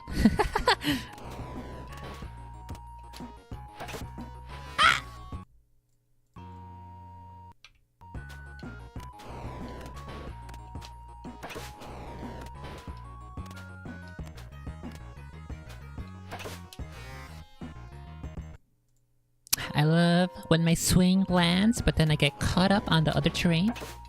Amazing! Look at that!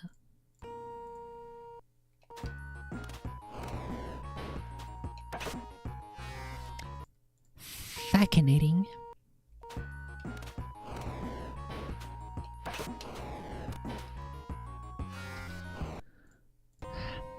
That was a cursed sound. Yeah, that's... I thought for sure this was the exact same... the same... Genesis core emulator, but that didn't happen last time between save states, so I'm not sure. Not sure if that's supposed to happen, or why it's different and weird.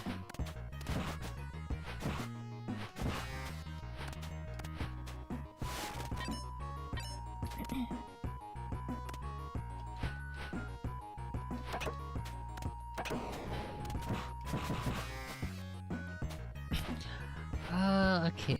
I think I understand why they put that area up there, so you can loop the level again, so you can get more items for the boss fight. Okay, that makes sense. That's okay.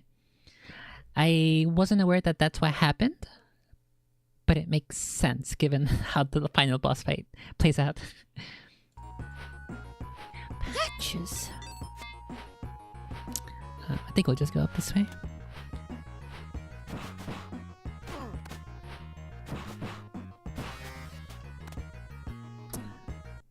Save state here.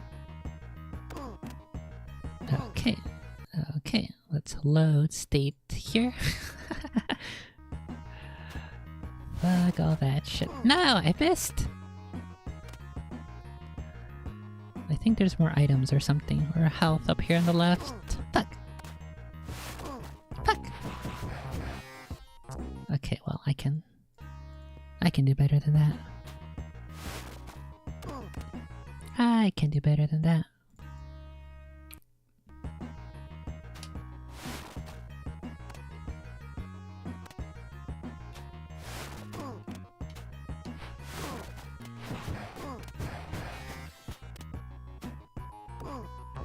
Oh, okay. It's one of those things where where it's conditioning you to go straight down. But then this time it's actually death.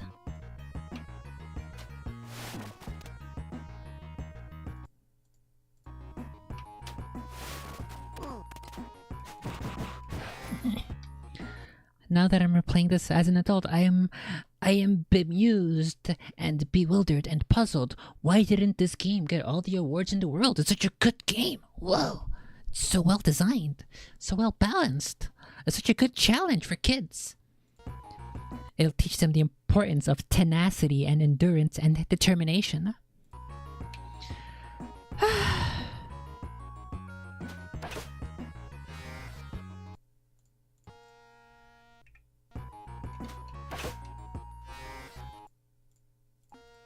I think we're supposed to swing up here, right?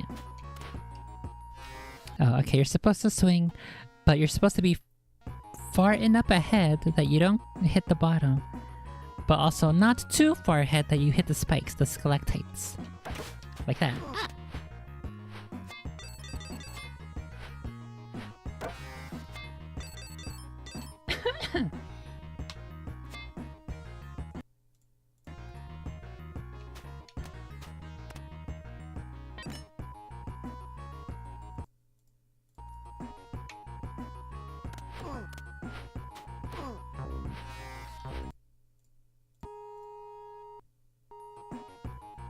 Oh wait, I think if we go up to the area on the right, there's some health or something. See if I can... Okay, perfect.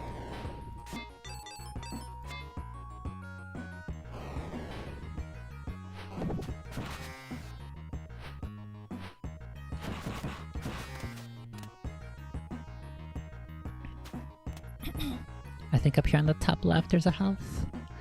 Let me save state here. There it is. Perfect. Is it a full health though? No, okay. Try to lose as little health as possible while getting the health.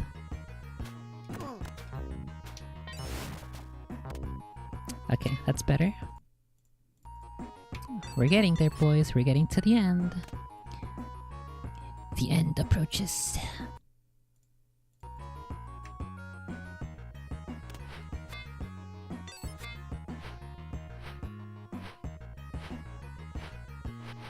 No!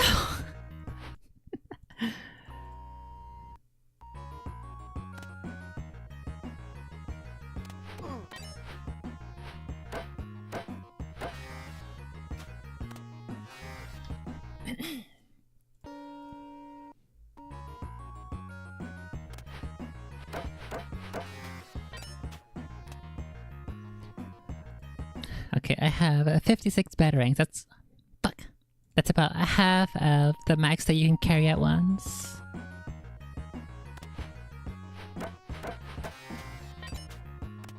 So I am all geared up for this final boss fight.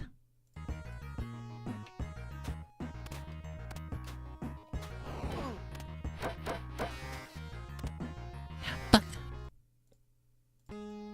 I almost clicked save state there by accident. That would have made me angry. Fuck. Oh my goodness.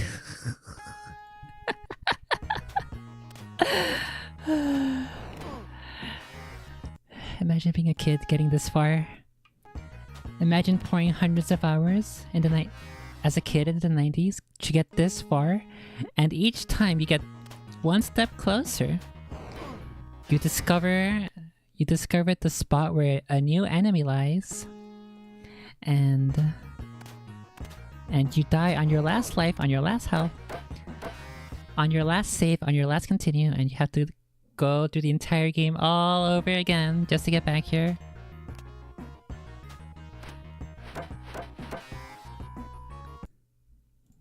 Save the state again. Oh, here we go. Here we go.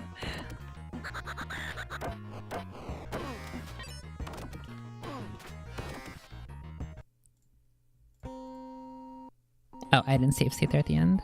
Let's go ahead and grab that. We'll save state right here and then... Whew, okay, here we go. Here we go, boys. Here we go. Let me go ahead and drink some water real quick. I gotta get ready for this.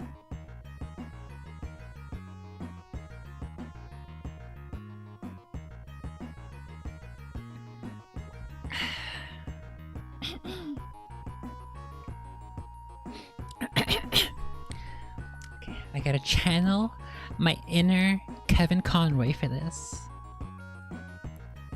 Because that's what it's gonna take.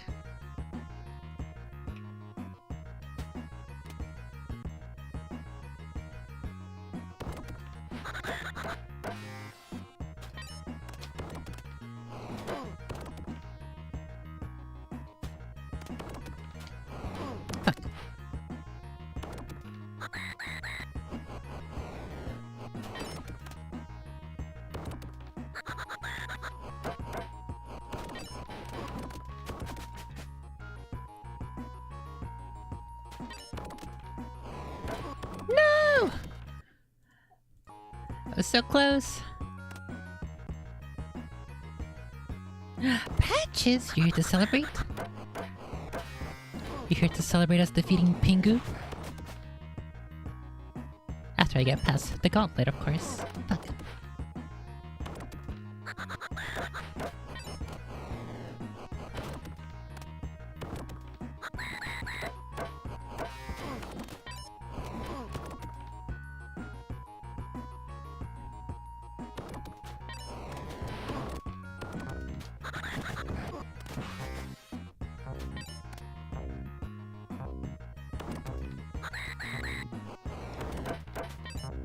Fuck.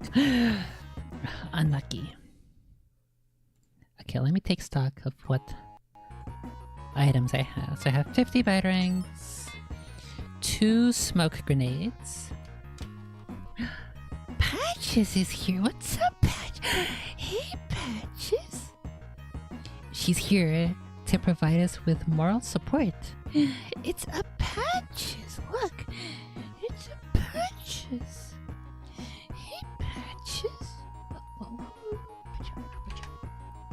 Okay, there you go. There you go. It's a Patches. It's a little baby. You wanna see us be Pingu? It's a little baby. She's so small. She wants to see me defeat Catgirl. It's a little baby. It's a baby kitty.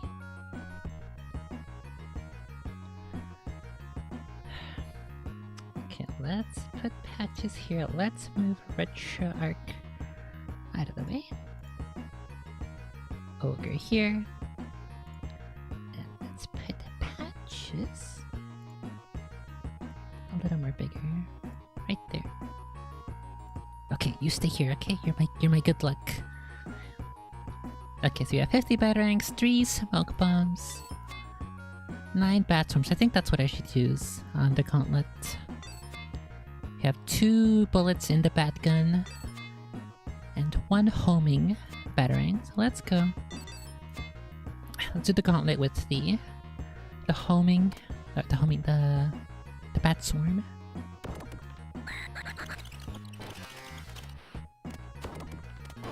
What? Why didn't they get the fucking item? What's that? Okay, let's go. Let's do this. Why? It's because I'm full on batarangs? That's why? Oh my. The game is fucked up, right, Patches? The game's bullshit, right? Are you staying or are you going? What's going on? Where are you going? Okay, Patches has had enough of this music, so she wants to leave. So it's just us, bros. It's just us. Okay.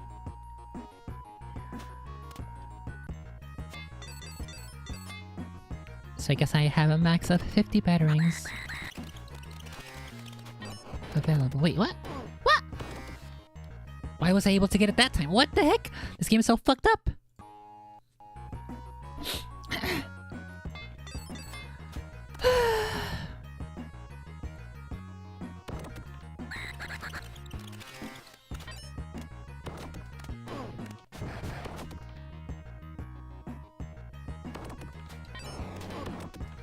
Oh my god. The guy's designed so that when you get the item, you also get hit by him.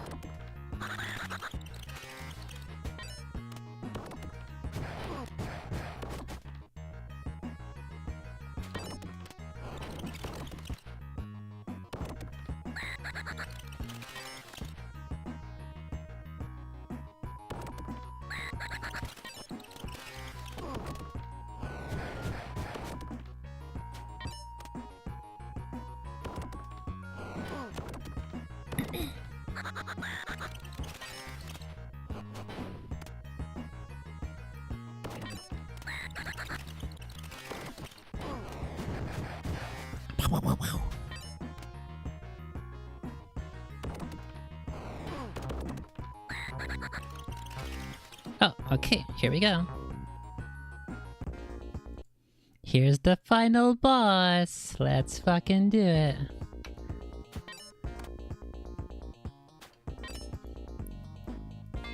Okay, so we are full health. We have 3 bat swarms, 5 smoke grenades, 90 batter.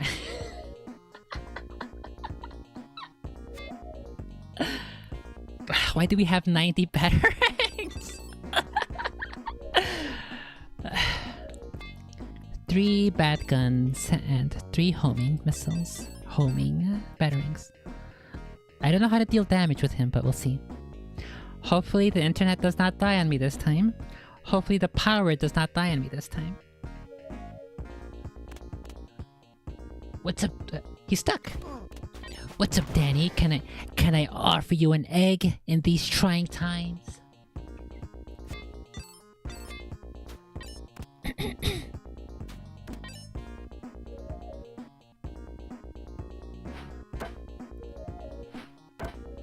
Oh wait, I gotta... There we go. I got his health bar out there now.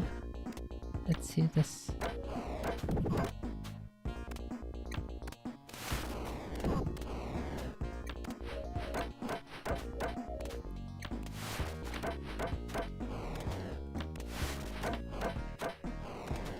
I don't see his health going down.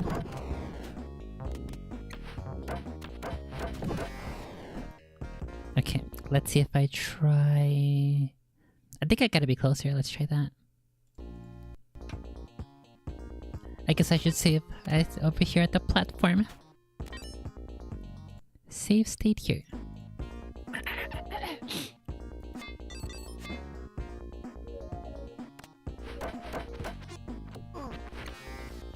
Okay, so you can't touch the duck. The duck is an insta-kill because it'll knock you into the water. How do we damage him then? Let's figure it out. So the bat swarm does 1 damage on him.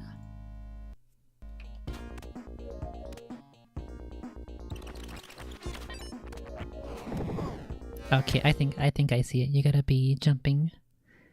They don't want you to cheese it by staying on the platform. They want you to jump between thingy. Oh, what the heck? You can send out the bat swarm and then change directions before it comes out? What? I was unaware that was a thing you could do.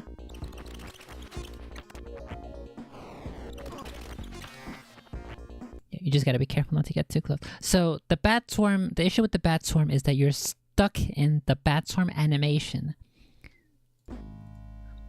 So you gotta take that into your timing considerations.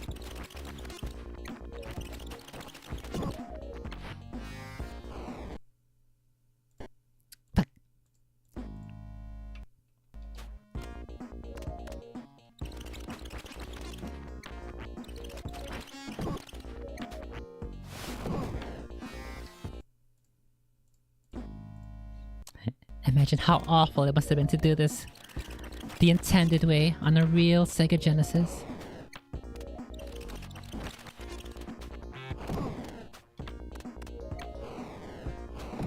No! Okay, I'm figuring this out. This should be a few more attempts and I should be able to get him. No biggie.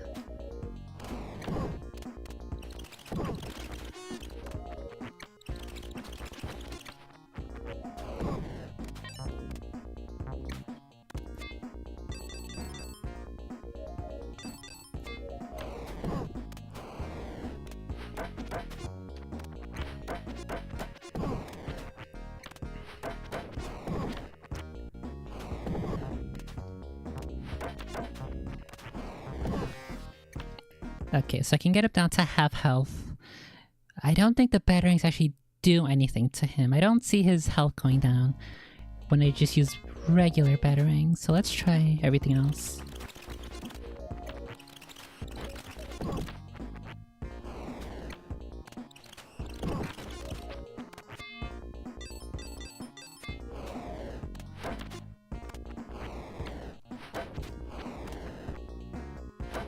Oh, he's almost dead. He got 2 health left.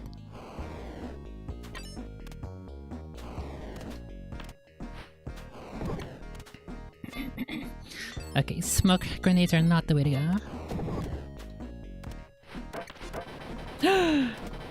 Oh my goodness. He's dead! Okay, I don't know what I don't know what happens from here on. I gotta save state. I don't know what happens. Can I get through the penguin now?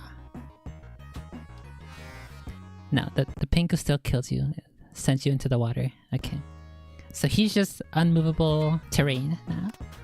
Can I go up here? Ah, there we go.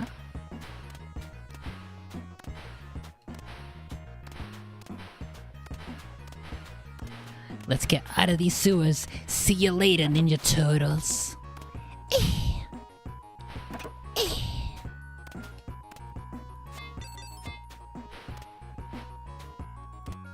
Christopher Walken boss? I don't know. Oh my god! There's a second There's a second phase? Oh no. Oh no. What the heck is that? What the fuck is that? Okay, I assume if I go into the water I'm dead, right? Okay. So whatever he's standing on there, that's death. That hurts me.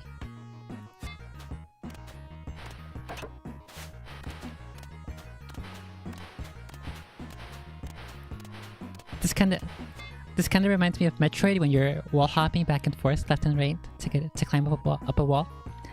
That's pretty cool. Ah! No!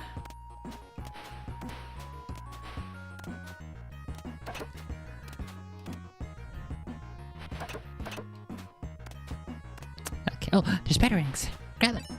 Fuck him up. Okay, save state here for boss fight phase 2.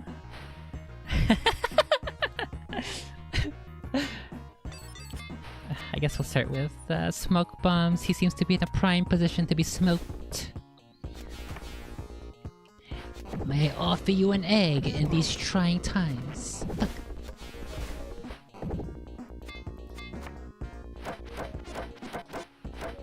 Start blasting! Fuck!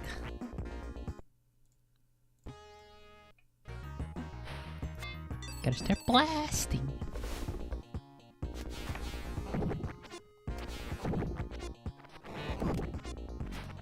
Fuck.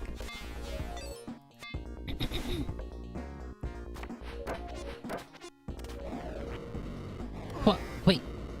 What? Is that a freeze gun? Did he freeze me mid-air? Or did the game break? I actually can't tell. We'll have to test it out. Because one of them is blue-ish, green, blue-ish. The other one is red. I assume the red one is like fire damage and the blue one is like ice damage? I don't know. I don't know. We gotta figure it out. Okay, let's go. Let's go. How about some eggs? Oh, it is a freeze. Okay, so it is. He stole Arnie Schwarzenegger, Mr. Freeze ray gun.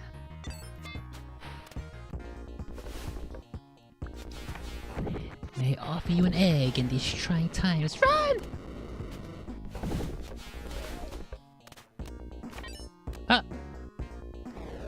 I think I know why this electricity thing is here for. Uh-oh, are we gonna get a Shrek? A Shrek cameo?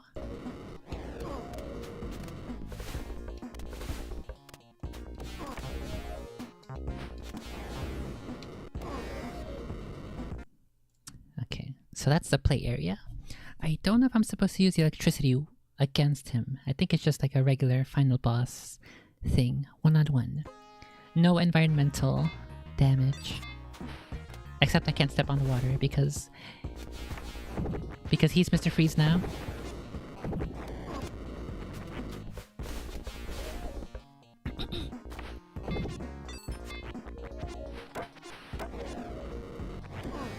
Ah, fuck. Maybe there is a Christopher Walken final boss. I don't know. We'll see. I don't think so, but because it wouldn't make sense for there to be a Christopher Walken final boss, because it makes no sense for them to withhold that single asset and those single animations only for the end of the game, where for the rest of the entire game they reused every single asset except for this penguin costume here after he's been defeated the first time in the final level with his disheveled, half-dead appearance. Catwoman should be playing. Maybe, yeah, for the final boss. We'll see. If I can beat him, we'll see. I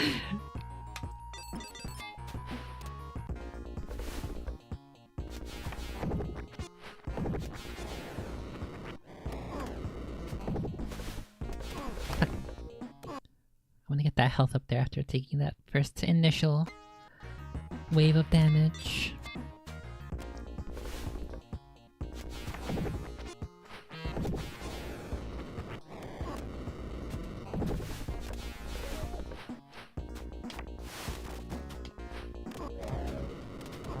Oh, there's 2 healths, okay.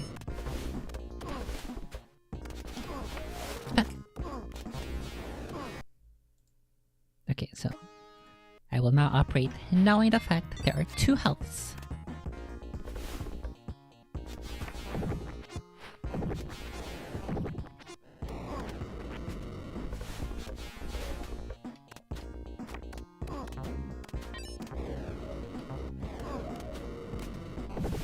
Fuck. I'm not sure how to get that health up there. Maybe it's up that high, so you don't get it for this fight. Maybe you can get it the next fight that's clearly gonna happen. Fuck.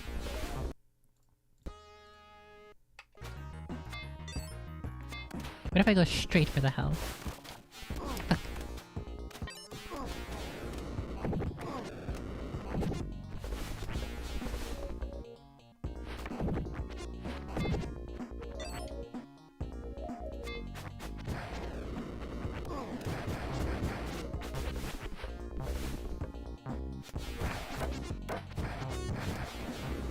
No! Fuck. That's pretty close. He was 1 health, and he froze me right before I could give him the final blow. I can blow him the final time. So that's pretty good strat, but we'll see if that works. So we gotta rush over to the other side first. Fuck. Get the health. Smoke him again.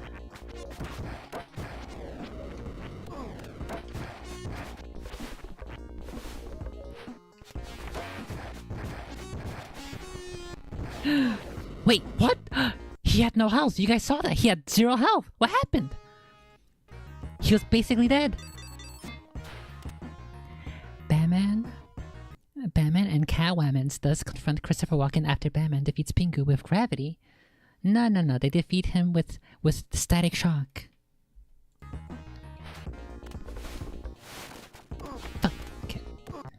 I was a little too slow there. Reading chat. Okay, okay. This is it. This is the run, I believe. Fuck.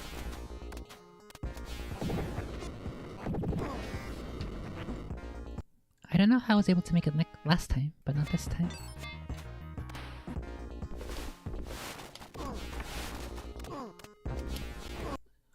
Why is he able to reach me sometimes, but not other times?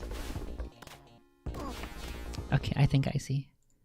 The first jump you don't glide, but the second one you do. Nope, that doesn't work. Fuck.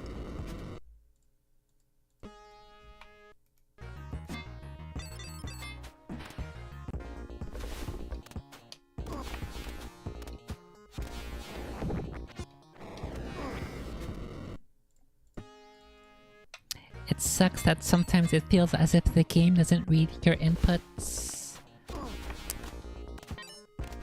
And it really fucks you over. Okay, I think the thing is you have to use the smoke grenade to block the fire attack there as well. Not just the first Mr. Freeze attack.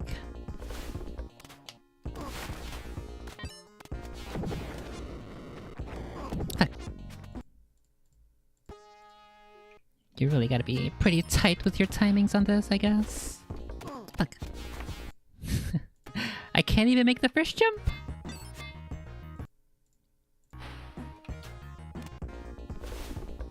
Oh my goodness, what's happening? He can't even jump anymore. Batman's too nervous. He can't jump.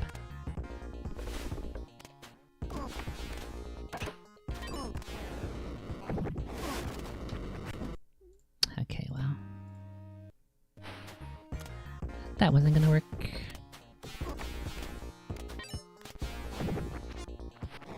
Fuck.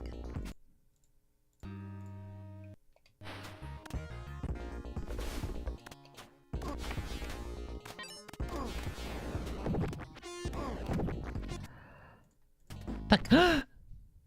I saved state right there. That's not good. Fuck, fuck, fuck, fuck, fuck. Okay, now what I have to do is I have to die here. So I can get back to the previous save state. Okay, kill me. Kill me! Kill me!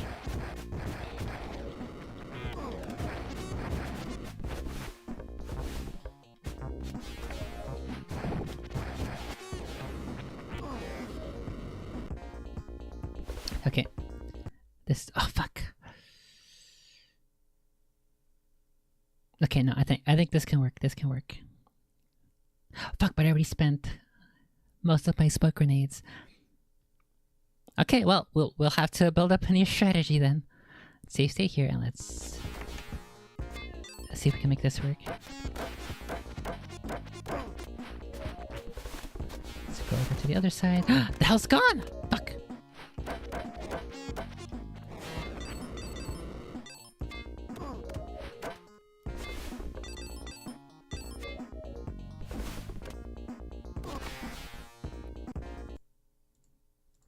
So for some reason, the health didn't spawn in that time, and I think I would have been able to spawn it if I went back over to the left. So it went off screen and then went back to the right, and then it would have appeared. Such awful fucking such awful design.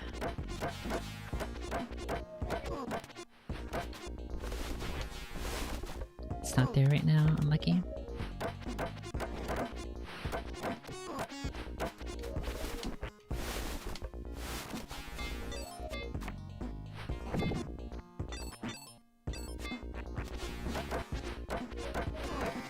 Fuck.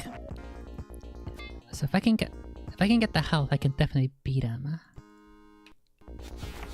Wait, no, that's not what I wanted. Fuck.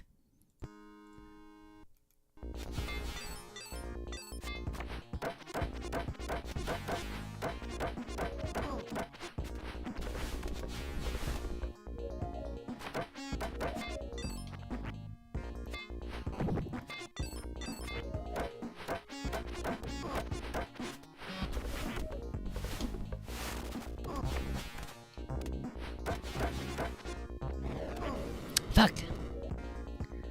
Okay. I think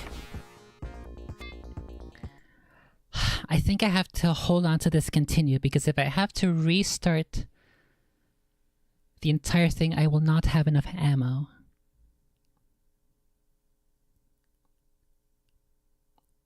Okay, I think my gamble here will be, before he jumps up here, I have to get across and then get back to this side again, so that the health can spawn in on the other side. Unless I can figure out how to get that other health up top. But let's go workshop it out. Oh, okay, he's already up here. That's not gonna work then.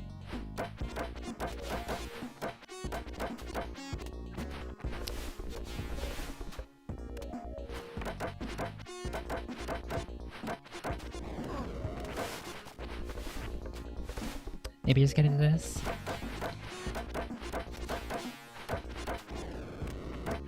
Okay, this can work, this can work.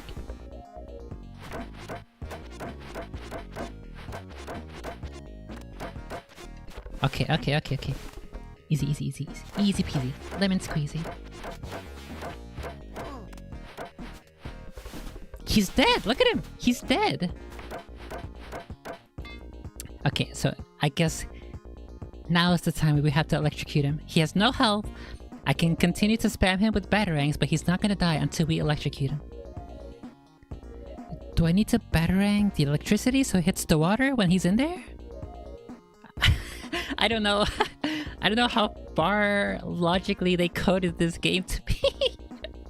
Oh no.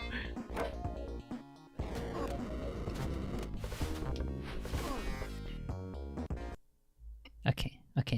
So I can avoid his fire damage, so that's super good news.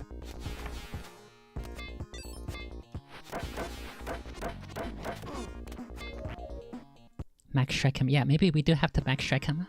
That seems to be what I'm getting here.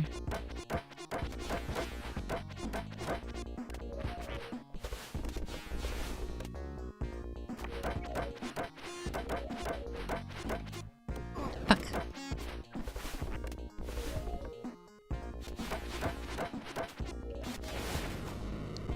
I messed that one up. But I think I can still get it.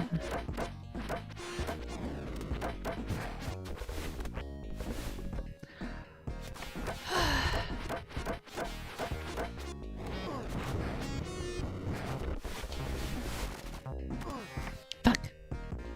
I hit the water there. Unlucky.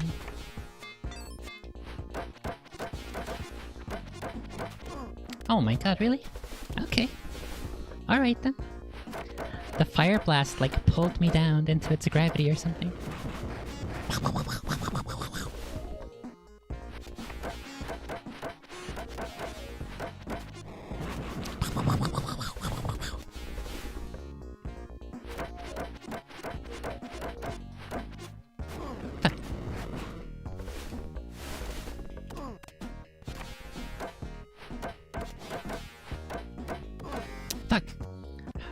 Maybe, hang on, do I have a...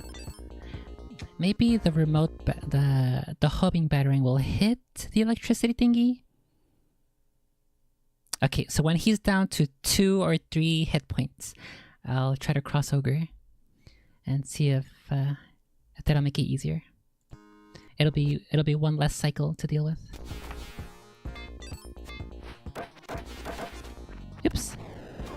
Okay. I forgot that the ice blast is first.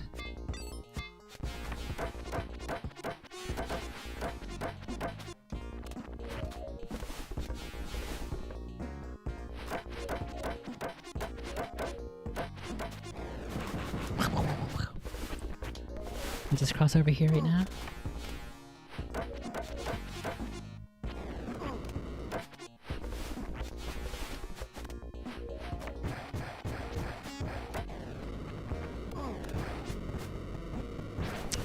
Okay, he has no health now. Let's see if I... Fuck! Maybe I should save state right there. I don't know if that's the best idea, but I think I'm willing to risk it.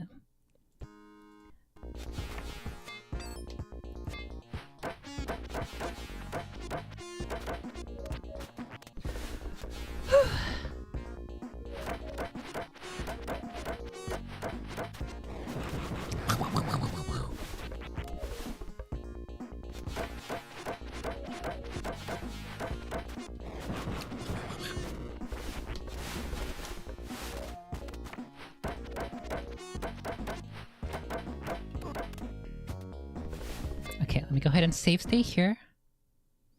And this will give me the opportunity to test every single possibility of activating the electricity. And we'll see what works. Hopefully, I hope I don't save state in a death spiral and a death loop where I will always die no matter what. Let's pray. Let's pray to Tim Burton and Danny DeVito and Kevin Conroy that's how this will work. May Mark Hamill provide me with the strength and guidance to defeat Pingu once and for all after 5 billion years of playing this game. Okay, save state and let's go. Huh? Okay, so it does crack, but it takes a lot of hits.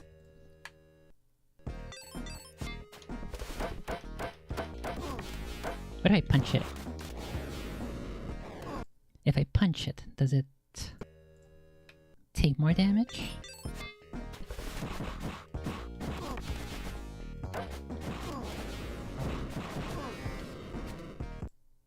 Okay, let's test out which of these does most. I don't think punching it does any more damage, unfortunately. Yeah, let's go ahead and pray to Christopher Walken as well. That might be a good idea. Okay, maybe if I stun Pingu with the smoke.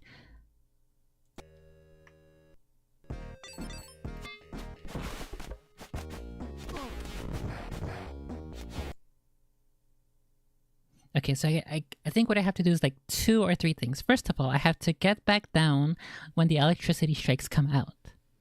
And I also have to avoid the Pingu freeze, Mr. Freeze gun, and his fire attack. So those are all the things I have to do in this final, my final gambit here. I wish I knew how to get that health up there, because I think that would help me be able to endure all this electricity.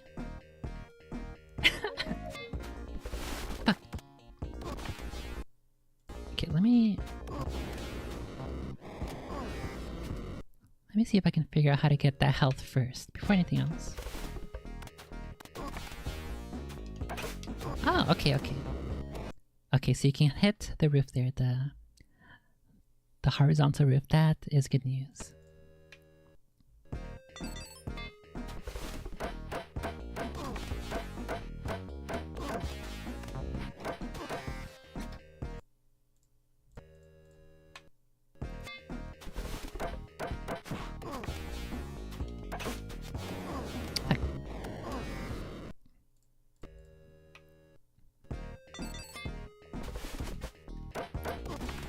I wasted a couple seconds there hitting the air.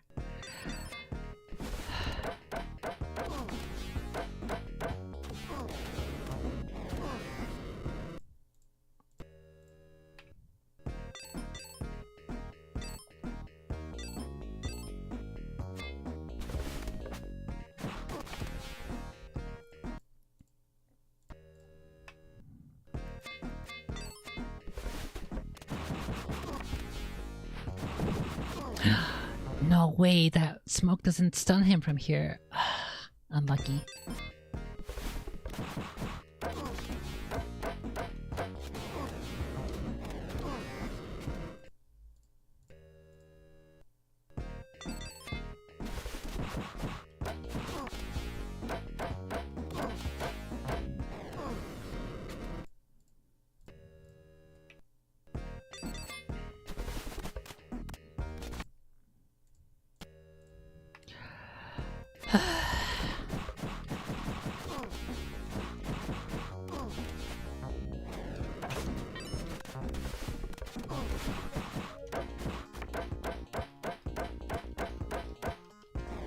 Oh. No!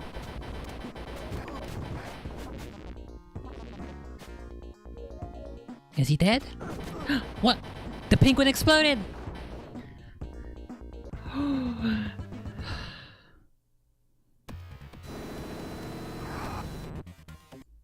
There's another level? Why is Catwoman running up to me on the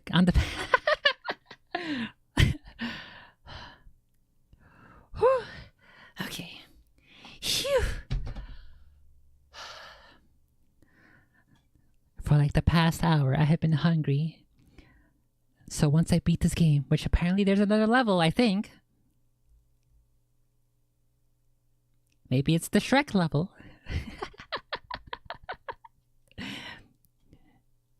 My reward for beating this game will be I get to eat. Okay, let's save state and let's see where this leads us. Oh, what the heck?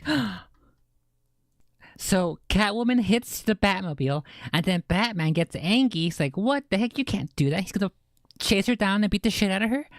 Oh my god.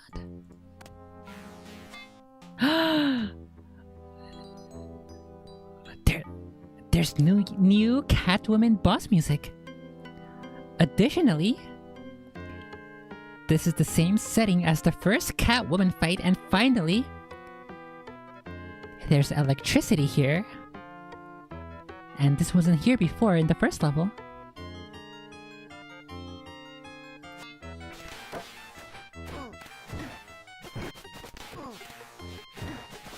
Oh, that's it. Okay.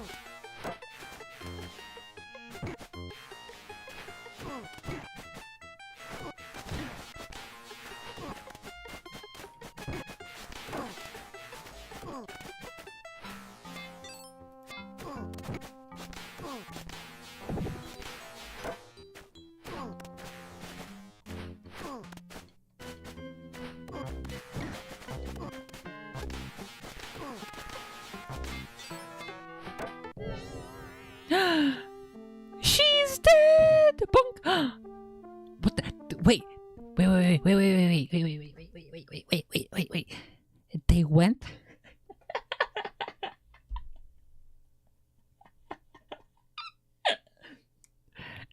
They went through the effort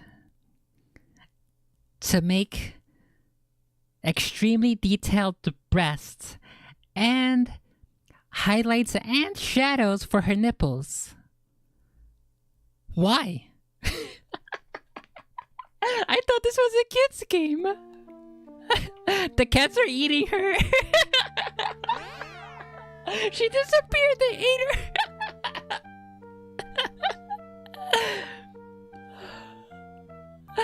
Fuck.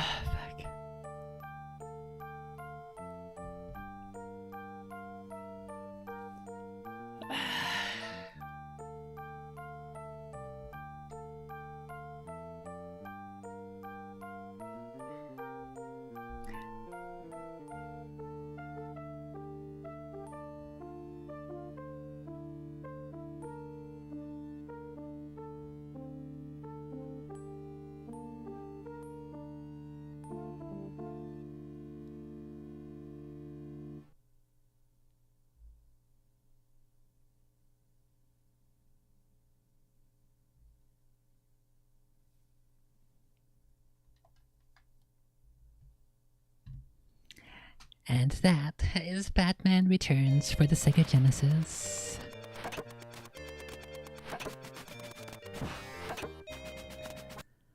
I would have never been able to beat that as a kid.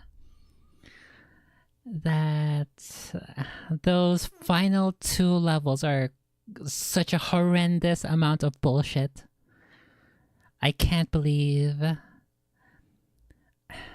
I wonder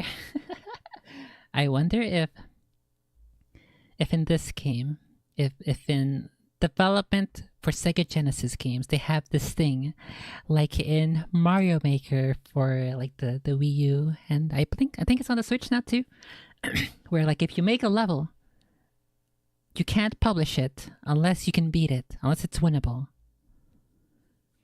So I wonder if Sega has a thing where in order to release a game in its current state that they submit for release for gold version, I wonder if the developers would have had to beat that without save states, without infinite ammo glitches or whatever.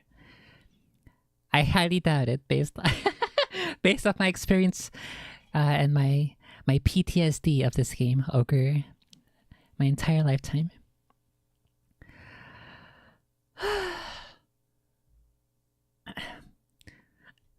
I also wonder if that final animation there, after you do a Smash Bros.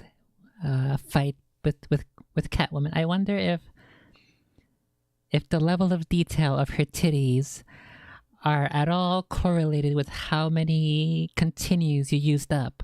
Kind of like Metroid, where depending on how quickly you beat the game, you see further and further states of undressed of Samus as your reward for beating their game. So, I need to look that up. So no, unfortunately there is no Christopher Walken and there is no Max Schreck in this game. I have finally discovered it after all these years.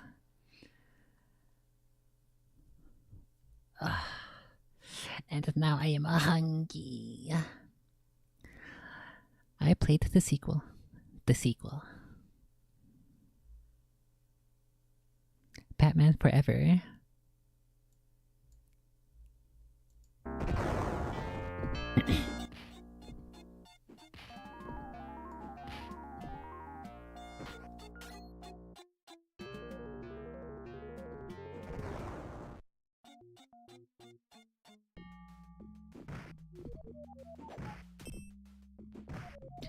Why did they use Mortal Kombat animations?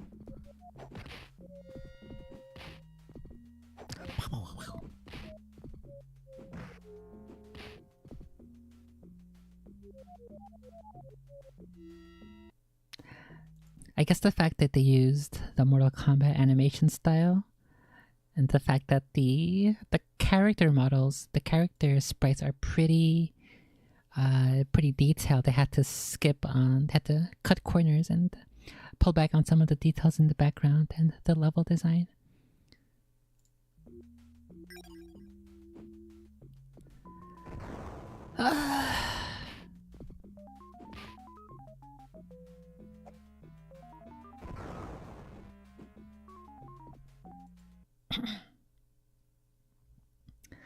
Okay, it is now midnight, so I expect my internet to die here soon. I think I'll go ahead and end the stream here. But before I do, I think I want to go review the physical copies of the games that I have. The physical copies of my Sega Genesis games. And fuck this game and fuck the developers. What a load of horseshit. Okay, give me a second while I go pull up my box of games.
You get to beat up Jim Carrey.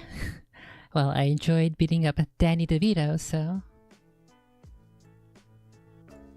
I think I will also enjoy beating up Jim Carrey. Okay, so I have a box here A box of secrets, a box of surprises, and a box of toys. Let me just make sure there's no there's no address on this. Okay, looks good. Let me pull up the camera.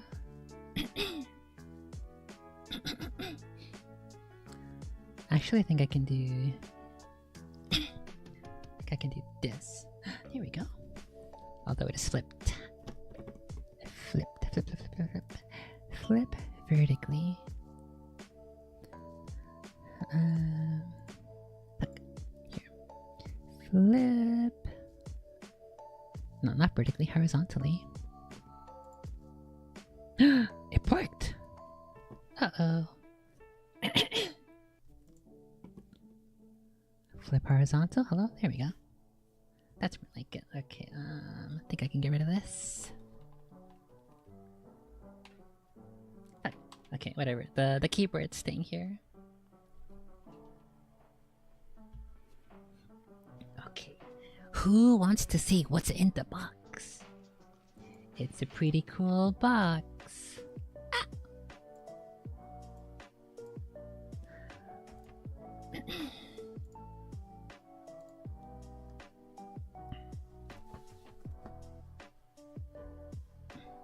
Okay, so I think I am missing a couple of games from this. I don't know what happened to them. I thought I had them all, but I do not. Let me go ahead and extend the camera just a little bit.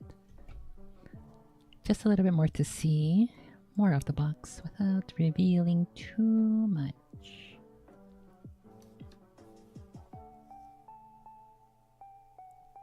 It's a secret.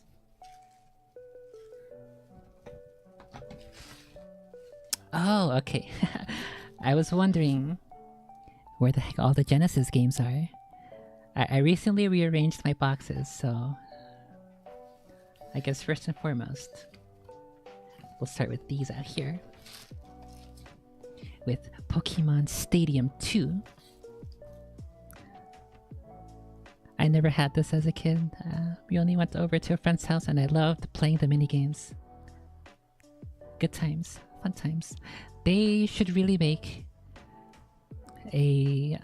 on the Switch, they should make a game where it's Pokemon Stadium style minigames. Kind of like Mario Party, but just the minigames. And maybe they'll even have a board like Mario Party. But Nintendo, that's a good idea. You should do that, and you should commission me and give me monies for that idea. It's a free idea with a lot of profit in it. What's this? Uh-oh, it's the start of it all. The Smush Bros for N64. I suck dog shit at this now. I just can't. The N64 controller and I are not compatible. But it is what it is. I never had Mario Kart Racing. So this was my substitute. Diddy Kong Racing. Titty Kong Racing. Why is it not in focus? Focus! Focus! Focus, focus! Oh, there you go. Titty Kong. I played the shit out of this game. It was fun. Maybe I'll play this again on stream. I enjoyed it. Uh-oh. Everybody knows this game. Super Mario 64. I think I told this story on stream once. But I guess I can go pull it out. For Christmas one year, I don't remember what year it was, but for Christmas one year, my brother and I got the Pikachu N64. So let me go get that.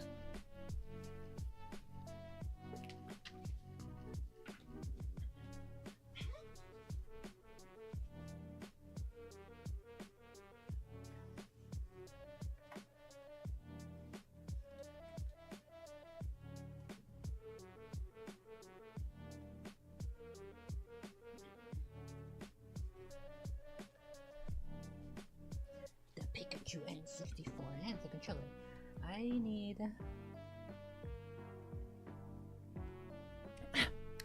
So we got this for Christmas 1 year. I don't remember what year it was.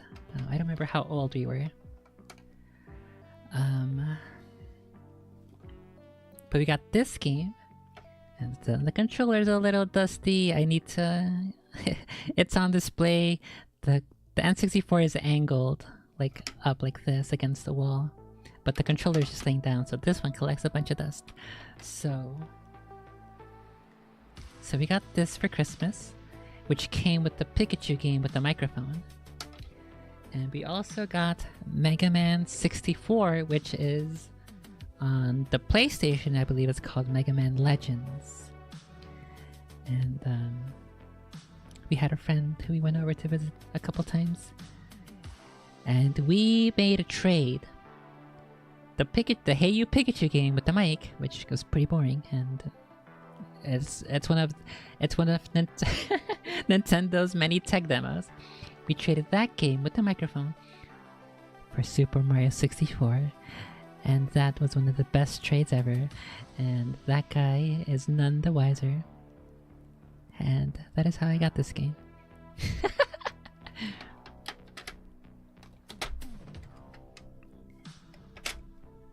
It's a great sound. Oh. There's something in there. I gotta go clean it. But yeah, that's how we got this. That's how we got this super good game in exchange for a pretty bland, mediocre one. The dust on that controller is making me cough. I'm gonna put this back and then we'll go look at more games.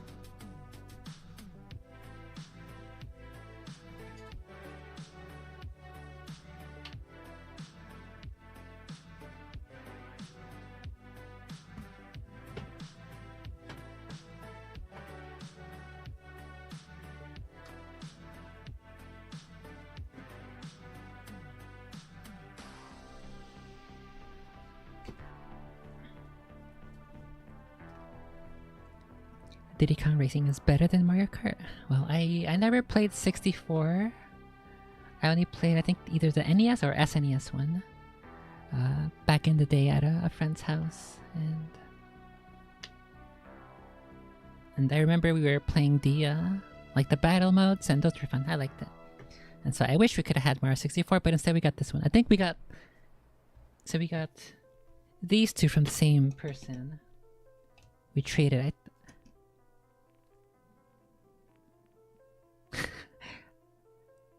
It's possible. It's possible we may have traded Mario Kart 64 and Diddy Kong Racing for the Hey You Pikachu game, but I'm not sure.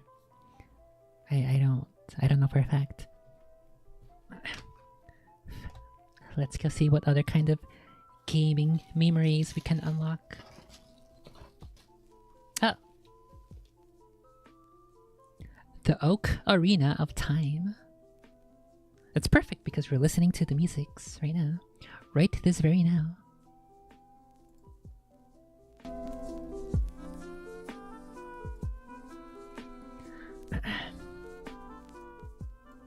I never played this. We got it for Christmas from my younger brother from eBay or something, or Amazon from and so they played the shit out of this. I still haven't. I still need to. I still gotta play all the Zeldas. I gotta play this one, and I believe we also have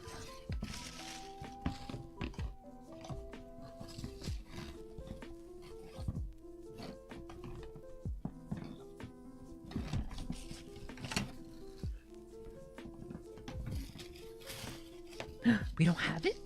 I guess we only have this one then. Or it might be inside the rest. Let's continue. I believe this we also got from eBay for my younger brother. But I've never played it. Focus! Guess I gotta do this. I gotta block it so it can regain its focus.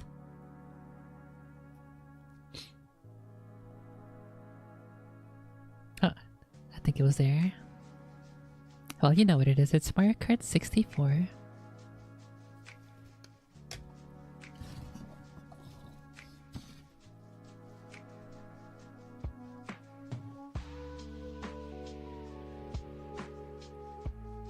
We also got Pokemon Snaps for eBay's off eBay. Never played it. Maybe I played like a couple minutes, but that's about it. And this was the other game we got for Christmas when we got the Pikachu N64. And I love this game. I want to play it on stream, but they have a lot of issues in emulation because of the way the world is constructed. Like you can see the grid lines on the world. I love this game, so I gotta figure out how to get it working. Mega Man 64. I spent so many hours in that game. Banjo Kazooie. I love this game as well. I think we borrowed it for a little bit from some friends.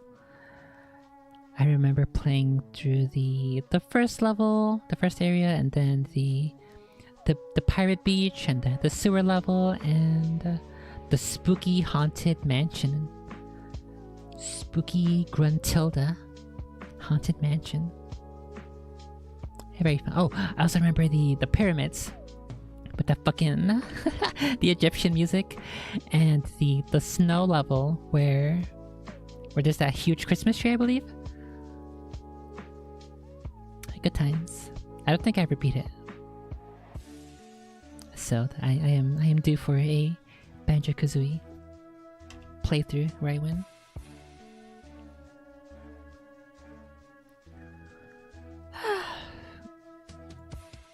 Never played any Pokemon games. Cringe, bro. And I got my expansion packs so I can play my transfer pack. So I can play my Game Boy games on the big screens when I play Pokemon Stadiums. So instead of using this tiny thing, instead of using this, there it is. Instead of doing this, I got the big screens.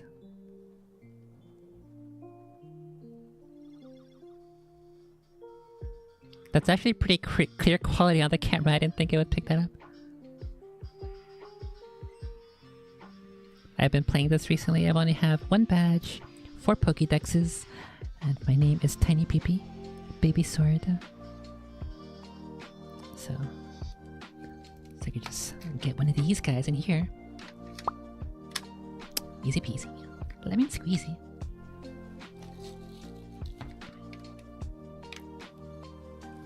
Pokemon Legends? Cringe.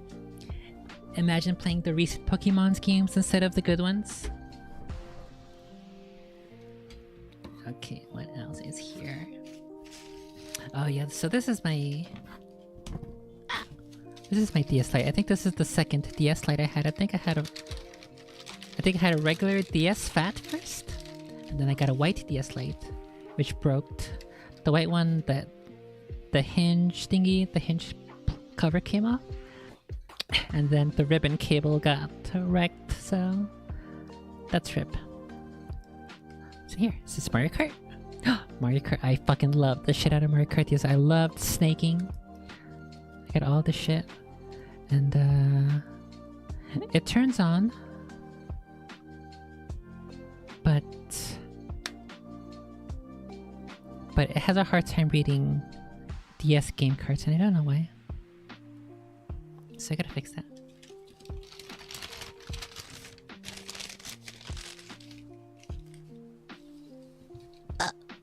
My desk is getting too cluttered.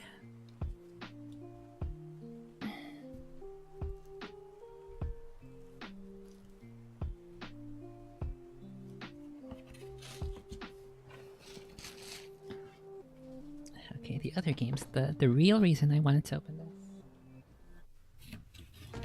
is because of the contents of this box.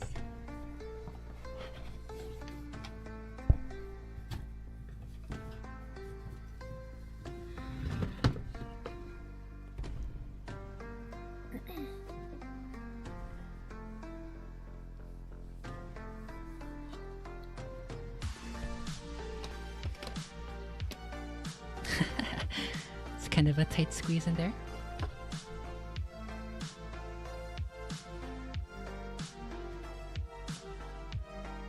There they are. They're the first two.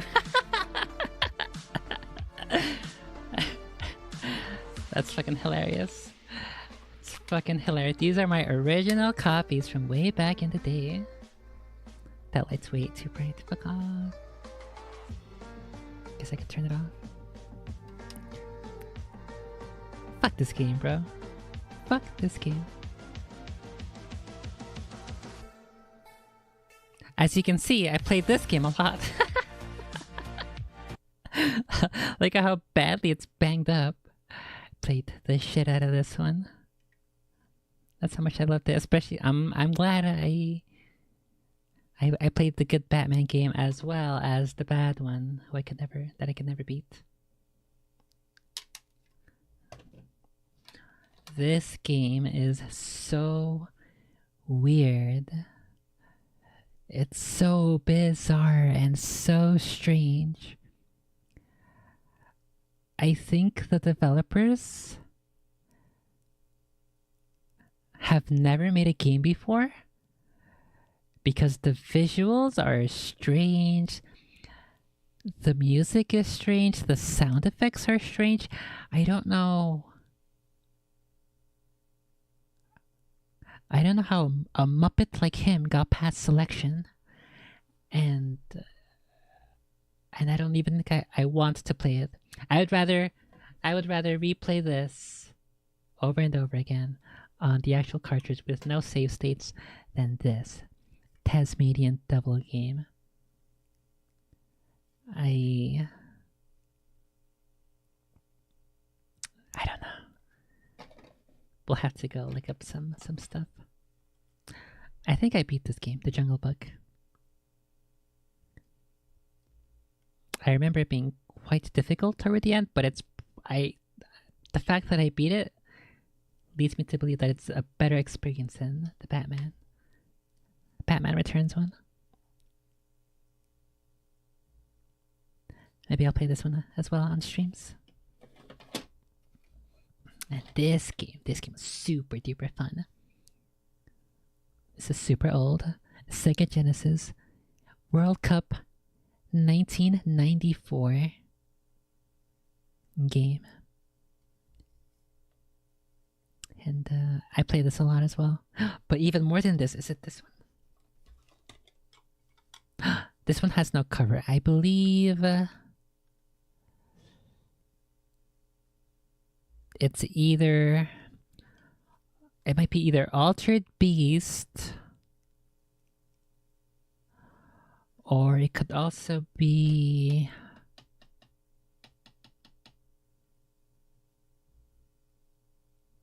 I think Fatal Fury, or do I have that one? I'll have to check what else I have. So this game was fun. But even more fun than this was a football game that I guess I'll have right here. Here we go, perfect.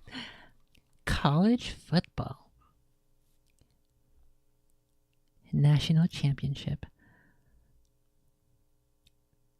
I think I played this one more than the soccer one, but I played both of them a lot. I loved the shit out of this game. It was so much fun. I remember one time I'm pretty sure it was Sunday, and I had to go to sleep. So I had to go to sleepings for school tomorrow, the next day. And I left the game running. I left the game on, and the coax was on channel 3. So the next morning, it was up all night. It was on all night. The next morning, my mom wanted to watch the news and look at the weather and everything. And so she turned on the TV and turned to her channel. But it was all staticky and fuzzy, and she didn't know what the heck happened. So I went, oh yeah, I forgot. So I went up and I turned off the Sega, and then it got all clear. She was like, what the heck, you left it on all night? And I was like, yeah, because I wanted to keep playing it. I wanted to save. There's no save state. So I had to do it that way. And here is Sonic Spinball.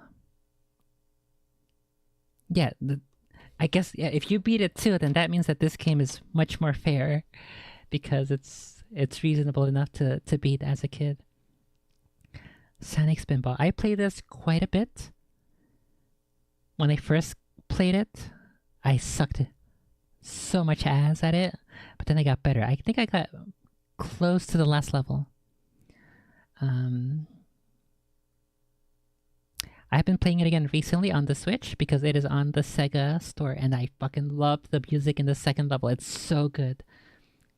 So I would be down to play this while listening to some spooky stories in the background. It's the hardest Sonic game. Okay, well, I guess that means I'm pretty good at Sonic because I got pretty close to the end. But yeah, I like this game now. It's not my favorite game here, but I do like it. I enjoy it. Very, very cool. I don't even think, I think maybe, we didn't buy this one. I think a friend or something gave it to my parents so I could play it. And that's how I got it. And I'm glad I got it. Super cool. So we'll figure out what this is. I believe it's either, Fatal Fury, I think that's what it is, or Altered Beast. Lion Kong. Teloin Kong. You are a true gamer if you beat this as a kid. And I did. Many, many times. I beat this game. I know it's a meme these days and in recent years that it's impossible. It is definitely possible. It is way more possible than this fucking Batman Returns. I think all of these other games are way more fair and possible. Maybe that's what I'll do at some point. I'll do a tier list of good games and bad games based off how fun they are, how enjoyable they are, and then another tier of good games versus bad games of how fair they are. But yeah, I like this game. Toy Story. One of my favorite games on the Sega Genesis as well. The music is hype for what? For The Lion King? I think I can remember most of the music. I think it is quite good, if that's what you're talking about. Or if you're still talking about Sonic Spinball. I'm not sure how far behind you are in the chat. But Toy Story, I loved this game. I played it so much. It was challenging, but rewarding. It was nowhere near as bad as Batman. I would put it in the same level as Lion King, maybe. It's definitely winnable. I remember, I think I was like 4 years old, 5 years old or something. Lion King, yeah. Yeah, I Can't Wait to Be King music. That one's super good on Lion King. Where'd it go? Back here. That was a super good music. Yeah, they did take a lot of music from the movie. Unlike some of these other games. Neither of these Batmans, except maybe the title menu, was actually from the movie, but the Lion King did have several. Toy Story does have also some music from the movies. We don't play Toy Story, but me sure Flick has. But he's playing the PlayStation one, I believe, though. This one's the Sega Genesis, which is extremely different. It's a side-scroller platformer. Yeah, so as I was saying, I was either 4 or 5 years old. I could never get past 1, 2, 3. I think it was the third level, the second or third level, as a kid. And then one day, when I was 3 or 4, something happened to my brother, and he had to stay the night over the hospital. And I was determined, because he could get past the car level, the first car level, and I couldn't. I was determined that day to get past it, and I did. And that's one of my fondest early gaming memories with this game. And later on, as slightly older, I did eventually manage to beat it. Quite challenging, but fun and beatable and fair. It's fair and challenging. It is not bullshit. It feels like bullshit sometimes, but it's not. This fucking game. The Tiny Toons, Buster's Hidden Treasures. We got this for my older brother's birthday. So bungled up here. So scratched up. I remember my mom and I were out shopping, and then we went into like this. I don't know if it's just in New York or if this sort of place exists everywhere, where there's these like jewelry stores that have like pretty thin, it's like a thin hallway where the customers can go, and then there's like another thin hallway on the other side for the employees, and between them there's the glass displays. That's where we got this. I don't know why they had games. I don't know why they had games there, but they did. I liked this game. It gave you PTSD. Well, I liked it. It did also. It was challenging and difficult, more so I think than Lion King and Toy Story. But it was better than Batman Returns, because I was able to beat this as a kid. The good thing about this game too is that it has a password system. So if you get far enough, if you get to a different act, you can use those passwords to get back there. With your starting 3 lives, you don't get to keep everything, but I like this game. I like the music. I like the gameplay. Super cool. Great memories with this game. Great fun. Many, many hours. Okay, so the last one is this one. It's the Fatal Fury. With that spooky guy up there. I always thought as a kid that he was like Piccolo or something from Dragon Ball Z. Focus!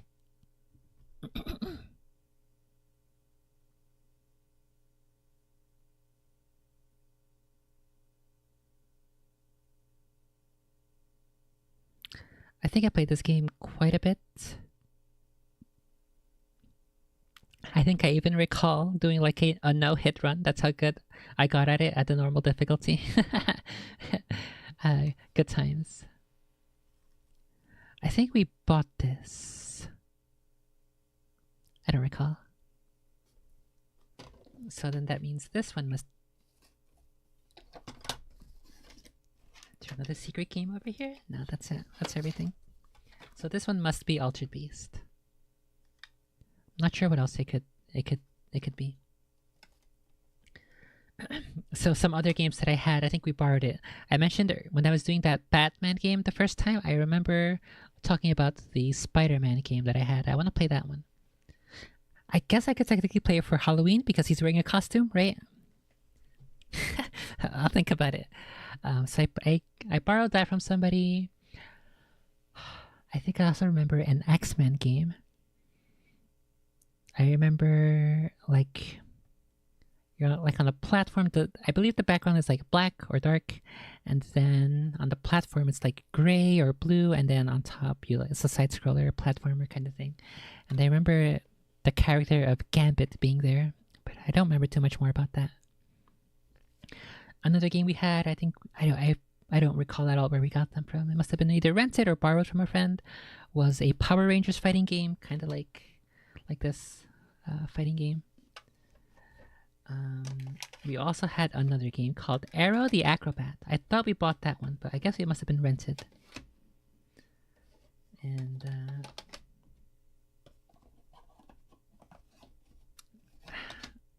I don't remember if I liked that game. It seemed pretty easy, if I recall. It's a Power Rangers fighting game. I think it even had like a story, but I can't remember anything about it right now. I think you could fight as either Power Rangers in human form or as the Megazords. The huge guys, if that's what they're even called. Catgirl, what is your message for @Flick when he is scrubbing through this looking for your retro game Handcam XD? X-Men Sega games rocked. I'd have to go find it. My message for Flick is, oh hey @Flick, when did you get in here? I wonder if one day I will be able to download and rewatch the pretty cool birthday video that you made for me, because I really want to have it on my hard drive because I enjoyed watching that video and it was a cool video and I'd like to be able to watch it again. It's kind of like, but not exactly. And yeah, that is what is in this super secret box. Oh, the other game I mentioned, Arrow the Acrobat. I think that's one of the games where the music was painful. I listened back to it on YouTube a couple months ago and it fucking hurt my ears. I think on the SNES it was definitely better. I know that there is contention among retro game enthusiasts that the SNES games sounded better, even though Sega liked to promote the fact that the Sega Genesis and such had a powerful sound card. I think it's probably like one of those things, like the PS3, in that it's difficult to work with. And so to really squeeze out good performance out of it, in this case music, you had to know what you were doing. And I think that's why the Batman game, the 89 game, the Joker one, the Busters, the Tiny Toons one, the Sonic Spinball, I think even the Toy Story games have good music. I like the music in the Toy Story ones, especially the Sega ones compared to the SNES ones. Something about retro game music, in my opinion, sounds way better if it's a darker tone than if it is a more lighthearted, whimsical tone. I think it's more difficult to get good music from old games if they are in major than if they are in minor. But that could just be because I grew up with the Sega Genesis and I preferred the darker sounds, the more darker, spookier sounding things.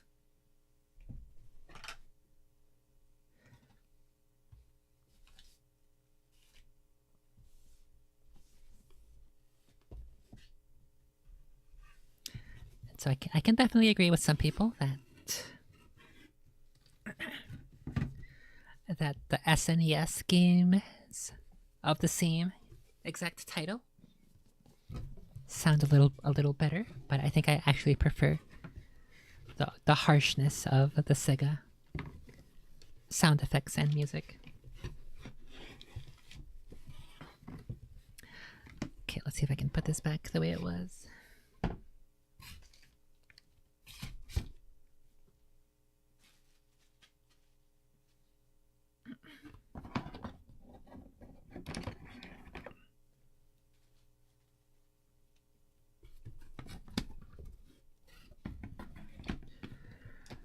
Okay, I don't want to make the Halloween games all Batman, so I think I'll go ahead and hold off on Batman Forever. I'll see if I can save that for next year, because I do want to get some Soma and Amnesia custom stories. I'll try to hold off on those until the end of the month for the true spooks. Oh fuck! Let's forget this. For the true spooky games.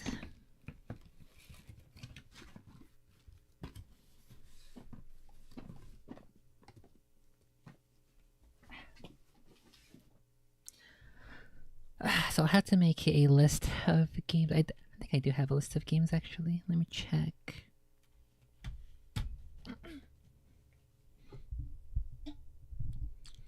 Let's see.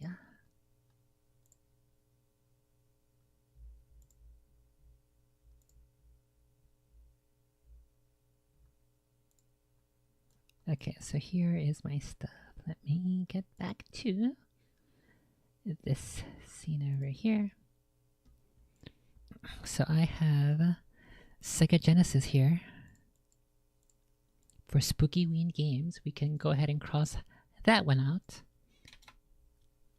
Oh, okay, so I think for the next game I want to play Sonic Adventure 2 so I can make an evil Chow. Because making chows are fun. Maybe we'll call him Meow Meow Homo Chow. I also have a Chow plushie, but his little arm is borked. I gotta fix that.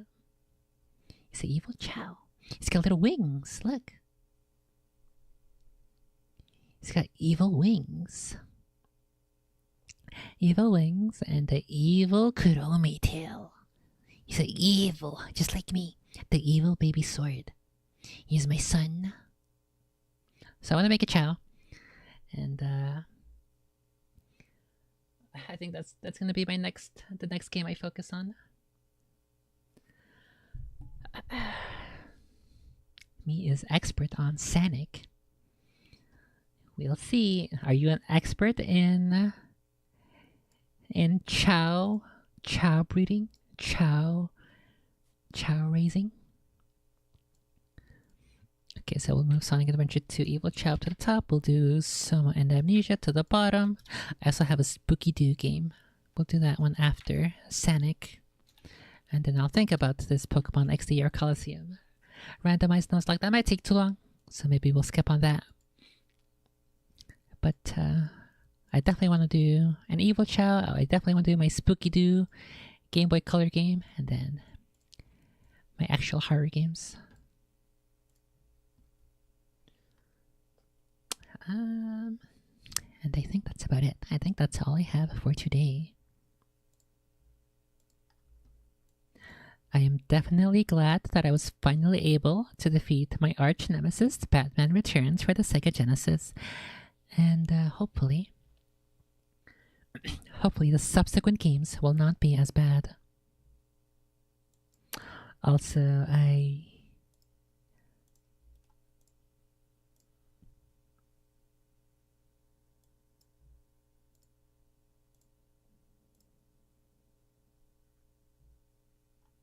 today, I put out a new video. You should go watch it. It is called The Dark Train Station, which is a highlight of the stream, in which I talked about spooky dreams. So go check that out. Okay, I am hungry, so I gotta go. I guess now that I'm here, though, let me do Christmas games, which are gonna include Lord of the Rings, Return of the King for GBA. That game's fun. I know that there's a Third Age, Lord of the Rings, the Third Age on the Game Boy Advance, but I don't think it's as good. I don't think it's anywhere near as good as the GameCube one. And I think I recall people saying it's a little unfair. So I'll start with Return of the King GBA. And we'll see. Also, real quick. As a kid, I watched only the cinematic version, the cinematic releases of the trilogy. So at the end of the Return of the King on GameCube,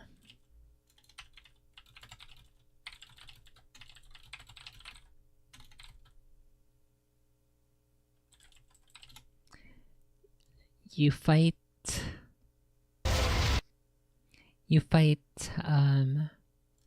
the mouth of Sauron. And I only watched the cinematic release of the game. So I thought, in my mind, they just added this fucking random character who doesn't exist in the movies. I have a token I was bidden to show thee. Frodo's mithril vest. Poor hobbit must... Wait, what? Wait. Did you see that? The mithril vest, it slid. It zoomed out of his feet, or toward his feet. Token I was bidden to show thee.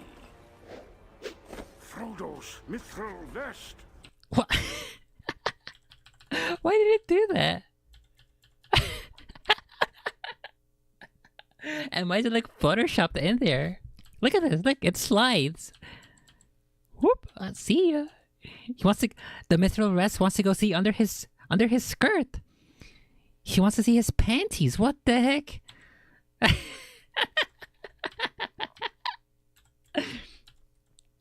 So as a kid, I didn't know that they first talked with the mouth of Sauron. So I didn't know what the fuck this was. Like, who the fuck is this guy? Why did we gotta fight this guy first? And Poor hobbit must be dead. I shall give you a message for your master. And it's fucking hilarious that everybody else just stands around. All these Gondorian and Rohirrim soldiers are just standing around watching you duel him. This one's mine. I wonder if Gimli says, but that one only counts as one, right afterward. And, so yeah, I wasn't... I didn't know who the fuck this guy was. It wasn't until I was like in my 20s that I finally watched the extended editions. Notice Aragorn duels Mouth of Sauron on Weathertop, which is randomly in front of the Black Gate of Mordor. Yeah. I think in the books, aren't they supposed to be in like this little mound over here? In the movies, they didn't include it, but I think in the book, lore-wise, there's actually supposed to be like a little defensible area like this.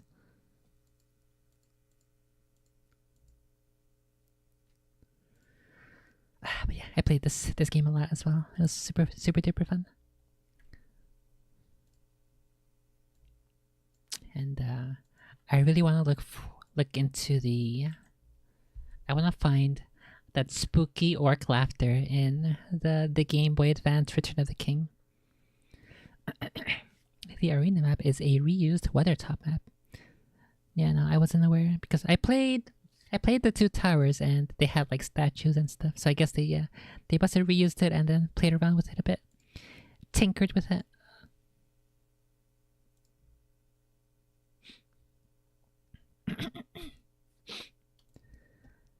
But yeah, good times. I don't know what other Christmas games we're gonna do, but we're probably gonna start some Christmas stuff in November. Maybe in November, if possible, I will continue some spooky games, and then November will just be a transition month between spooky games and Christmas games. So if I don't get through all of these, maybe I'll spill it over into November. Okay, I am hungry, and the kitties are hungry, so we gotta go eat. And that will be everything for today.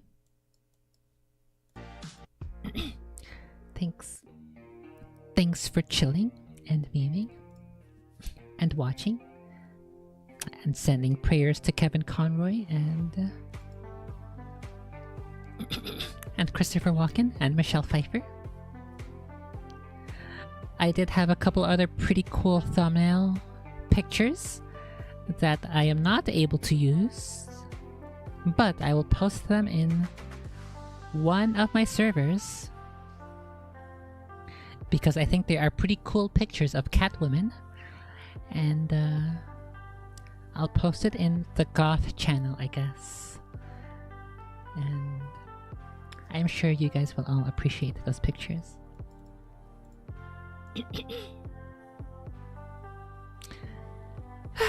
Okay, good luck, have fun, not die, don't be stupid, try not to have nightmares, try not to be whipped to death by Catwoman, try not to accept an egg in your trying times from Danny DeVito, and as always, I will see you next time. Bye bye.